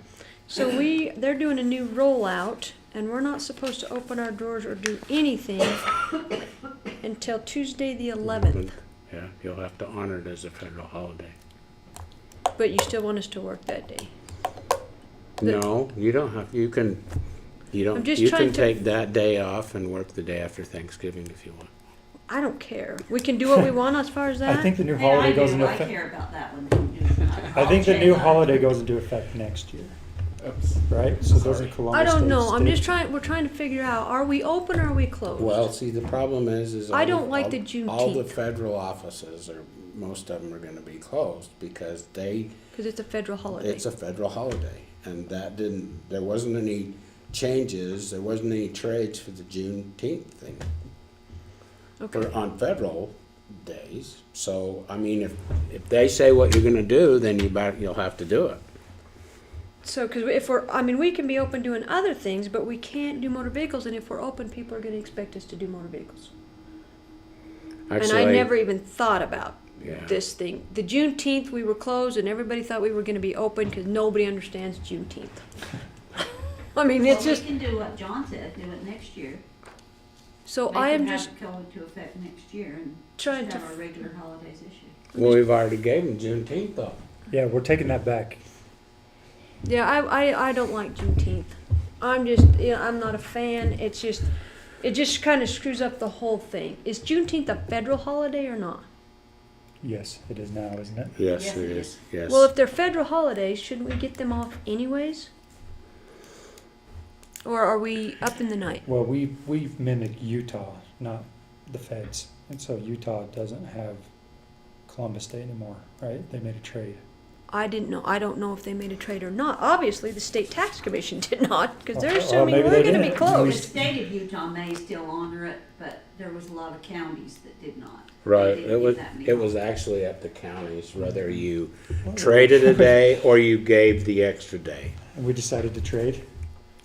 I don't know that we decided. What I'm wondering is if the day after, the Fair Friday, we have Fair Friday off because everybody used to be involved in the fair on Friday. Well, there's not anything that really goes on Fridays. So I'm wondering if maybe that day ought to be given back and we work that day. But the federal holidays, it's just a problem. This is something I had not even thought about. But they're expecting us to be closed, and this is the motor vehicle division of the tax commission. Yeah. So obviously they're assuming that we're closed on Friday, or I mean on Monday for this on Columbus Day. Well, your office gets the day off then. Well, I guess we can't really do that if nobody else is. I don't know. It was just something Jeannie brought to my attention this morning because I hadn't even thought about it. But she says we can't even open up till on Tuesday. Which, like I said, we can be open, but people, the main reason they come to my office is for motor vehicles. Yeah. And we're open and say we can't help you. That's not going to look very good either. But like I said, the Fair Friday, they used to take it off because there was a lot of people in the courthouse involved in Fair Friday. A lot of the stuff in the fair was going on Fridays. Mm-hmm. It's changed. And like I said, I wouldn't have heartburn giving that back. I don't know about Becky. Becky actually doesn't really care anymore. Probably. Do you, Becky? This is the second time we've asked you. Yes, and yes, So- I care. I don't know. It's just something that, like I said, I had not foreseen until she said we can't open our drawers until Tuesday. Mm. So I wasn't sure where we were at with the Juneteenth, the Columbus Day, like I said, if we have to give one back, I would suggest the Fair Friday. I mean, if people are going to take it off, they'll take it off. But there's usually nothing going on at the fair that day. We did. Do you still have that resolution, Becky? Yes, Because we decided, and we can't remember if we kept Columbus or not. I thought we traded something out. we did. I think it was the Columbus Day. I think we did, yeah. But where it was the federal holiday, I just don't know. Like I said, I don't know. Okay. You guys are anyway, that's a consideration. So if you'll kind of let us figure out that and then let us know, and we'll do the best we can. Okay, now, anything else for me without BOE stuff? No, now you brought all that up, and that wasn't even on the agenda, so we shouldn't have been talking about it. Well, I'm sorry. I'm not really sure what you're gonna do, though. I mean, anyway, let's. I just don't know. Yeah. Like I said, I Give just us your- know. Give it's- us your stuff. Let's Okay. see what we did. I'm pretty sure that we traded Columbus Day.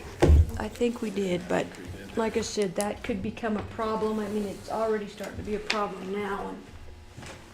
And like you said, I'd either rather have no Juneteenth, or if we do Juneteenth, we give back Fair Friday. Yeah, they kept Columbus Day. Like next year and all the years after too. The feds did. The state and feds. Well, the state did. Okay, well, like I said, the motor vehicle people The think we following did. holidays are observed by Rich County. County official offices will be closed where possible except as otherwise provided. Employees will be paid for their regular holidays, and then it's got Juneteenth and taken out Columbus Day. Hmm. Does it have Fair Friday in there? Yep. Yeah.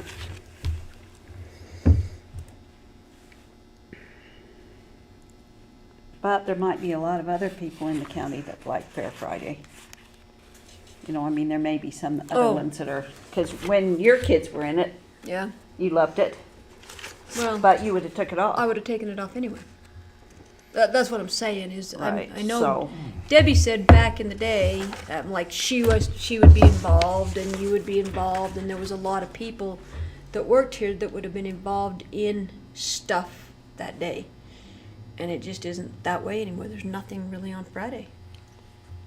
But like I said, that's up to you guys. So Well, we gotta decide because October 10th is Monday. 10th is We. Monday. I know, and we adopted that. And so therefore, October isn't listed as one of our paid holidays Yeah. because we did Juneteenth. So all the offices should be open on Monday because we did not trade. Okay, so we'll just So be open you'll until just we have to can't be do motor open vehicles? and just do no motor vehicles, I guess, for right now, for That's this all you year. can- That's all you can. That's all we Yeah. can do. Say we're open, So- the state's closed. Okay, well, like I said, we'll see, all right, Board of Equalization. Let's just go through. Dixie is the first whole section from the two lakefront properties and then Plat G and Plat CC down to 4106 Gary Bywater. So that whole first grouping was Dixie Wilson. So is that theirs? Yes, the Bar W Bar Those are, Homestead LLC, or the LC, that's their lakefront property. it's just the lakefront, so. Yeah. So they have a vacant lot right there, and then they also have their Okay, lot with their house on it. okay. I didn't recommend a change for either of those.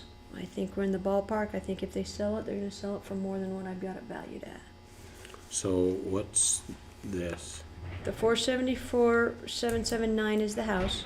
right? Then you've got the land that's the 534,300. Okay, And then the other piece is a vacant land, the 604,200. okay, So what I've got is the old value before BOE, so my recommendation is no change to not adjust the value. Does that make sense?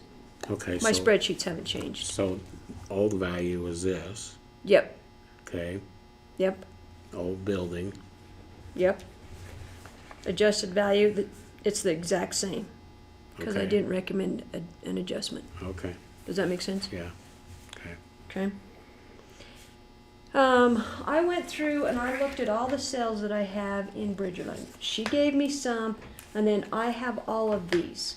So I've gone through and marked them down, which plat they're in and everything else. Plat G, it looks like the mean was 58.4, which is basically the average of Okay. those. Okay, So I recommended a change from 72 to 60 on those. okay, If I look at, and then if I look at Plat CC, I have a sale in there for 75,000. She said they hadn't sold anything in there, but I have one for 75,000 for, that was in there for, it was 9 of 21. So I think Plat CC should be left alone okay, at the 72. And that's all that she mentioned. So changes for the Plat G, no changes for Plat CC. I know she says that they hadn't made any change or any sales, but that doesn't mean we don't have additional sales in those plats and in Bridgerland. Not that, like I said, in addition to what they've sold, we have other sales in Mhm. there. okay, Does that make sense? yep. Any heartburn over that? No, I think, obviously, you've got some sales there to show I feel comfortable in what I'm, where you're at, yeah. where we're okay, at there. All right. Either of you guys have questions? Long Yeah, as- if you That's what I just- just was, as long as you got the sales to back up. Yep. That's why I went and platted them on here, and so I could see exactly where we were at with what. Gary Bywater, Paul Bywater, Gary Bywater, those 5 properties, the Brigham Realty Incorporated is also Gary Bywater's. He didn't show up, so I would say dismiss those, because he didn't show up and didn't send any information in. Okay, Orlandi's, she did provide an appraisal, so I would recommend a reduction in the house according to what their appraisal was. Corinne Parkinson, I don't recommend a change in that. Hers was the little park model home. hormone, I've got a sale of a park model in the camper trailer park that's over 200. I think it's 232. So I don't recommend a change there. The 1481 cabin, that's the little people that had that small cabin. It's 864 square feet, I believe. And I looked at that in relation to some other properties, and it was high. So I recommend a change there to equalize it to be closer to what those other properties were. okay, I'm not sure exactly what happened there. And then Richard Gallagher never showed up and never sent in any evidence, so I would recommend dismissing his. okay. So is 1481 the two brothers? that The came- two brothers. Okay. Yep. Any questions there? I mean, you could leave it alone because they really didn't provide anything, but when I looked at it, I felt like it Yeah. needed to be changed. Yeah. Now, back to Corinne, Okay. she came and had the little tiny Yep. house, She had the little house. not like a trailer. Yep, it was a park model. So now, did you go down on her? Or? No, I left her the same. because, if she was gonna sell it, there's no way she'd sell it for less than that. It's on a foundation. She hadn't even included what the foundation was. I've got a sale of a park model in the Sweetwater Camper Trailer Park that's for over I think it's $232 or something like that. It's a sweet spot too. It's a really cool little thing. Yes, she's in, I mean, the land value definitely, but I wouldn't recommend change on the park model. If she was gonna sell that, she would sell it for more than, I would say she'd sell it for over 500,000. Yeah, well over 5. Yeah, I mean, that's a conservative estimate just on my, so I wouldn't recommend a change on her. Okay. Any questions on those? Any heartburn, anything you want? Now, this is your decision. The two brothers you dropped. The two brothers, I went down to 148 from 232. 232, okay. The last group there are all primary residences. I have a declaration from them. One of them had a lease agreement, and so they've all been received. So I feel pretty confident on those. Did you want to charge them a $50 application change fee? I saw that. I have not been doing that in the past. We took it out. Oh, you took it out? Okay. I just haven't been doing it. We haven't been. If they fill them out and send them in, and they have a address, they're getting their mail over there. I mean, it's a job to just try to complete it, year after year. But eventually, if they're not legit, they'll change their mailing address because it gets to be a problem with their mail coming up here if they're not here. And then other people will tattle on them back and forth. So we catch them. But I saw that. I didn't have a problem with it. The way Ben talked is that was what the law was actually the law. So that's not how I've been doing it. We took it out. We didn't feel like that was another thing that you had to track and keep. Thank you. Like I said, And apparently it was up to us as an ordinance, so we removed it. Okay, well, thank you, I appreciate that. Any problems with those primary residences? Okay, all right, the next grouping, this next page is all appeals by mail. Zulu Children, they're right on the corner, right there by where that bike path went in. They said the vacant lot, they said the bike path screwed it up. But it's where they go into their property. It's a little triangle piece. I think I'm right in the ballpark on it. They recommended it should be less than that, like 10,000. But it's the main way they get into their property, and it's paved and we know exactly what you're talking asphalted. about. So, and they said that it's a small house. It's not. It's a pretty good sized house. And if you want to look at all of these, I've got the files here. We've been there many times. Okay. So it's just the wood siding one that. Right. Is a pretty good size house. Bruff Exponential, he said that he had some additional sales information, but they've since sold that to like a par 6 something. And I haven't heard any more. And their trust deed looked like it was for more than what I had it valued at. So I recommend dismissing it because it's sold. I haven't been able to get the information on what it's sold for yet, but Nate Perry's. Bruff is No. the par 6 is Nate Perry's. It's a Nate Perry. Well, thing. they're changing stuff all over right there. Yeah. A bunch. Yeah. The Strombergs, they had a sale. They recently sold their property, so I recommended an adjustment on the house. And if you guys have any questions or any problems with my recommendations, please speak up, because you have the final say, not me. We will. Thank you. Scott and Tracy Horsley, their garage is only half done. I added as being complete. The next group, the Kalins, the Sanders, So what does that mean? that I put it on 100%, like it was at 63. They wanted it done lower because it's only 50%. Yeah, it doesn't have the doors. It didn't look like there was a floor. I went and took a picture of it. We'll probably have to adjust it next year, but for this Yeah. year, it's not complete. It's not, and it hadn't looked like anything had been changed. I think they've been waiting on stuff, haven't they? Doors and. She said that had the contractor problems. Yeah, said that they took their money and took off and didn't finish. Yeah, but they So do they're have- suing the. They got somebody now, and they got the tin out, the walls up and stuff, but it's still not no doors nor floor or anything. Okay, so when I was there, I had the 10 up. Should it be reduced less than that? No, that's all it's. Oh, it's still- okay. Yeah. Okay. All right. So, and then the Joseph Kalin, the Sanders, and the Joseph Kalin and the Sanders. Sanders somehow is the mother-in-law of Kylie Seeley, and they're all so nice to deal with.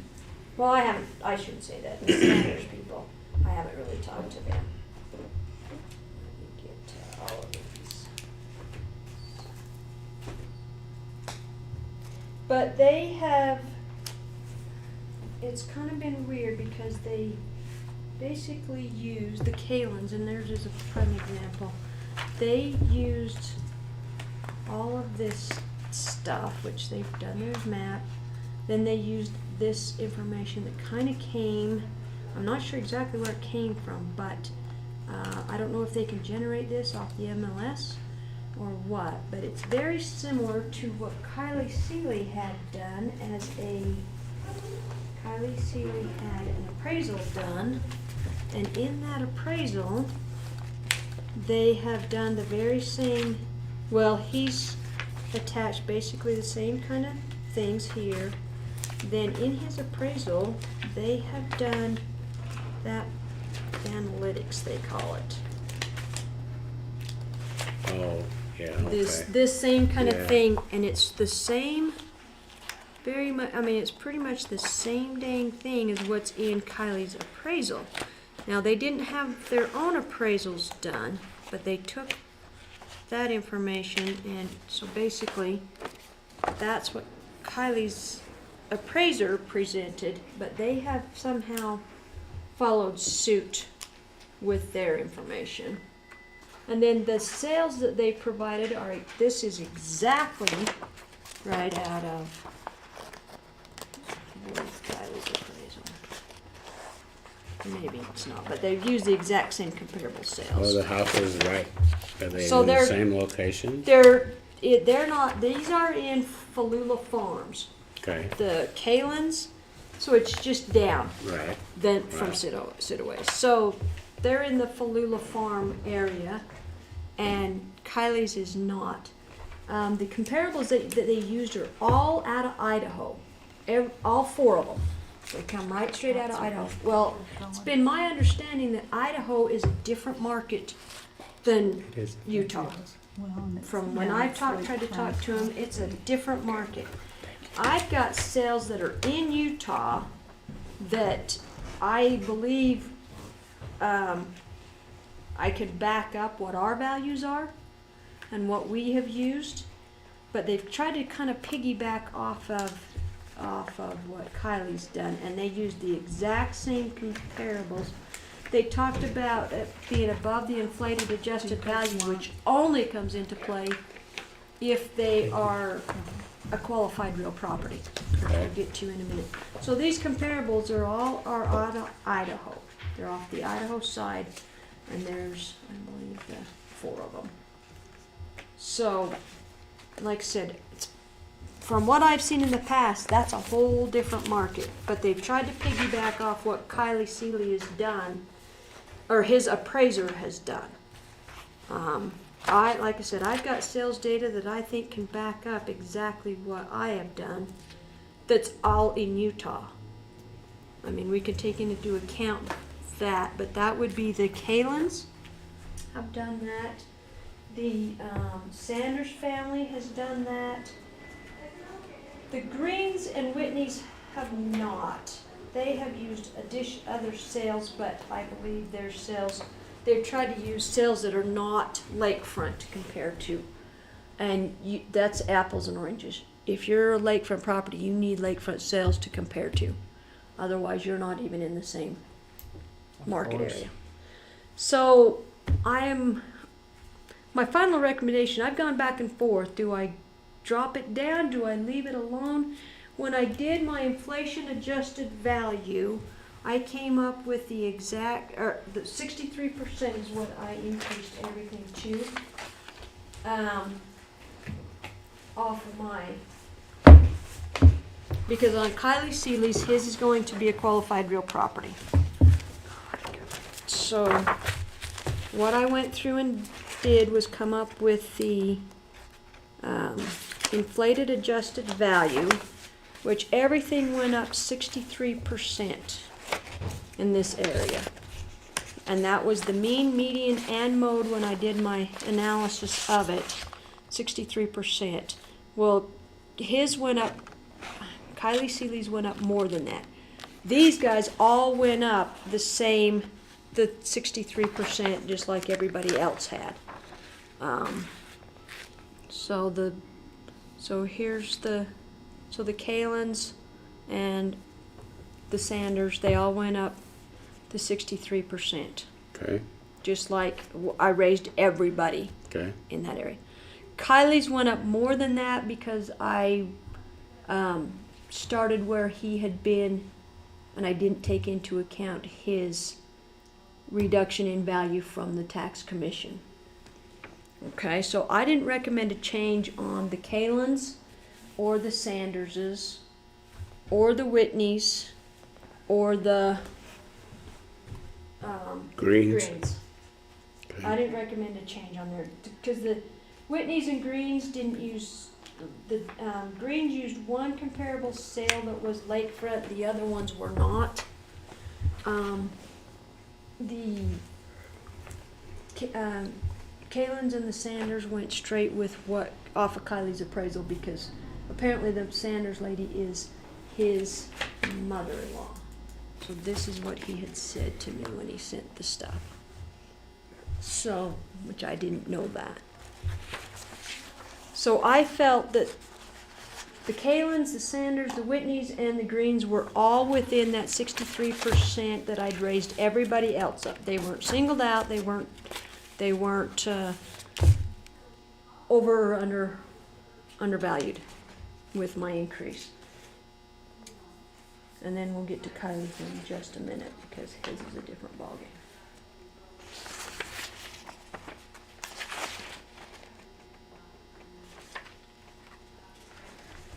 Fairly valued with the Sanders, and the lakefront land went up the same as everybody else's. And they're right next door to Elise, who came in, and Yes. their value is still a little bit less than hers, and their house is just as big. Yeah. Well, and their value or their land value is the same. I'm not recommending a change on the land values at all. So, and yeah, that goes with that. Because he did the same kind of thing with the analytic things, which I'm not sure. I'm guessing they must be able to do off the MLS or something. But I've wrestled back and forth with these, but I feel like the homes we're right in the ballpark.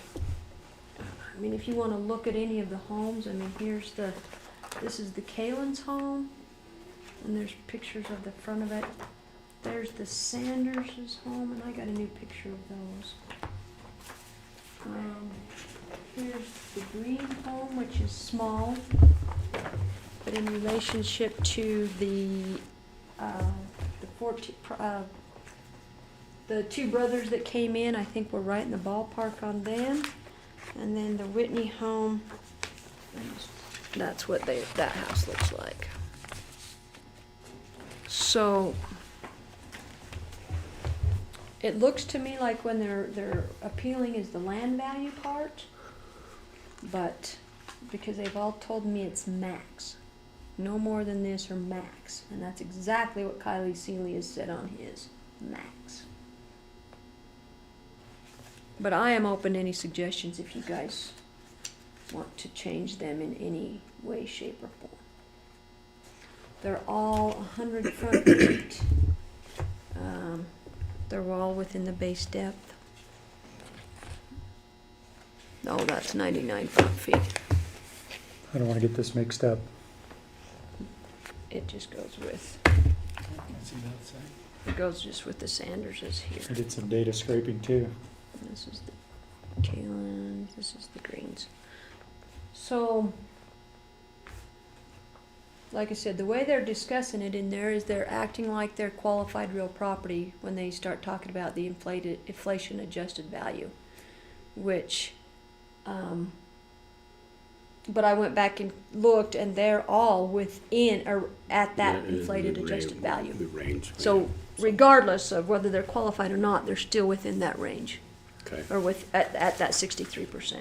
okay. So I don't recommend a change on any of those. But you're welcome to override.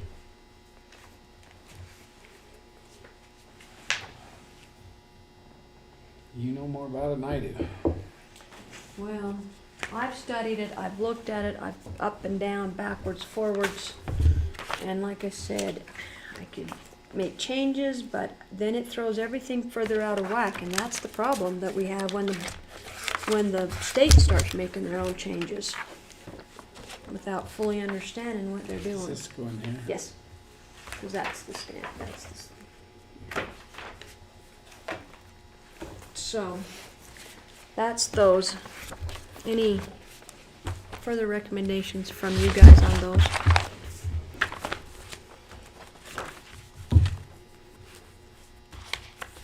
And like I said, the sales data that I have, I've got some right here that are, these are the sales information that I have, if you guys wanna look at some of these. Actually, yeah, I'd like to. Some of them have homes and some are vacant.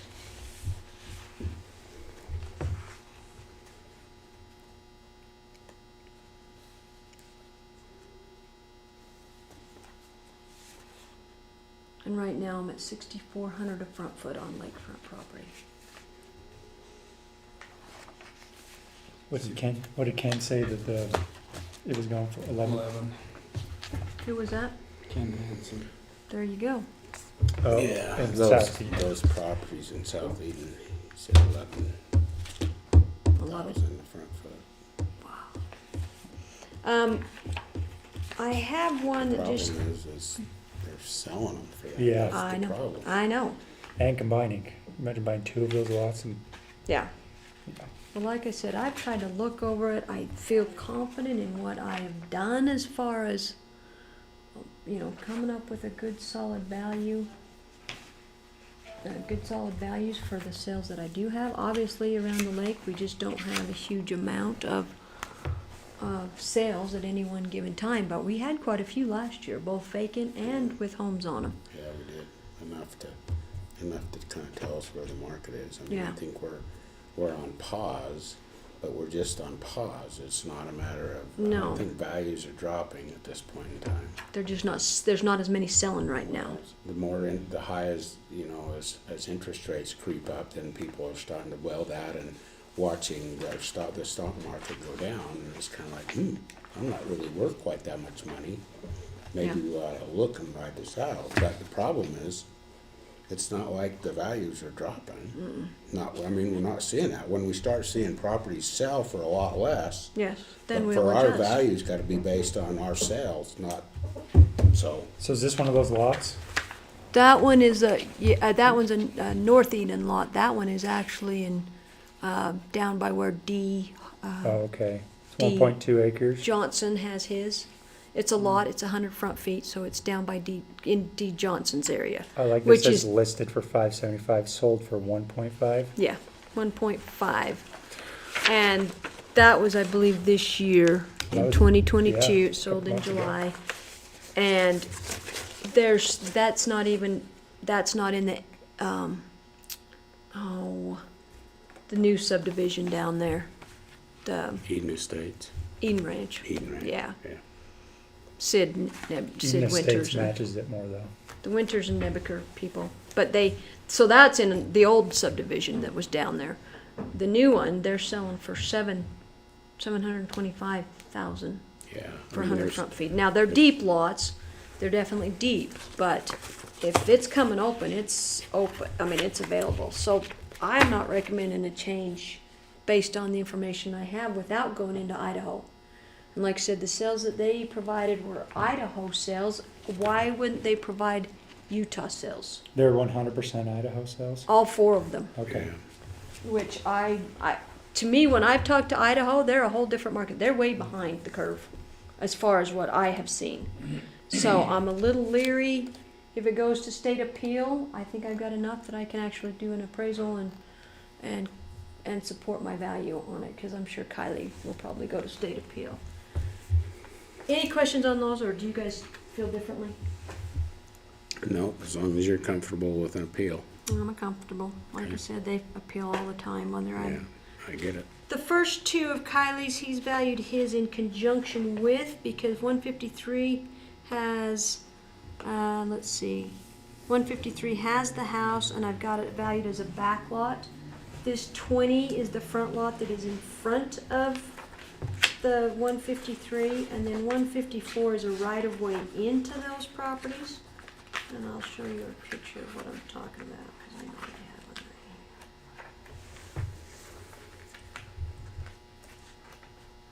right here. Okay, so we're talking about this parcel, which is the lakefront. So this is along the lake. So we've got the lakefront parcel here, which is the 3720 and 4. It's when the state changed their meander line around Bear Lake, they gave that property to them, and they were also trying to clean up where people had boat ramps and things like that on the state's property. So when they did that, this house sits on both pieces. They're just bound and determined it should be on 153. So I put it back to there last year before we went through all of this. And this is the right-of-way piece in. So this is 154, 153, and this is the 4120, or the 3720 and 4. Okay? And then the lake's out here. So he's got an appraisal done that includes all three of these parcels, and with the extraordinary assumption that there is no house there, as if it could be sold as one big piece with no house. That's how the appraisal went.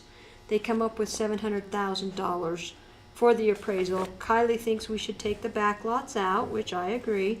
So then he thinks that we should be at $525,500 max on the lakefront piece. He's got 198 front feet. And there is a house on it, which is partially on both properties. So if they're gonna sell it, they're either gonna have to change their, the reason this, the 41, or the 3720, this big piece that we're always fighting about, is it's got the lakefront on it. That's the most valuable property, is the one that borders the lake. And he's got 198 front feet. In order to, it can't be put into the subdivision because this is in a platted subdivision already, which did not include this. So in order to change that, I believe they have to amend the entire subdivision plat to include these in their parcels. So they're on a separate tax ID number now. When I valued it all as one piece, all of this as one piece, because they also own these two that also have houses. Then I subtracted out the 3 back lots plus the right-of-way lot to come up with this value. So when I went back through, it qualifies as qualified real property because they appealed in 2020. The state lowered it in 2020. We stipulated for 2021 because by then we were already into 2022, which is this year. This year I didn't treat them any different. I valued them as if I would value everything else. But however, because they are real qualified real property, their value was reduced last year. That makes them qualified. So when I figured the inflation adjusted value, they had gone up more than everybody else because they had started so low.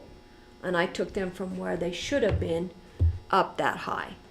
So if I go back and go with the 63% increase, which everybody else did, then on that piece, the 3720 and 4, then that would put him at 804,242 on that lot and that piece of property. The other two I don't recommend a change for because they're both ones are it doesn't seem like that he's fighting the house value or the back lot value or the right-of-way value. It's the lakefront piece. So in order to make him fair with everybody else, I took him back to the 804,242. So these appraisals using all Idaho comparables, are they all lakefront? They are lakefront, yes. They are, but they're in Idaho. They're in Idaho.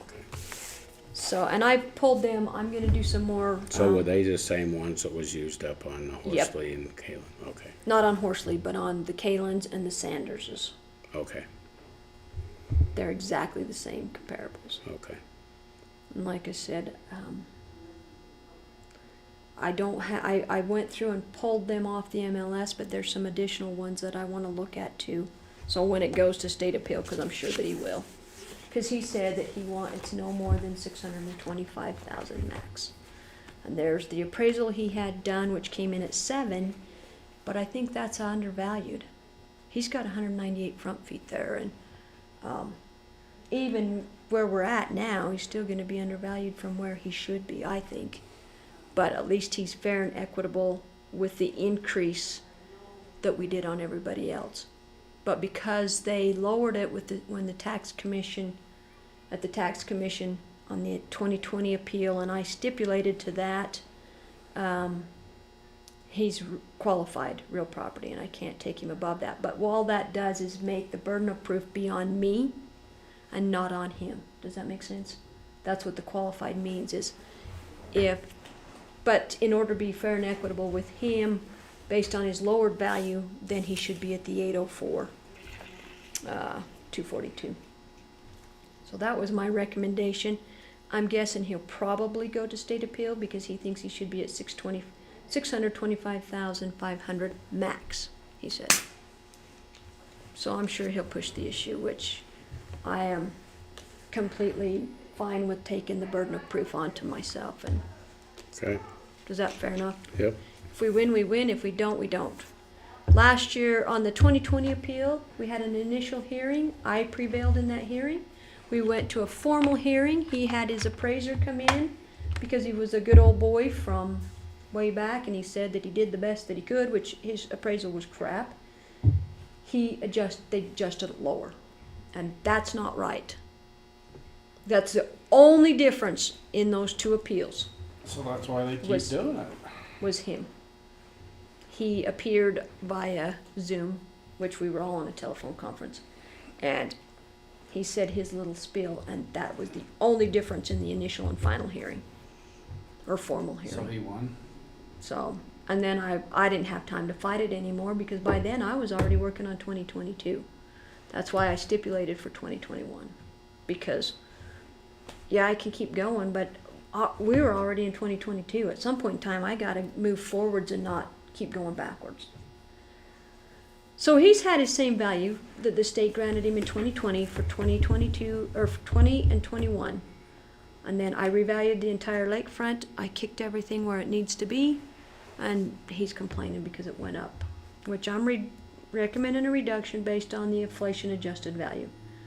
The 63% that everybody went up, then I believe he should, to be fair and equitable, he should have gone up the 63%, not more than that. Right. And if it goes to there, that's the first thing they're going to ask, and then they're going to look at the burden of proof. Then they're going to switch the burden of proof from him to me, which I feel confident that I can back that up. So any questions on him? Okay, nope. Do you have any heartburn? Because like I said, he'll push it and he'll take it up to the tax commission. There's no doubt in my mind. Scott Sims, he just sent his complaints in, no information. He sent the same thing he always sends in, and it's just nothing else. RMTR, all he was complaining, and if you want to see any of these, this is what Scott Sims sent in. That RMTR guy, this is what he sent in. He said cost to construct, but there was no attached. It was a letter and no attached receipts or anything. No attached receipts or anything. So they're just wanting to complain, but you're sure welcome to. Scott sends in the same thing every year. He's in Lakota. This is his house. He says it was all built out of junk. He's the one that can go from, mad to bawling in about 5 seconds. He didn't show. He never comes, Thank goodness. but he sends that, but no additional. He doesn't send any information as far as, any evidence of why it's so bad. We have no heat, no air conditioning. We use propane heater, all applied and furnished work second hand. I'm tired of this falling on deaf ears. Please call me. And I'm not calling him. Because he will scream and yell at me and I'm not listening to it. I've heard him year after year after year. And this is the same stuff he sends me every time. And you're welcome to look through his file as to what's been sent and done. He's talked to the tax commission, he's talked to everybody and their dog, but he never provides me anything other than the same sales, which are now they're old sales. That's all he sent. And then here's the RMTR if you guys want to read that. So without any additional evidence, I recommended we dismiss those two. Okay.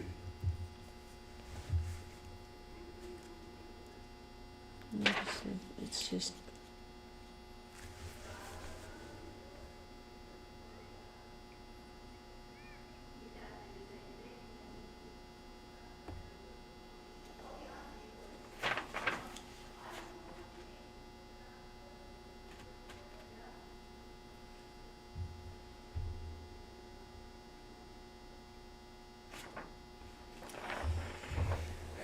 Kind of makes me feel bad, but not too bad. Well, he has a place in, down in, Centerville, but he also has a place, I believe in southern Utah. So this is getting taxed at the full rate then? Yes. Do So you his think you could Centerville really sell it address for is- 350 like he says it's worth? Absolutely, and what we're seeing right now, absolutely. I think that would sell for 600,000. Oh, yeah, I mean, He's yes, wanting a value of 350. Yeah, it's well, I mean, he said he's had it for sale, but if, Marina's on the north side of him though, that makes it worth not as much, yeah. Well, and there's power lines too that's what he says. that make it worth not as much.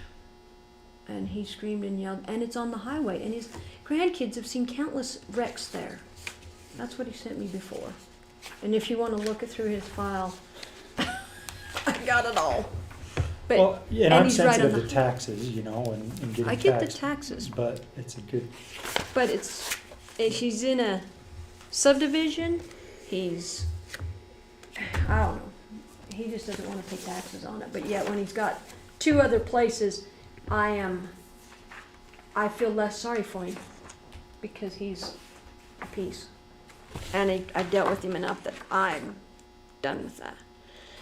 This is Blaine. The next one is Blaine Moon. Do you guys have any further on them too? Like I said, no information or no evidence. I'm recommending just dismissing it. If we rule on it, then they can appeal further. But if we don't rule and dismiss it for lack of evidence, there's no. I don't think they have any recourse. So I recommended a change in Blaine Moon's based on an appraisal that he provided.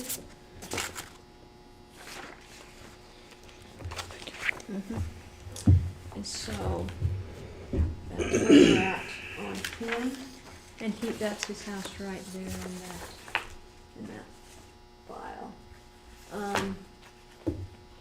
You guys, am I going too fast? Not fast enough? Do you want me to move faster? No, you're fine. I just don't want to hurry you if you guys want to look at what. So this is his right here. Blaine Moon. So he's right here. Okay. He's in the,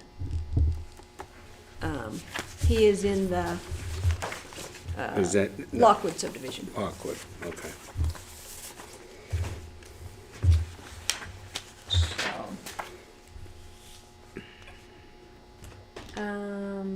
Mike Blackham, he's got lots in the Buttercup Mobile Home Estates Park. He gave me a few sales, but I've got additional sales that I believe support the market value in there. Some of those sales are single wide only, some are double wide or single wide, and some are single wide only. Now this is up in where? This is up in Buttercup, the mobile home Oh, estates. in the mobile park. Right. But How come we're blank here? Cause she's not changing it. There's no Oh. house there. It's just land value. It's land value only. So what those dashes mean that there's no house there. Okay. So it's just land value only. I didn't recommend a change there. I think they're, yeah. So, and like I said, I believe we're in the ballpark on those. The next 1, 2, 3, 4, 5 properties, I recommended an adjustment there because they are in a PUD, which is in the Bear Lake Escape. They're Bear Lake Escape properties.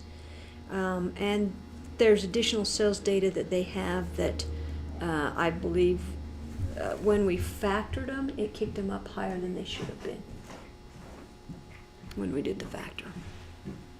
So I recommended an adjustment there. The next two are, one's vacant and I've already adjusted for the smaller size. And then the other one is it's at their house, and it's this is the house.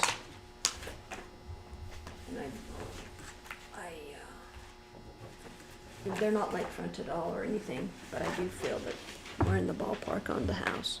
If they would put it on the market to sell it, I believe that it would be right there in that ballpark. I think we're still on the conservative side. Okay. They would probably sell it for more than what I Where- have it valued at. Where's that one located? That is an A&R subdivision. You know where Joan Acree Mm-hmm. Down there? lives? It's right there. Okay. They built that house in there. Okay. And I had that vacant lot that they said, I have a sale that they tore the house down and basically bought the lot, and it was for $40,000 right there. Yeah, they got a good view of the lake. So, anyway, that's that. John, did you want to look Yep. at it as well?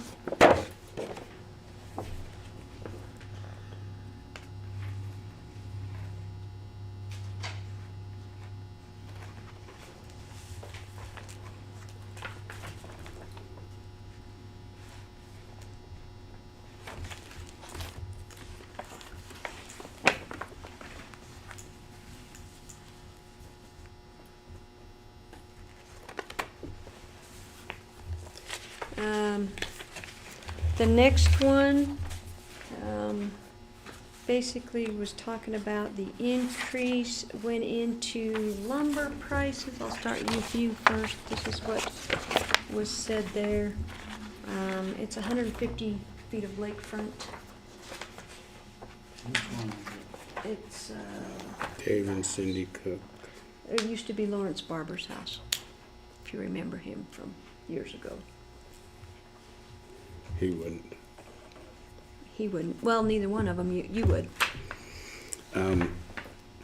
So have they got 100 front feet? 150. Oh, okay. Yeah. And I'm pretty sure we're on the conservative Yeah, side of that one. Yeah.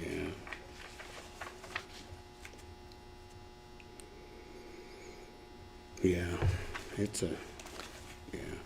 And he went into a lot of different things, but it was some stuff that was more national averages, and we don't necessarily follow the national average.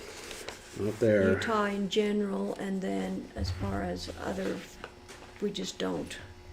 Lumber prices are high, they have to bring it in, which that also, causes it to be high, and I'm not sure what all he was trying to tell me in that, but, or us.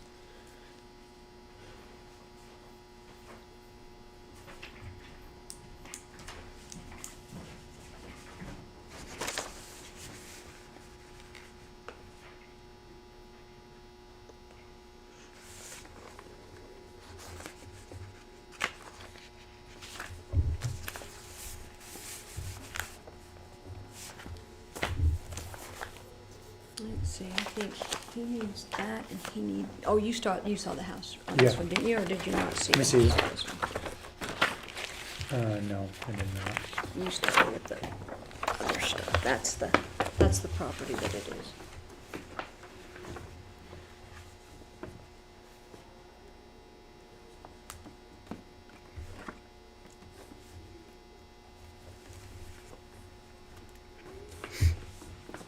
at this point in time, I was not recommending a change on that one. The next one, are you ready to go to that one? I had it as being done and complete, but it wasn't even started. So here's what that looks like. It's up along the Buttercup Road, and it wasn't done. It wasn't, I think that's all that was there was the foundation part. So I recommended taking it off, and I'm not sure the foundation was even started until after the first of this year.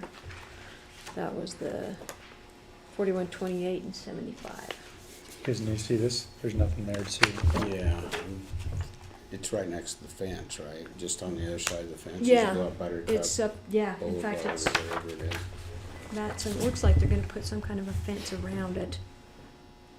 But Yeah. that's the only thing Yeah, I that think they do have something poured there now, but I don't. Yeah, I was just up there the other day, and that's where that picture came from. Yeah. But I'm not sure that it was, like I said, I don't believe it was even Yeah. there, maybe by January 1st, so Okay.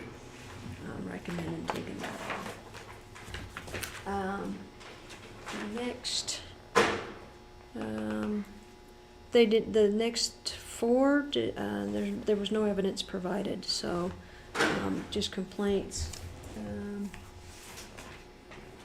The one, let's see.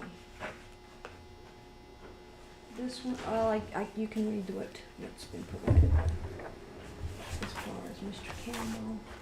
He also asked this one as well. No, this.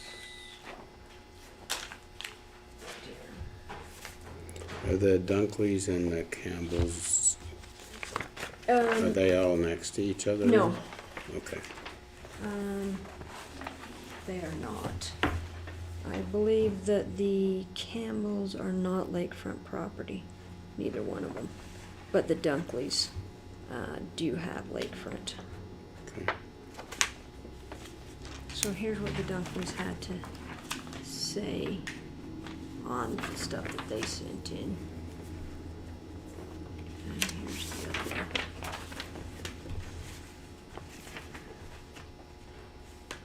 So if there's 2 irrigation canals running through the parcel, it's not buildable?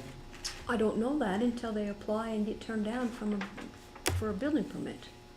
If they apply and get turned down, then we've got information saying that it's, but that it's not buildable. But a lot of times, if there's a will, there's a way. They change the canal, or they pipe it, or things like that if they want to build there. But I mean, just on looking at it, I didn't see anything that would cause me to have concern. I don't have anything in the file that's ever mentioned canals. So, but like I said, Where is this at? this is 28. This goes up kind of by the. Oh, you know where the. Well, between the Buttercup and the Snow Meadows. Mm-hmm. It's in between Buttercup and Snow Meadows. And the house that, let's see, the house that So between Buttercup and Snow Meadows is, there's some properties there, but this, where's that? He must have the house. So you'll see what the house, you can see that house? Campbell? Yeah. Oh, this is the one that runs up the road that we were talking about with the weeds. That's the Mr. Campbell. Just next to the booster station at the yeah, bottom of the pump. yeah. So that's where. Used to be Paul Hodges. Yep. So, like I said, kind of interesting tidbits of info. But it's right there by the house. That's not very far from the house. And the house is above both canals, and there's plenty of room to build another house Well, there. how much acreage is on that one? Should be right at the top. There's .80 of an acre there, and with the house there was 1 acre there. Yeah. So it's 1.8 acres if you look at the two together. And the canals are on the bottom of the acreage, so, I mean, it's like, yeah, you're fine. I didn't have anything in my files prior to that, and I think Mr. Hodges, when I met with him various times, would have probably pointed that out to me, Oh, yeah. if I remember Mr. Hodges correctly. No, he's gonna get, Here's the next one. he's gonna get really excited, cause there's gonna be a subdivision just west of him that Norm Makeham's putting in right now. Is that the Hawk Rock, or is this No, another one? no, it's a new one. Because there's a whole bunch of subs coming in. Hawk Rock, he's almost sold all of his lots in Hawk Rock. That's what I thought. Yeah. There again, on those, no evidence, there was no evidence presented, other than just what he said there. Okay, what about Dunkley's? And John has it, same thing, there's no evidence. Okay. Where's theirs at? Theirs is lakefront. Lakefront. Theirs is right there, kind of across the road from them. Oh, okay. From, down on the lakefront side of, where Mr. Campbell's is at. And he's got, both pieces are lakefront pieces. One has a house, which, like I said, we'll pass it down and you can see what the Yes. house looks like. Here. It's been there for a while.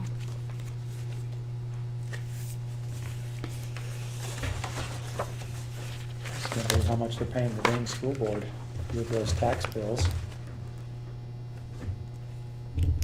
Yeah, well, that's where most of the money goes, is Oh, to the yeah. school. It doesn't come to the county, for sure. And then I also can't believe how close Garden City Fire District is to us. For a fire district, they're pretty darn expensive. Yes. But they have a full-time paid fire chief as well. And they're gonna add another one. 'Cause- Another yeah, fire chief? Yeah, cause Wahlberg's can't get everything done. Because they have so many fires, or? I'm not really sure, I know that, the chairman of the board said that they're looking at trying to hire an additional person, Hmm, so. interesting. Alright, Garden City Cabin LLC. Oh, wait, we got one or two before that. Oh, we do? Oh, no, we don't. Sorry, we went buzzed through all them. That one, I didn't see any reason for the change on that one. This is, There's additional evidence supports the current markup. because he did definitely supply some sales information, and he's not, they're not in his subdivision, and he's not lakefront, so, but I have additional comparables that support the value we have on his place. I have Original additional. list at 319,000 and sold for 330. And his house is, it's comparable,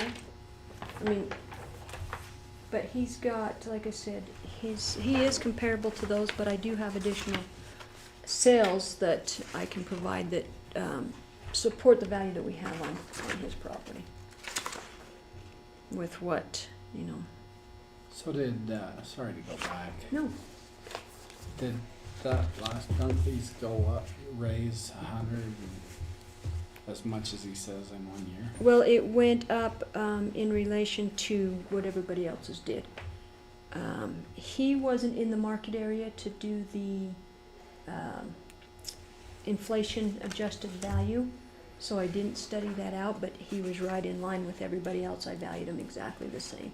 He has two lakefront lots. One is 83 front feet, and the other one, is 127 front feet. So he's got quite a bit of, almost 200 feet between the two of them there. So if he, like I said, there was no sales information, but they went up quite a bit, because they were at 4,000 a front foot and then went to 6,400 a front foot. In 1 year? Well, we didn't change the value on those for a while, so it's, by the time I get sales data and enough sales data to be able to justify moving them, then sometimes it takes a while to get that information. But I had all of this information last year in 2021 to feel very comfortable about moving them. So Is that technically it times the was, but it was, square foot? Yeah. So that's 1.2 million for the 200 front feet, yeah. and we got a value to what?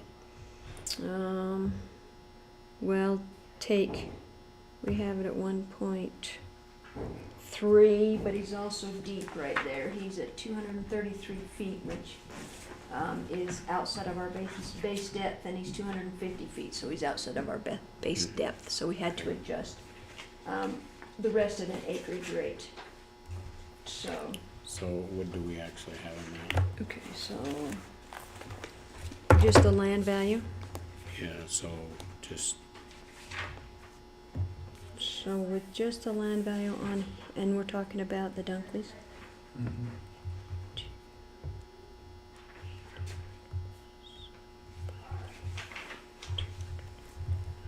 1.344. So 1,344,000. And like I said, he goes deep right there because they're deeper than the base lot. Because our base lot is 175 to 225. And he's at 250 and 233. okay. So we adjusted up on those when they're up deeper than our base lot. Well, when you're on the lakefront, unfortunately, I believe like if he it was, or not, it's what the market is, so. I believe if he would wanted to sell that, he'd sell it for more than what I have it valued at, especially where that one lot just sold in North Eden, which would be, it would be deeper than that, but it sold for 1.5, and it was just the land. Just the land. Yeah. Just the land. Okay. So, okay, any questions on, where are we at, on the Garden City cabin? Yeah. No change. It showed literally his Yeah. comparisons were And somewhat. like I said, I've got additional comparisons that will support the value that I currently have on it. Okay. The next one, 413004 and 51. That one I recommended a change on because they had provided an appraisal, and it looked, The appraisal was down or something. and so there's. Was that on the lot or was it on the house? That was on the both. It was on the Okay. total value. The lot value is in line with all the other lots, and I'm good with that, and he has also additional acreage there. The appraisal was on the entire property, but I think it was more the house that was the issue. When we factored it, I think that's where it kind of threw it out of line.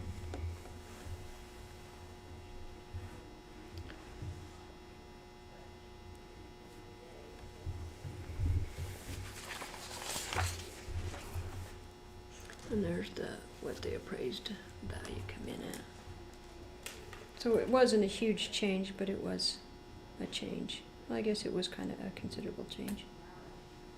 But it seems to be sometimes those properties are valued just right until we factor them. And sometimes they stay in line, but if they're on the one edge or the other, then it seems to throw them further out of whack.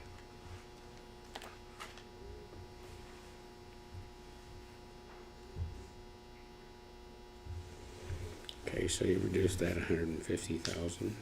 Like I said, I went with, or looked at their appraisal and looked at the comparables, and I felt very comfortable with what their appraiser had done.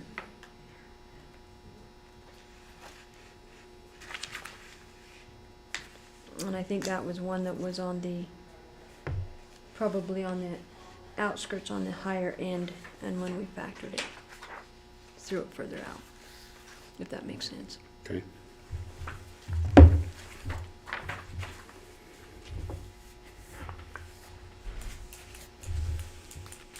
Any questions on him, or them, that property?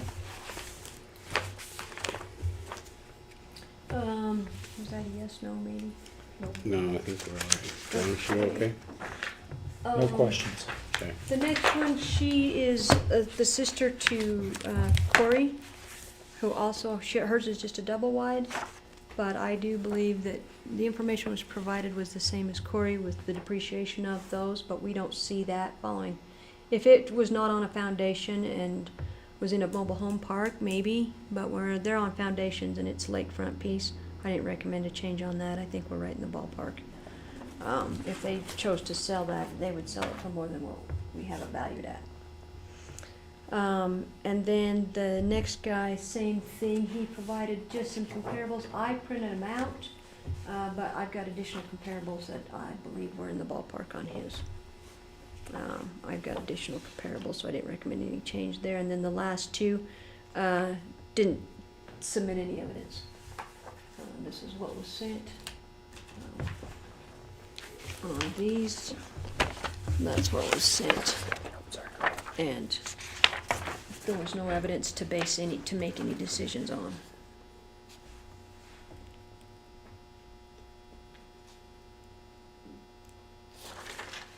And like I said, based on what the law says, being within 10% high or low of what properties are selling for,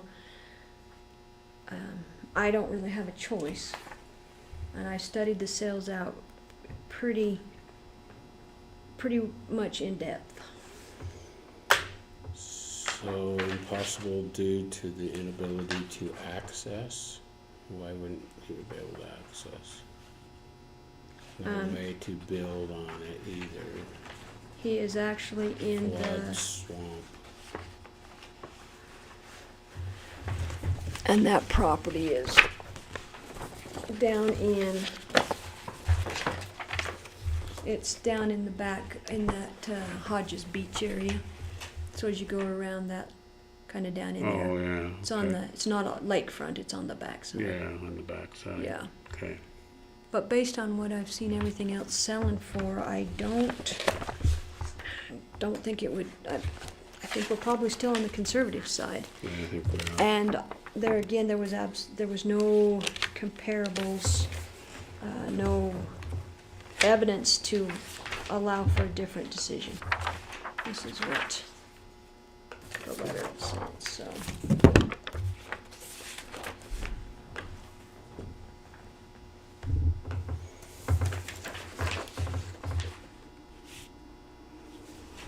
Any questions on those, or frustration, or based on what you guys have seen as well as what I have seen? I don't think so. That's a lot of work, and it's, I mean, the values are there. It's frustrating for these people, but it's You know, I just how it goes. I understand when things go up and go up drastically. I get that, but that's what our market has done. Mm-hmm. Our market has gone up and has gone up drastically. It started with 2020 and big time was 2021. And I am seeing still sales that are, people keep saying we're in a recession, but I'm not seeing that as far as what the sales are doing so far in 2022. You know, if they start to take a turn down, I'll continue to analyze and study them and continue to collect the information through the end of the year and analyze it for 2023. If we see a drastic change, my values will change accordingly. I'm just not seeing it yet, according to what the sales information is doing. And I can't go with what listings. I can't go with listings. I can't go with what people hearsay with what people are telling me. I have to go off of what the sales are indicating. That's, This letter's in one of those folders. Yeah, it goes with Okay. that. I didn't know if. Sorry. Here's the letter that goes with that same. The last one, I'll just let you look over. Basically, that's mistakes and corrections on my part that just needed to be corrected. They weren't brought to you. This was after the ones for the disclosures. This was after the disclosure notices went out. okay.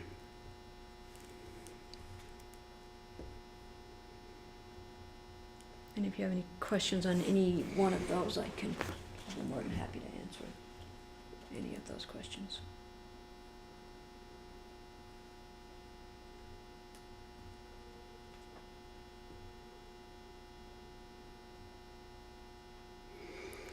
So on this, this Sorensen one, Uh-huh. so, He called because he had a travel trailer on his lot, okay, and it was right there where the fire was. Okay, And it was taken off during 2021. I still had it listed on there for 2022. okay, But when he called, he said that he had taken that one off and put a different trailer on for 2022. And he put that trailer on in July of 2021. I didn't have a building permit, but I went back and found one on that property.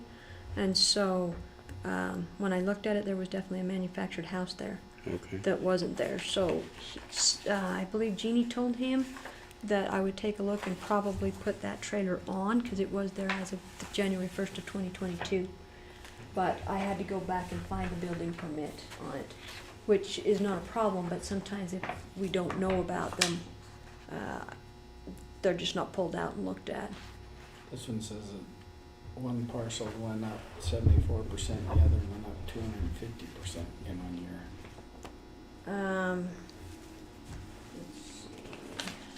How does it go up 250%? I don't believe it would have, because I think it would have been at, I'd have to go look and see what last year's values were on these.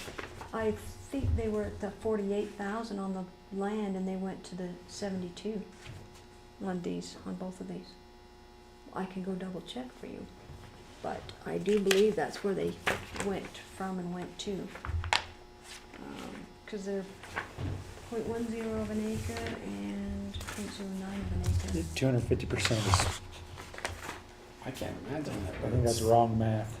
But That's what he says. But sometimes, it just depends on how they're doing the math. Because most of the time, if you multiply it by, you multiply 48, I mean, that didn't even double. 48 to 72. I think that's where it went to, but I'll go look. Do you guys want to look that last page over, and then Yeah. I'll go double check on what there were last year, and then be right back.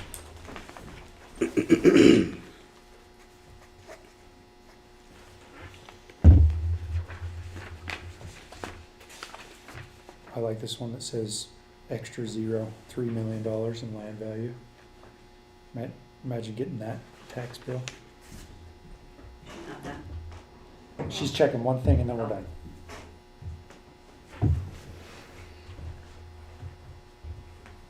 Because sorry to say, I'm not. You're not done?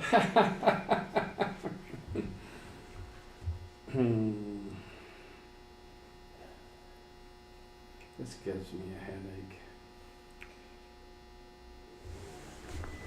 I'm gonna have to stand up for a second.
Was there any of these that we want to have more discussion about, or?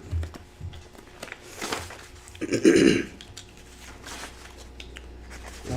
we want to take her recommendations, or do we want to make our own recommendation? I feel comfortable taking Kim's recommendations for all these things. Seems like she's done a lot of work into justifying whether they change or not. The last page is kind of it's a corrections, mistakes and corrections, so that's probably not she's made them, and so she's found them, so.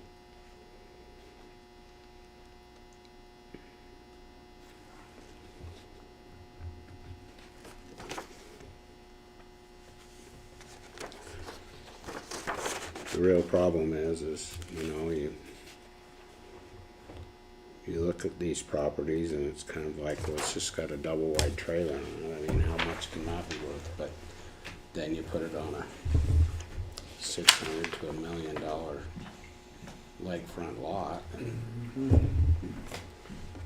Yeah, they may just bulldoze the trailer over, but the real value there, and the worst of it is every year the front foot of the lakefront's being demonstrated it's worth more money. I mean, While you're waiting, do you wanna look at the minutes?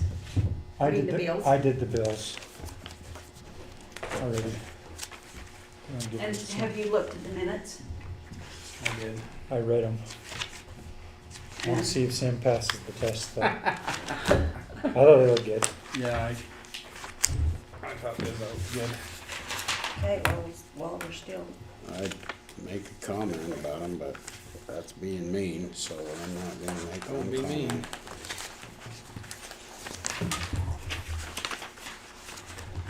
yeah, let's not be mean. What your mom and my mom Too used late to in the say. day. You can't say something nice, don't say something at all. Yeah, well, Okay, who wants to do that? who wants to do what? Make a motion for the minutes. Okay, I would entertain a motion to approve the minutes that's been presented to us. So moved. Second. I have a motion and a second to approve the minutes for September 7th, 2022. All in favor, say aye. Aye. Those opposed. Okay, minutes will stand as been approved.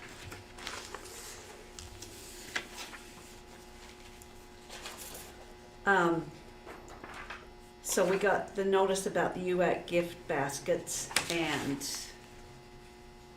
Tammy says she'll work on that, Okay, so that's good. She has more of an insight on things over there that we can do. And then I guess you're getting these emails from Brent on the fence and all that. Yeah, I don't need to do anything about that until you say something. I replied to Okay. him. Okay, great. Let's see. What else was it? Other stuff, but not for a minute. Oh, what about rock and dirt? So he said to wait to pay him till that's finalized. correct. Okay.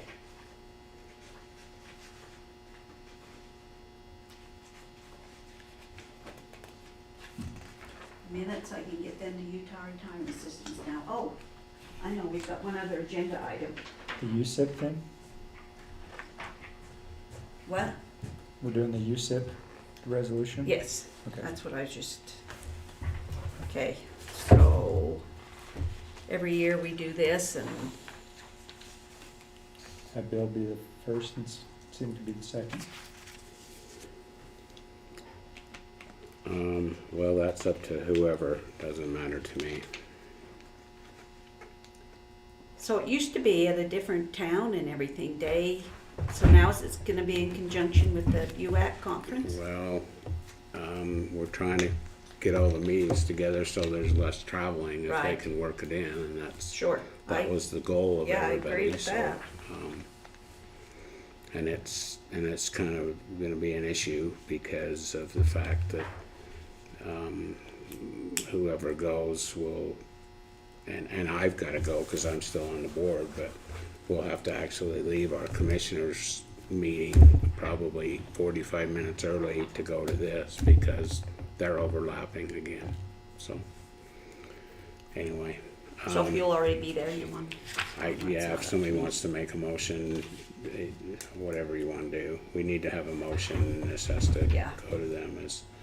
So now therefore it be resolved that the governing body of Rich County hereby appoints blank as the official Rich County representative for the Utah County's indemnity membership meeting held on November 16th, 2022, with blank as an alternate representative, resolved adopted in order to this day of blank of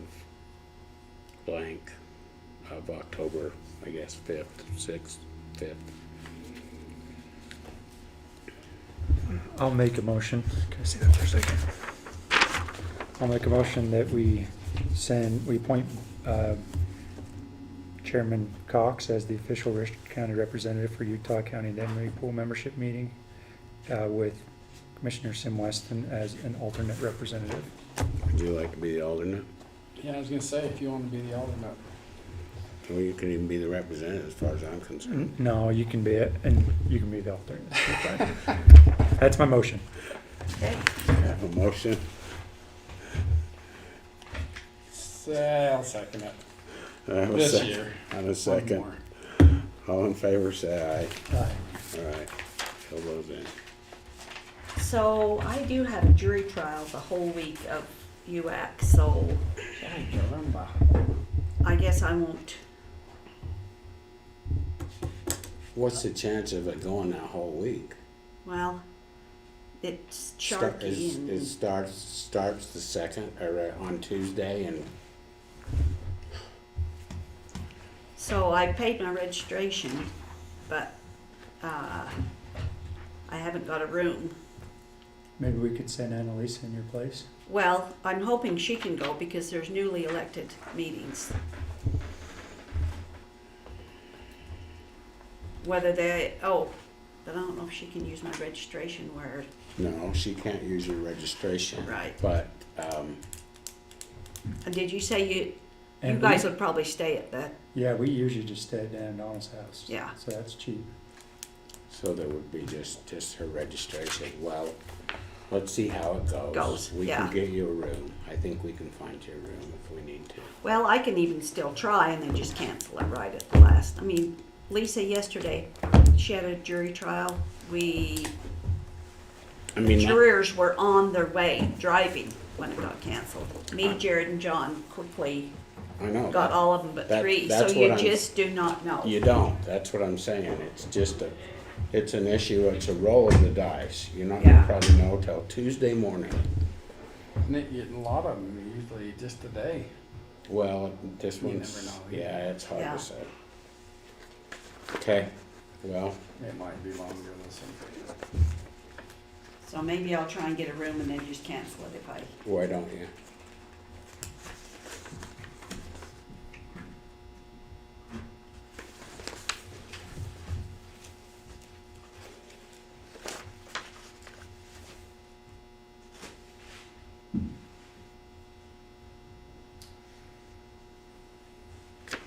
yeah, I think if Annalisa can go down, it'll be good.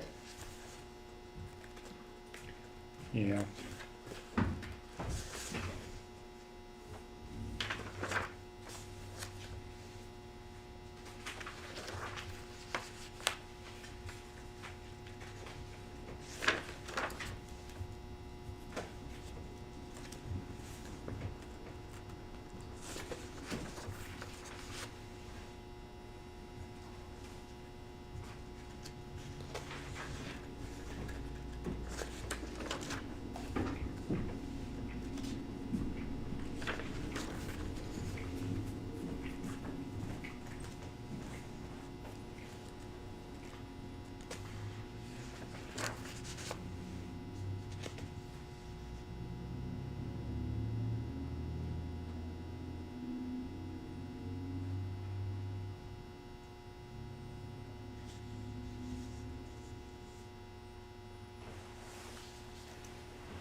All of the MS checks in there, that's good.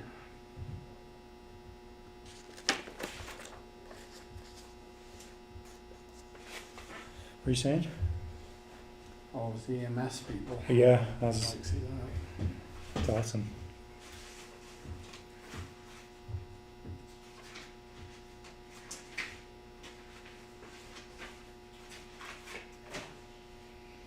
We lost all our viewers through that tax stuff. That surprise you? How many years do you have? Oh, we have a lot. We've had 9 totals all. 9 at one time.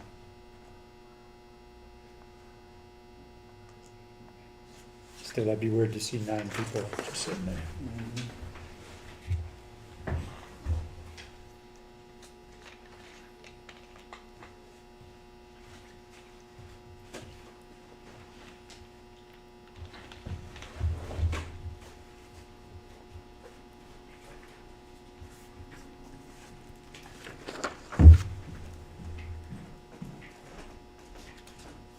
You think she'll be a few more minutes, or you don't know? I don't know, all she was gonna do was clarify something for us, wasn't she? In fact, I don't really remember what it is. That lot value went up 250%. Yeah. Oh, that's right, that's what it was, yeah. She had looked at last year's bill. I was pretty near one of your viewers that you lost. So I looked over at you, so I was creeping up like, I gotta look better than that. Although that's exactly how I felt.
Probably a couple of years. So, whatever you think, you're know about it, but Well, like I said, usually I don't go to major specifics in those letters, cause they're actually coming from you guys, not me, but I can definitely put in more specifics if you would like, especially on him. Might be a good way to clarify what happened, you know, Okay. Why it's so. Why it went from 24 to 72, boom, without something in the middle. You know, when they're undervalued, they never let me know that part, Yeah, you know. only when it's overvalued. so he didn't come and tell you you missed him last. No, no, not at all, not at all, so. Anyway, if you guys don't have anything else for me, then I would probably need a motion on these. Did you have any other questions, Johnny, did you? No questions? You're okay with what's been done and why? Yeah, we discussed it while you were clarifying that other situation. I wanted to double check too, like I said, cause there was a couple of those that had gotten missed. I try not to do that, but unfortunately, I make mistakes as well. Okay. With that, I'd entertain a motion to accept the assessor's recommendation for the adjustments to the 2022 tax roll. So move. Second. Have a motion and a second. All in favor, say aye. Aye. Those opposed? Okay, motion is unanimous, and we'll authorize the assessor to send out a letter for those who have appealed their valuations with our recommendation, so. Thank you. Anything else? No, most of this was based on our discussions, Okay. you know, during the hearings and since. Right. And nothing else unless you guys have anything, additional questions on anything else for me. I don't think we do. Okay, thank you. Thank very you. much Okay, for your thank time. you. Need some help with all that? No, I got it down here, I just had it a little more organized when I brought it down here, now it's a mess, but